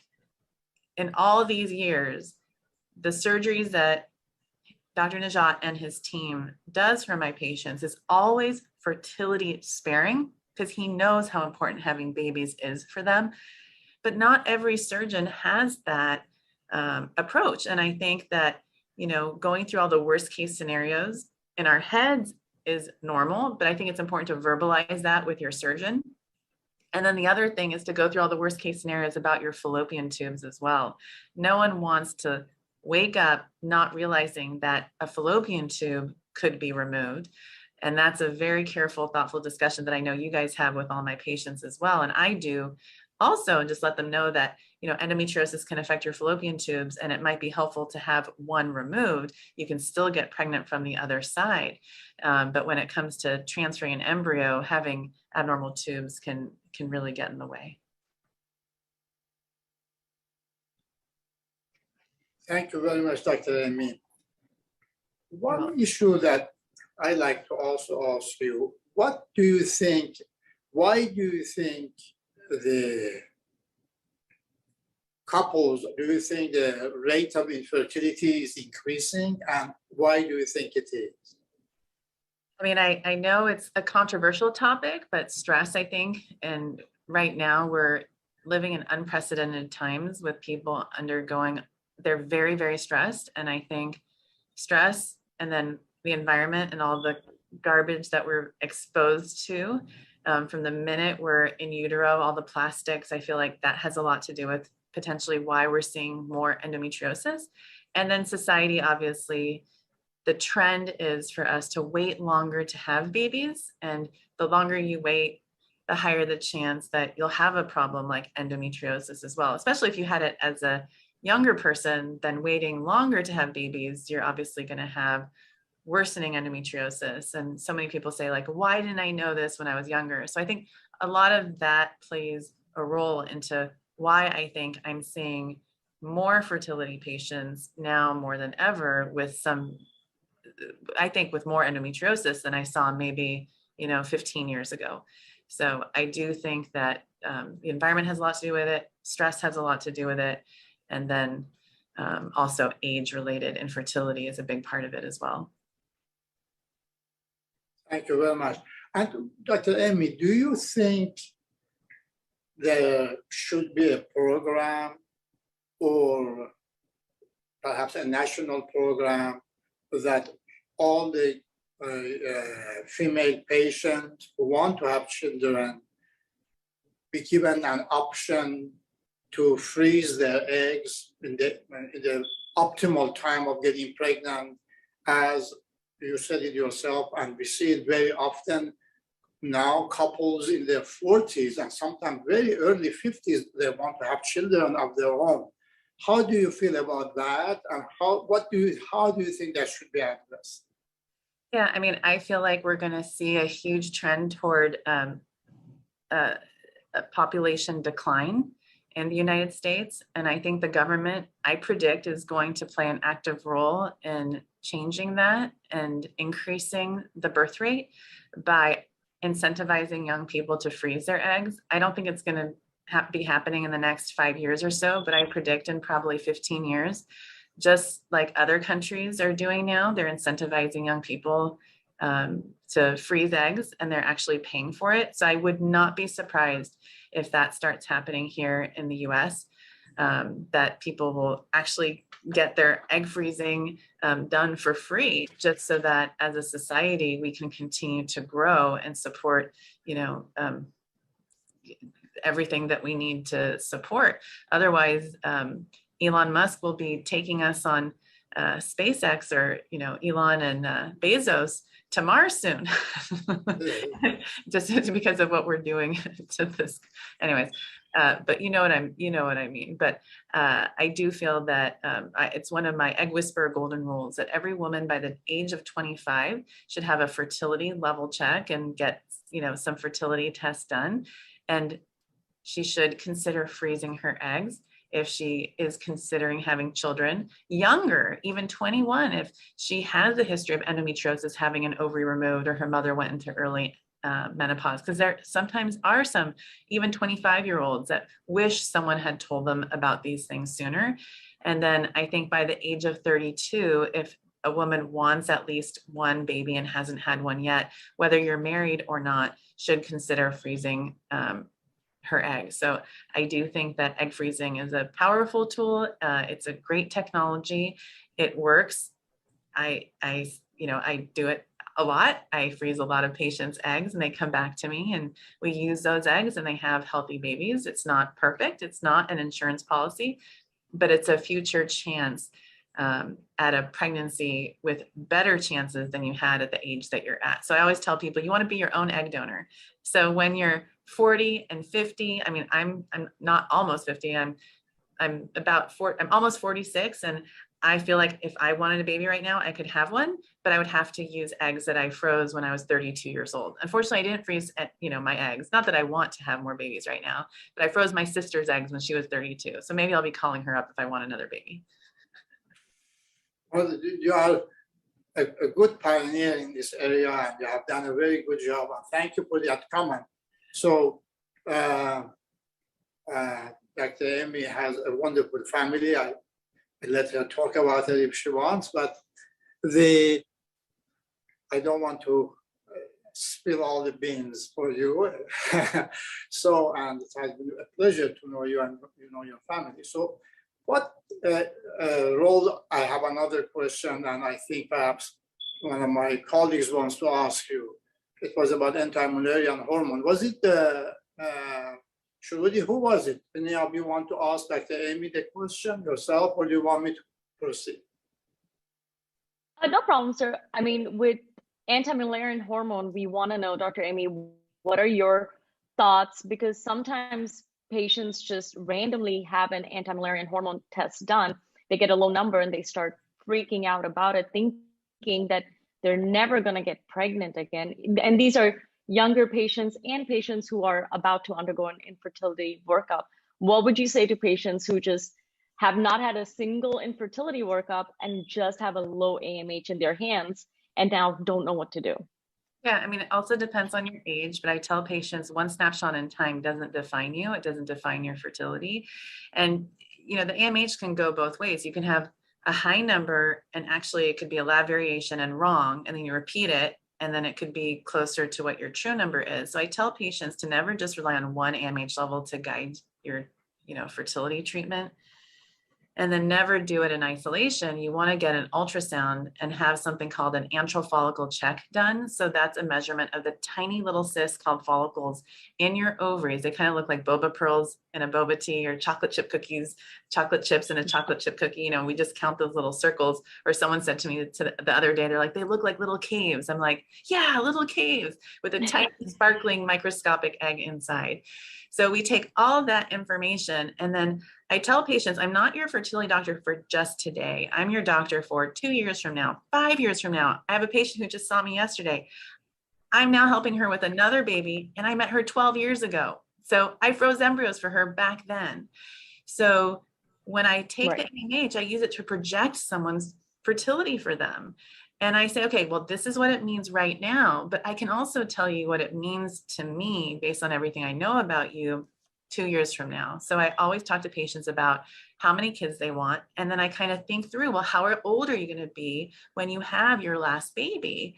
And what will your AMH potentially be then? And how many IVF cycles should you do to give yourself the best chance of reaching your goals? Because we know that we have a finite supply of eggs, and we have not figured out a way to help women regrow them. So AMH, I mean, one day we hopefully will, but for now we still have to freeze eggs, do lots of IVF cycles for people to make sure that they have enough embryos for themselves.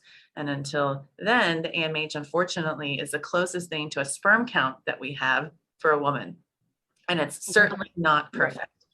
So that's what I would say. I would say, don't let that AMH define you. You're not your AMH level, and your AMH can be misleading because sometimes you can get a level that's not accurate or true for what's going on with your fertility. Dr. Thank Amy, you very much, Dr. Amy. That's very well put. So there is another question. I think we have touched on some of it, but someone actually asked kind of about failed IVF and an elevated receptiva BCL6 of 3.8, and they're undergoing suppression with agestin and letrozole prior to perhaps another retrieval, and also in the presence of a low AMH. I think my question would be, in counseling with that patient, where would talking about surgery be part of that counseling for you, Dr. Amy, and where would you have that conversation, and how would you kind of counsel your patient for options moving forward? Yeah, I've learned a lot over the years about how important it is to make sure patients that you describe make more embryos, and make more embryos before you start the suppression process. Because if, let's say, you've gone through 2-3 months of suppression, I guarantee you that you're not going to have as good of an IVF cycle, especially if you're older with a low AMH, than you would have had 3 months prior. So before you even start that, I say make more embryos, because your BCL6 level is telling me that we might have implantation issues, even if we do all the things that we're talking about, like suppression and or surgery. And then I always tell my patients that my goal for you is to be a parent with your own DNA over you carrying the pregnancy. And so I want to do everything I can to make sure you have a baby with your own DNA. And I don't want to roll the embryos like people talk about rolling the dice and just see what happens. So then I want to be very thoughtful about the approach we take and include a conversation about doing surgery as well. So if, for example, you just have one embryo left and that's it, and we're going to talk about, should we do more cycles to get more? If we've already done the number of cycles that we need, then if there's just one embryo, I think it definitely makes sense to talk through surgery and suppression. And then I always say this because these are the conversations that people need to have before they transfer, before a negative pregnancy test. What would you do if this transfer didn't work? Okay, everyone remember that. All the audience out there, remember this.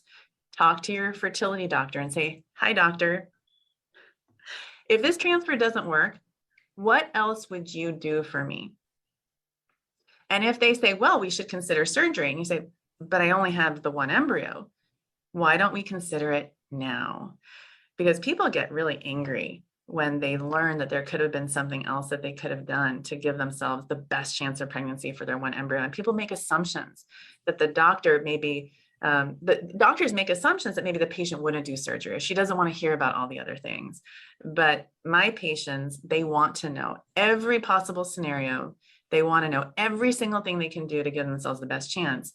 So no matter what we do, I will always say to them, if this doesn't work, we made the right decision together, and we can never look back and say that we could have done something different because we were so thoughtful. And patients understand that. They say to me, Amy, no matter what happens, I know we did our very best, and I know we thought through everything up front before we made the decision to do this. So if it doesn't work, at least I know we tried. Dr. Amy, thank you so much.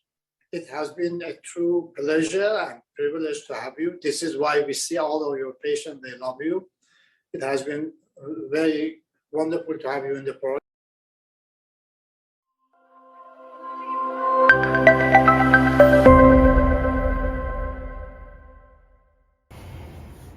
Imagine a world where billions of women worldwide suffer silently from a condition that is often misunderstood, misdiagnosed, and mistreated. This isn't just a hypothetical scenario. It's the reality for countless individuals battling with endometriosis. Formerly believed to affect around 10% of the population, recent findings indicate that endometriosis affects over 1 billion individuals globally. I am currently a fellow under the mentorship of Dr. Cameron Najat, specializing in minimally invasive and robotic surgery in gynecology and reproductive surgery with the Society of Laparoscopic and Robotic Surgeons and the American Society for Reproductive Medicine. But I'm also an advocate for those whose lives are profoundly impacted by endometriosis. Despite endometriosis' prevalence globally, its significant impact on emotional and physical quality of life, its substantial economic and societal burden, there remains limitations and inconsistencies in recognizing and diagnosing the disease. Developing and supporting movements and organizations like EndoMarch and Access are the first steps in raising awareness about the necessity for endometriosis experts. Training these specialists is the next step in advocating for individuals who suffer from this condition. However, addressing this imperative comes with challenges. There's a shortage of dedicated training programs focused on endometriosis, leaving aspiring specialists with inadequate skills. Additionally, the complexity of the disease requires a comprehensive understanding of its pathophysiology and treatment modalities, which may be challenging to impart within traditional medical education frameworks. Clinical exposure to endometriosis cases during medical training is essential for developing expertise. Yet opportunities for such exposure may be limited, particularly in settings where the condition is underdiagnosed or overlooked. Furthermore, effective management of endometriosis often necessitates a multidisciplinary approach, requiring collaboration among various healthcare professionals. However, training programs may struggle to provide interdisciplinary training opportunities, resulting in gaps in patient care skills. Geographical disparities also affect access to training programs and resources for endometriosis specialists, leading to inequalities in specialized care. Since starting my fellowship with Dr. Najat, I have witnessed numerous challenging cases, some of which would challenge even seasoned gynecologists. A significant portion of our patients have endured symptoms of endometriosis, leading many to undergo repeat surgeries nationwide. It is not uncommon to hear our patients express their previous physician's hesitancy to proceed with surgery, emphasizing the necessity for physicians specializing in endometriosis management and surgeons skilled in endometriosis surgery. Despite challenges, there is hope. Efforts to develop non-invasive screening tools such as the Endometriosis Risk Advisor mobile application show promise in enhancing diagnostic capabilities and improving patient outcomes. Dr. Najat and his team discussed the Endometriosis Risk Advisor app in an article published in the Journal of Clinical Medicine last year, emphasizing its value as a non-invasive screening tool for identifying high-risk individuals. However, further training is essential to ensure healthcare providers effectively utilize such tools in clinical practice, underscoring the importance of specialized training in endometriosis management. In January of this year, our team published an article in the Journal of Clinical Medicine discussing the prevalence of endometriosis in patients with unexplained infertility, indicating a higher incidence than previously reported. Beyond pain, endometriosis is linked to elevated risks of both obstetric and non-obstetric complications. Efforts to develop dependable, non-invasive, and cost-effective screening tools can enhance diagnostic capabilities and facilitate comprehensive care for patients with endometriosis. While movements like EndoMarch and Access have begun to raise awareness, the crucial next step is to train more specialists in endometriosis. By investing in specialized training initiatives, we can strengthen our capacity to deliver high-quality care to those affected by endometriosis. This isn't just about advancing medical knowledge anymore. It's about advocating for the many who suffer from this condition, ensuring they receive the expert care and support they deserve.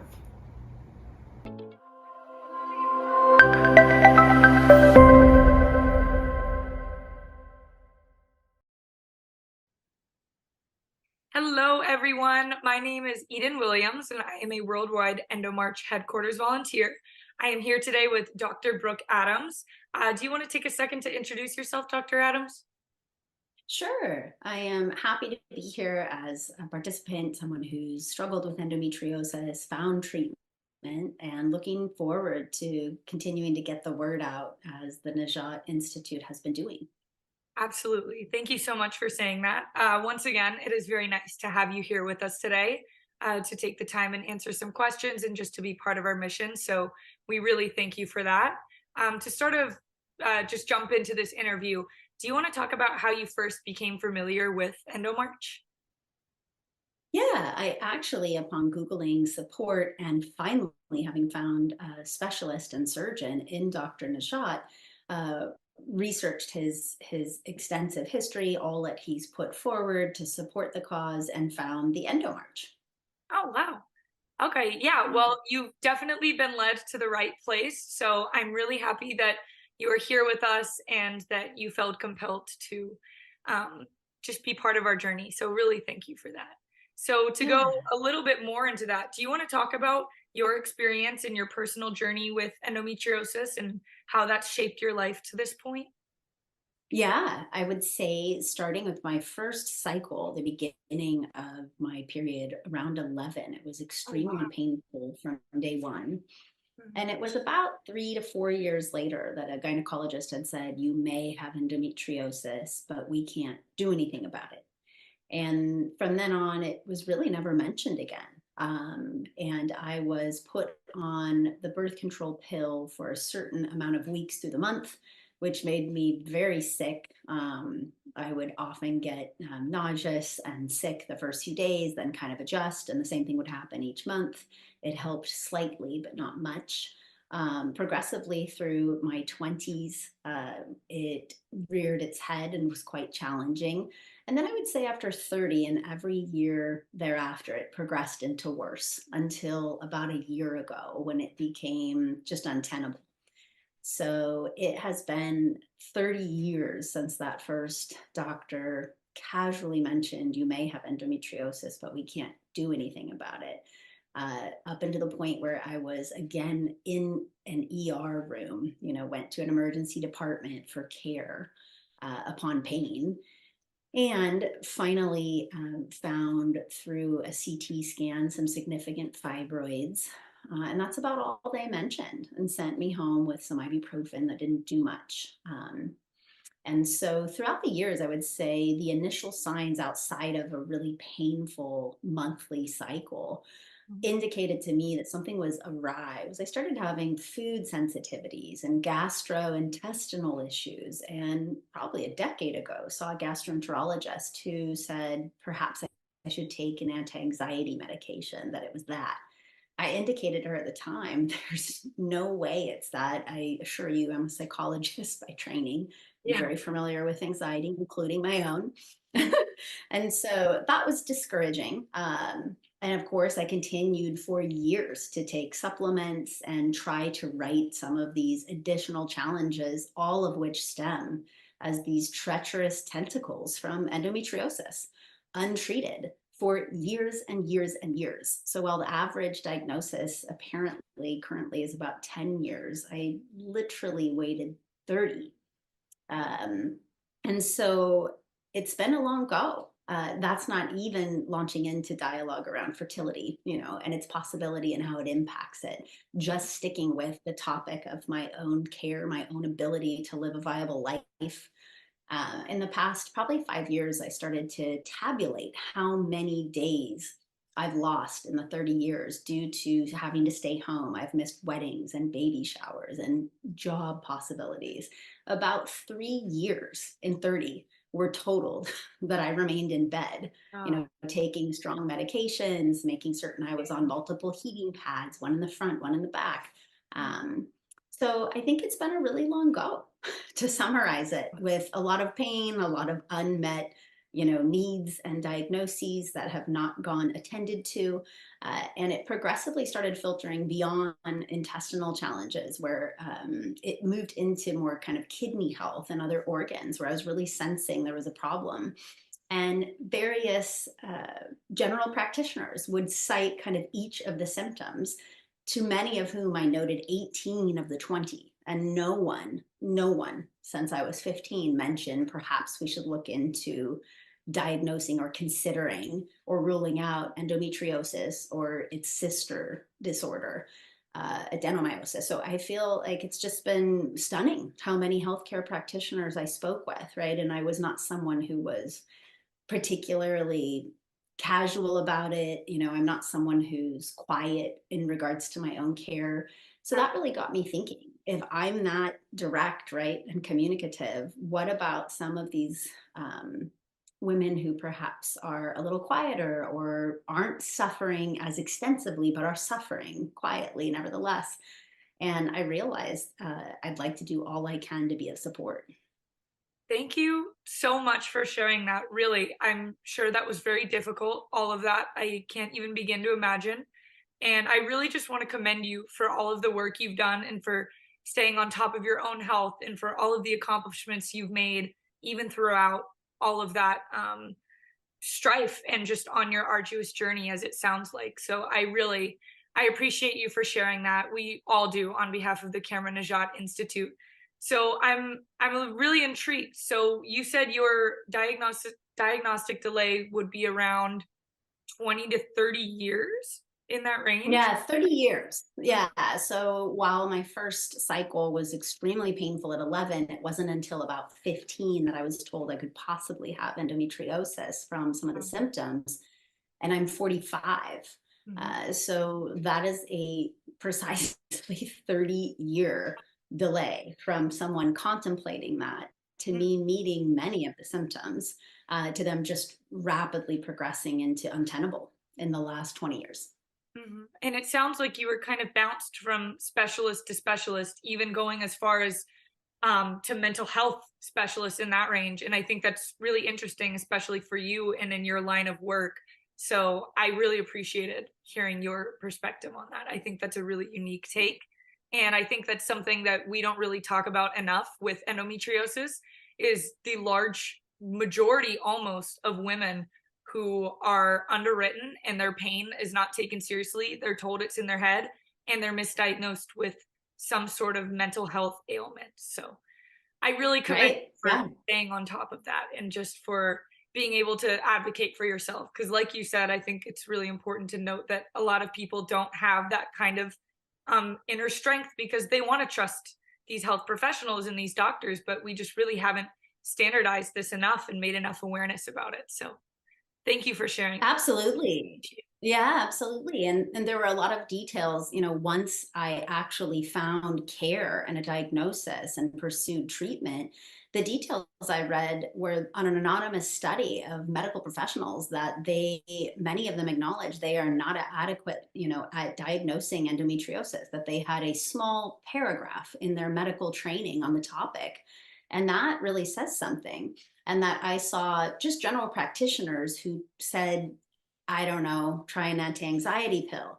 A gastroenterologist said, try an anti-anxiety pill. And it's kind of stunning because it's so far off the mark and of course would just continue to sublimate these symptoms. And the only reason I really continued to pursue care was because it became utterly untenable not to. I could not function. I was starting to miss work. I was exceptionally nauseated, which just progressed over the course of probably the last decade into really unbearable. And all of these were symptoms of endometriosis. Yeah. So is everything that we just talked about what really inspired you to become an advocate in this journey? I'm sure that had a large portion to do with it. Do you want to talk a little bit about how that got you involved with EndoMarch? Yeah, I look forward to being involved here and in greater depth with your organization because it really robbed my ability to trust medical professionals. And being one myself, I certainly think that standard is essential, right? That we have integrity in what we offer so that people can trust what they're getting.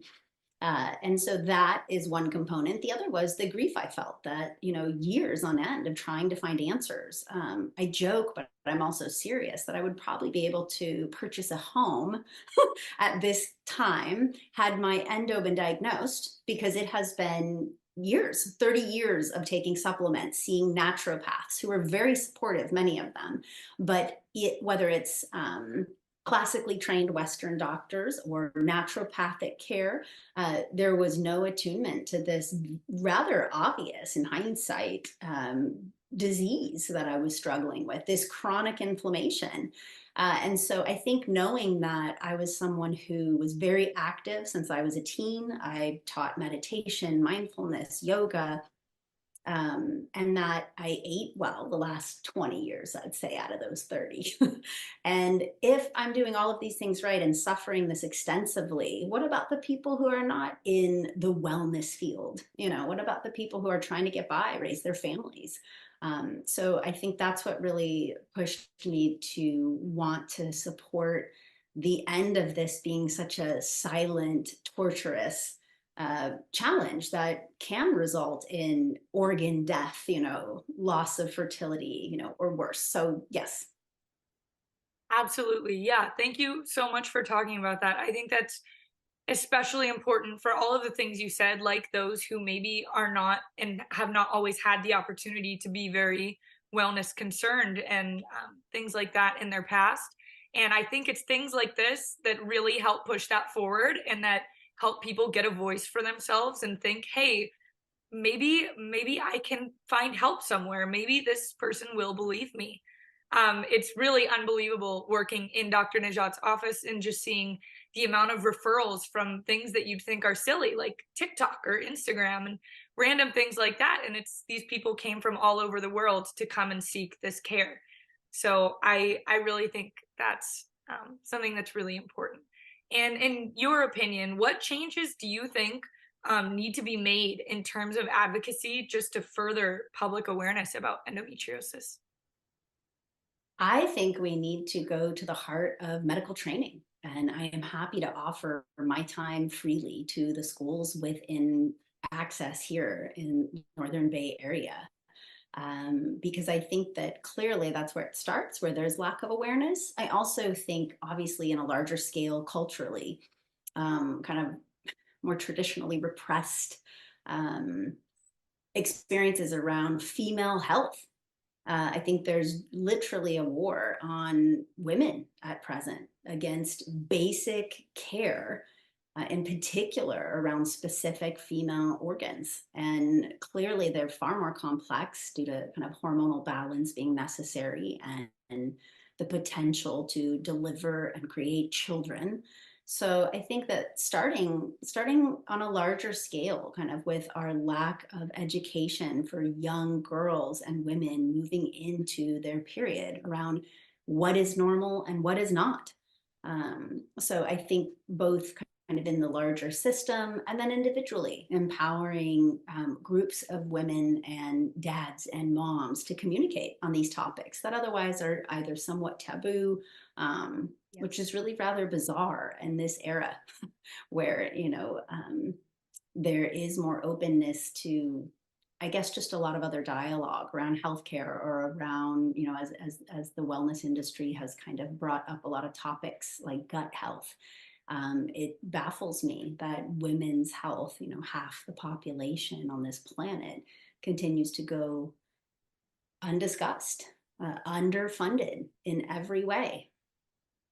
Yeah, absolutely. I think that became extremely clear to me, not only just from my time in the Cameron Najat Institute, but I just in the beginning of my college career, I remember writing a paper and I was discussing the differences between a woman's average wait time for ER care and a man's. And there was nearly a 15 to 20 minute average wait time difference between a woman and a man.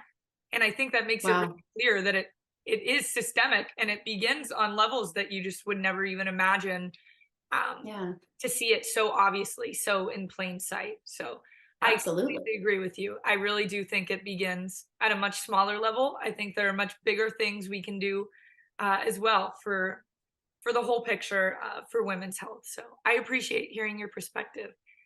Is there anything else you would like to share with us today? Anything you want to say to anyone else about your journey or anything of the likes? Yeah, two things. One, just that I think it is a really long go, but essential that you companion yourself, that women get to know in detail their energy levels, what foods allow them to feel satiated, what friends allow them to feel their best self, and then continuing down that path. What is your cycle like? We only talk about, the menstrual cycle when there's 3 other weeks leading up to that. So how do you support your health in general? This additional vital sign of a period.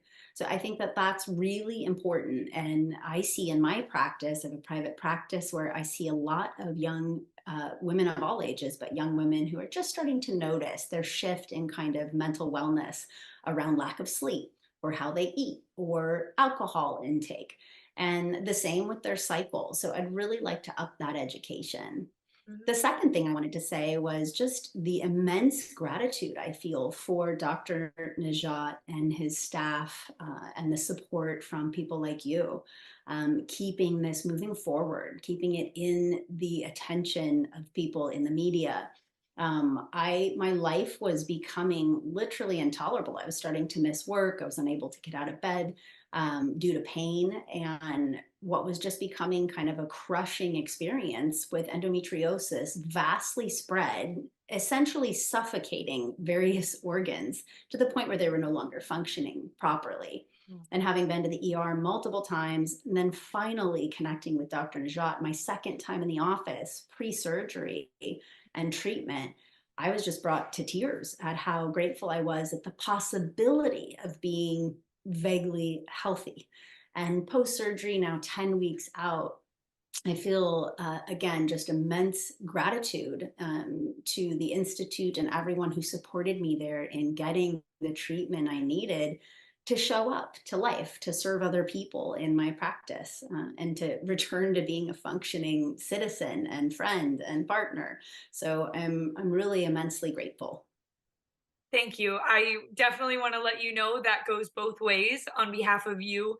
As one of our advocates, it really means so much to our mission, everything we believe in, what we're trying to accomplish. And we really want to thank you for your time today. So with that, we'll go ahead and conclude this interview. Thank you so much for your time, Dr. Adams, and I hope to see you. Thank you.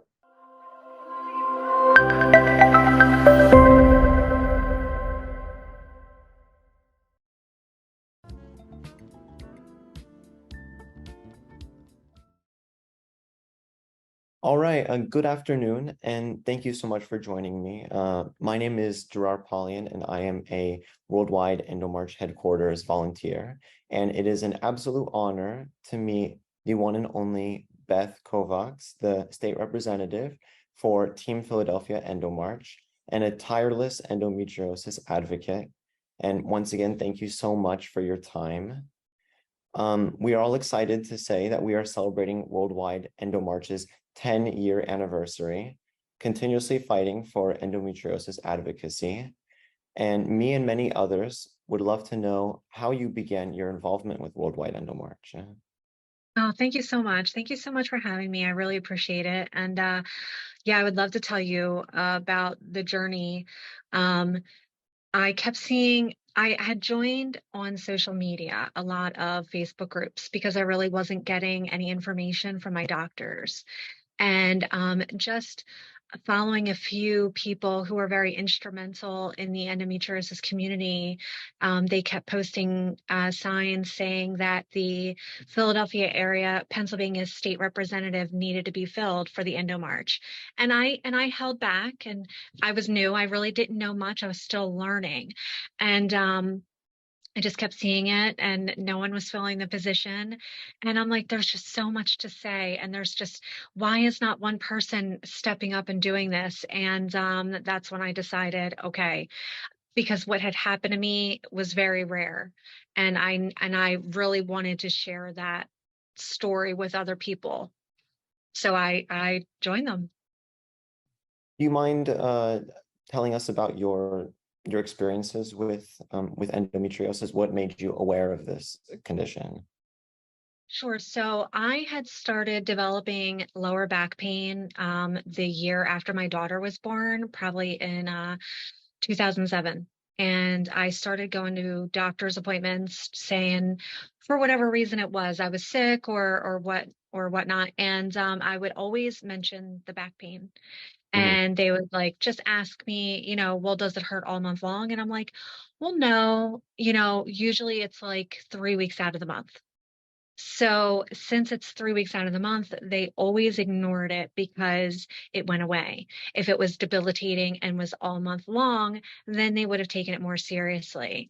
So in 2015, I woke up with a pain in my side, and I went to the doctor and they said I had a urinary tract infection and gave me antibiotics and sent me on my way. Now, I had never had a urinary tract infection before, so I had no idea. I was like, wow, this is really painful. Like that's crazy that people go through this. And about 4 or 5 days later, I was not getting any better. In fact, it was getting worse. And the person who diagnosed me actually wasn't my normal doctor. It had happened on a weekend. So I had to go in and see another doctor. I had asked to see my normal doctor. I told him, I said, listen, I'm telling you, something is wrong. And that happened on a Thursday. And he said, all right, to appease you, because I was young, healthy, nothing was wrong with me, we'll get you a CT scan. I said, okay. The next morning, I went and got a CT scan at 8 a.m. in the morning, and by 10 a.m., I was getting a phone call. They had said that I had a large mass over my bladder. And I was then, test after test, like, let's see what's going on. We have to get you in. It was just very rushed. Everything was happening all so quickly. I was sent to a urologist who, in that first meeting with him, he said, worst case scenario, you're going to have your ureter cut and reimplanted into a different part of your bladder. Well, I had a friend with me and she was like, no, no, no, no, that is the worst case scenario. Why would you even say that to her? And immediately I began to panic. It turns out that that is what happened to me. It was worst case scenario. And I did need to have a reimplantation surgery. My left ureter had stopped working completely.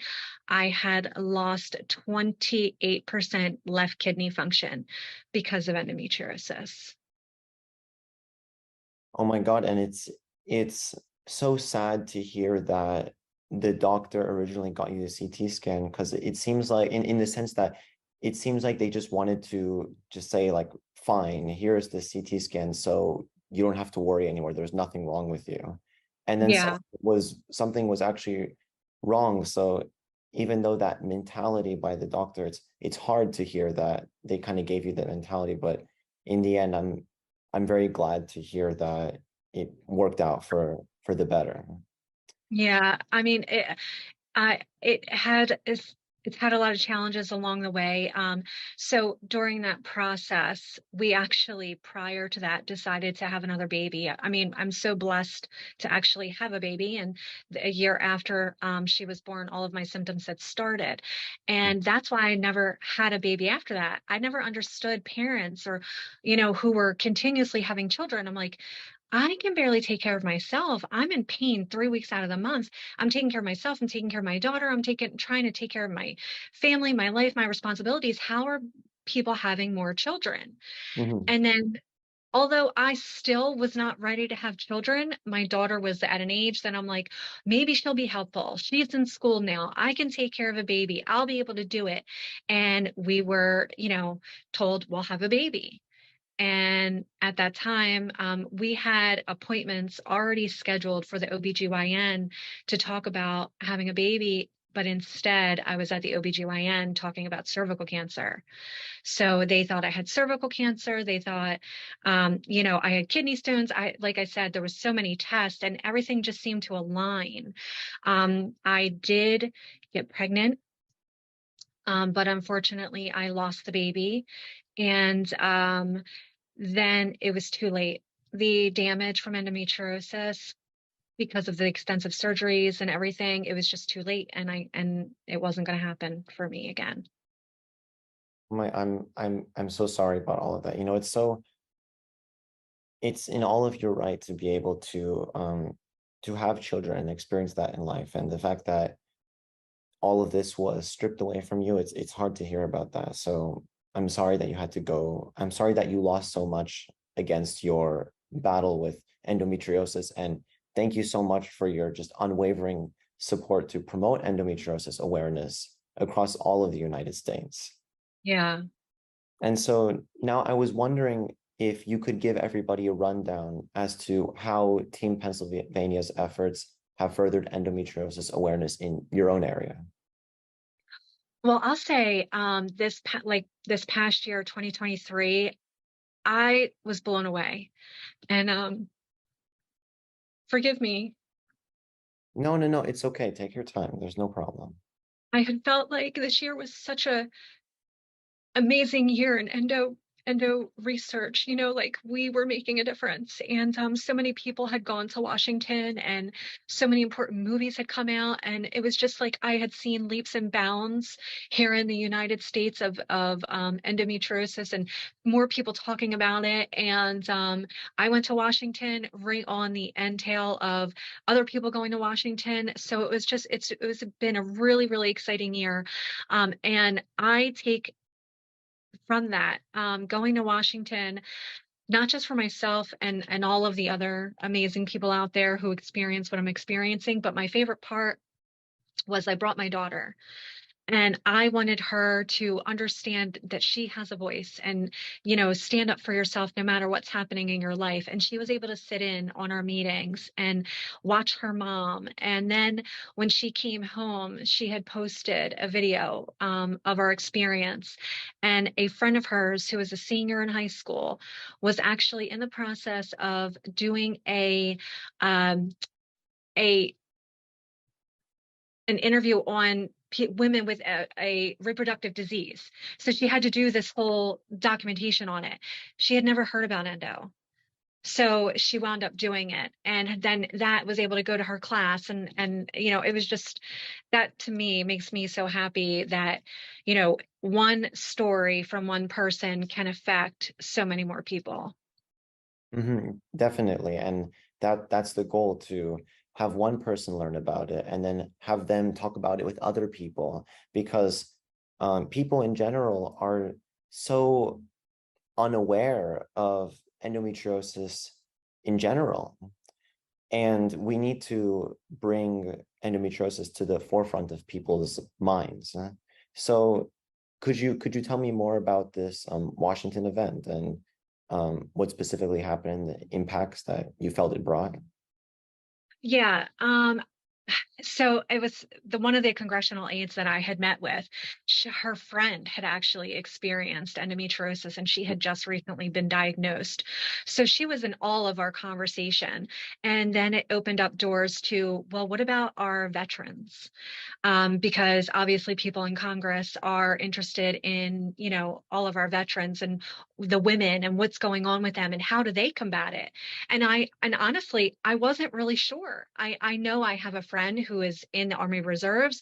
She has experienced and had to step back from certain detail because of it. So it affects us all across the board. So just knowing that, bringing that up about the veterans would then be thought about in the future, and how are we going to make it better for them? So I really enjoyed that. I really enjoyed just being in Washington in general. It just felt so empowering to be there. We did a news broadcast, met with a couple aides, and I've actually met locally with my representative back in 2020 when I had started with the EndoMarch. No, that's great. You guys were even able to make it on the news, because platforms like that provide can give us at Worldwide EndoMarch and you guys such a big voice and reach out to a lot more people. So congratulations on such an amazing event. And I know your daughter was very proud to see you make such a big impact. Yeah, that was really, really exciting to bring her. I'm curious, in your situation, how long would you say that you personally suffered with endometriosis? Because as you're aware, there's a 7 to 10 year delay with endometriosis, and I was wondering if, from your situation to the situation of people right now, is that delay still going? Is that delay still as large in your area? Yeah, I truly believe that. And it boggles my mind. So my symptoms started in 2007. I was diagnosed in 2016. Oh, wow. And that was after they had opened me up for the reimplantation surgery. Because prior to that reimplantation surgery, even though I was doing all the research and I was diagnosed with the UTI, I'm like, this doesn't sound right. And when I started researching, I'm like, this sounds like endometriosis. Like, I'm having these pains, and there's other women who are having these exact same pains as me. And my doctors, all of them, assured me that it was not endometriosis. They're like, no, like, it's not.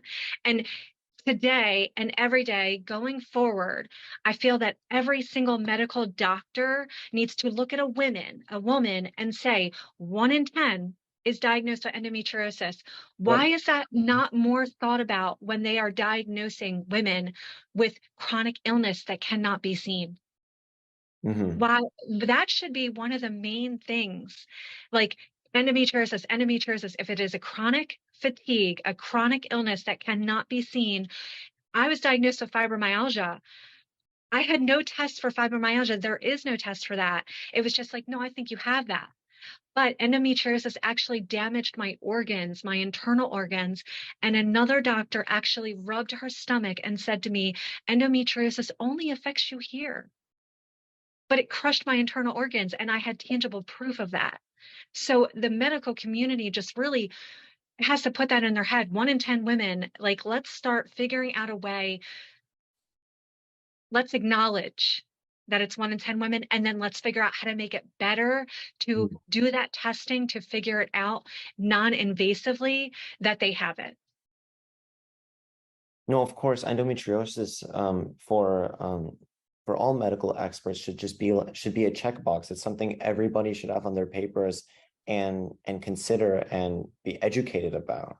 And with our current situation, it's clear that many doctors are not educated on the symptoms and not educated on how bad it can become with thoracic endometriosis syndrome and silent kidney loss. There's a lot of impacts just beyond the uterus and the pelvis. And I So think it's important yeah. too to have access to specialists who do know how to work with women with endometriosis in severe cases. Like I just recently found out, how could I just recently find out that in order for me to be helped, I need to see a gynecologic oncologist? You know, and then I had a woman reach out to me a couple days ago, and she was like, I just don't know where to turn. I don't know what to do. And she told me her case. And I said, I think you're going to need a gynecologic oncologist. And she said, forgive me if this is a silly question, but isn't that for cancer? And I was Exactly. like, I said, yeah, you would think, but it's not just for cancer, it's for gynecological issues that are very severe, like endometriosis and what you've been through and what I've been through. Why our doctors are not giving out that information and having us suffer more years than what's needed, I'll never understand. It's truly unfortunate that people such as yourself and the people who contact you have to go through so many hoops to find somebody to take care of them. So would you say throughout these 10 years that EndoMarch has been around, that it's become easier to find an endometriosis specialist, or it's still just as difficult?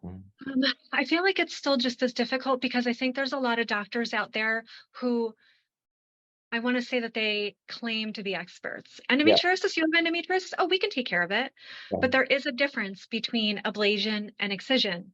And I, when I questioned my oncologist, I'm like, well, are you going to ablate, do an ablation or an excision? And the way that he looked at me, like, Yeah. he's the doctor, I don't really know what I'm talking about. And he's like, well, I do both. In my mind, that was an immediate turnoff, kind of like, no, you are going to excise it. There's no point on ablation. So I feel that I don't want to take away from the community, obviously the medical community, they're here to help us, but I just wish that they had more knowledge, and I wish that they got the experience to do. Instead of having us wait 10 years, why don't they just be able to be knowledgeable in the moment and fix us in the beginning instead of until it's too late, like someone like me and has organ damage, unrepairable organ damage. If they would have known in the beginning, if they would have said, this sounds like endometriosis, I could have been looked at. And at that time, I could have had excision surgery. I may have needed it a couple times, and that's okay. But I would not have had organ damage that had affected me for my whole life and changed the course of my life. Oh my, it's the with something such as endometriosis that has such a very, very strong impact on people all over the world, and how it's not on the forefront of medical professionals' minds. It's heartbreaking, and I know you of all people definitely understand that. And I am happy. I'm sorry, I didn't mean to cut you off. I do want to say that I have heard about Dr. Nazat starting a school and teaching others about excision and becoming specialists just like him. And I think that that's amazing. And I hope that that just goes above and beyond and gets us to where we need to be. oh, definitely, Dr. Najat has taught many fellows, and his expertise being spread to other new medical professionals will definitely further advancements in awareness with endometriosis. Are there any last words you would like to add for those maybe going through the condition or that want to learn more? I would just like to say, so during this journey, I have been able to really reflect on everything, and I have contributed to a book, and then that led me to want to contribute to my own book and write about it. And one of my main taglines will be forever, continue to be strong in your weakest moments. It is a journey, and every day you're going to get up and you're going to wonder how today is going to go. And I think that that's what's so important, is to not put an expectation on yourself of, I should be better now, or I'm doing these steps, how come I'm not better? Because it can flip on a switch. You can try to do holistic practices, you can get the surgery, you can do all the things that are recommended, but you may not have a good day, and that's going to be okay. You just have to remain remain knowing that you have to remain strong in your weakest moments, because that's the only way you're going to get through. Of course, of course.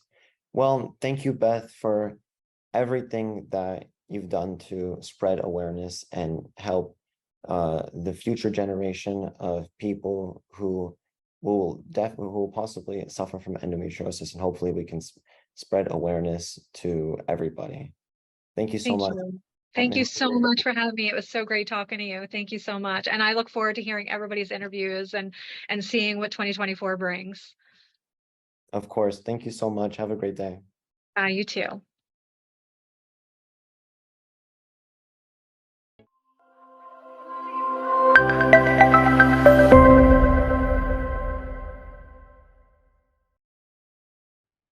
Once again, I would like to thank all of you, all the viewers, all the patients with endometriosis and their families, their communities, all the advocates around the world, all of you that you are doing everything to help change the dynasty of endometriosis. You have been wonderful. Together, we are going to conquer this disease, and we appreciate all of your devotion. Also, I would like to thank immensely from every one of the participants that they participated in this program, and I would like to specifically thank people who have put this program together, and including Zoe Pennington especially, and Barbara Page, and Mary Aiken, who has recently joined us, and Rana, Roya, Gerard, Elif, Marianne, Eden.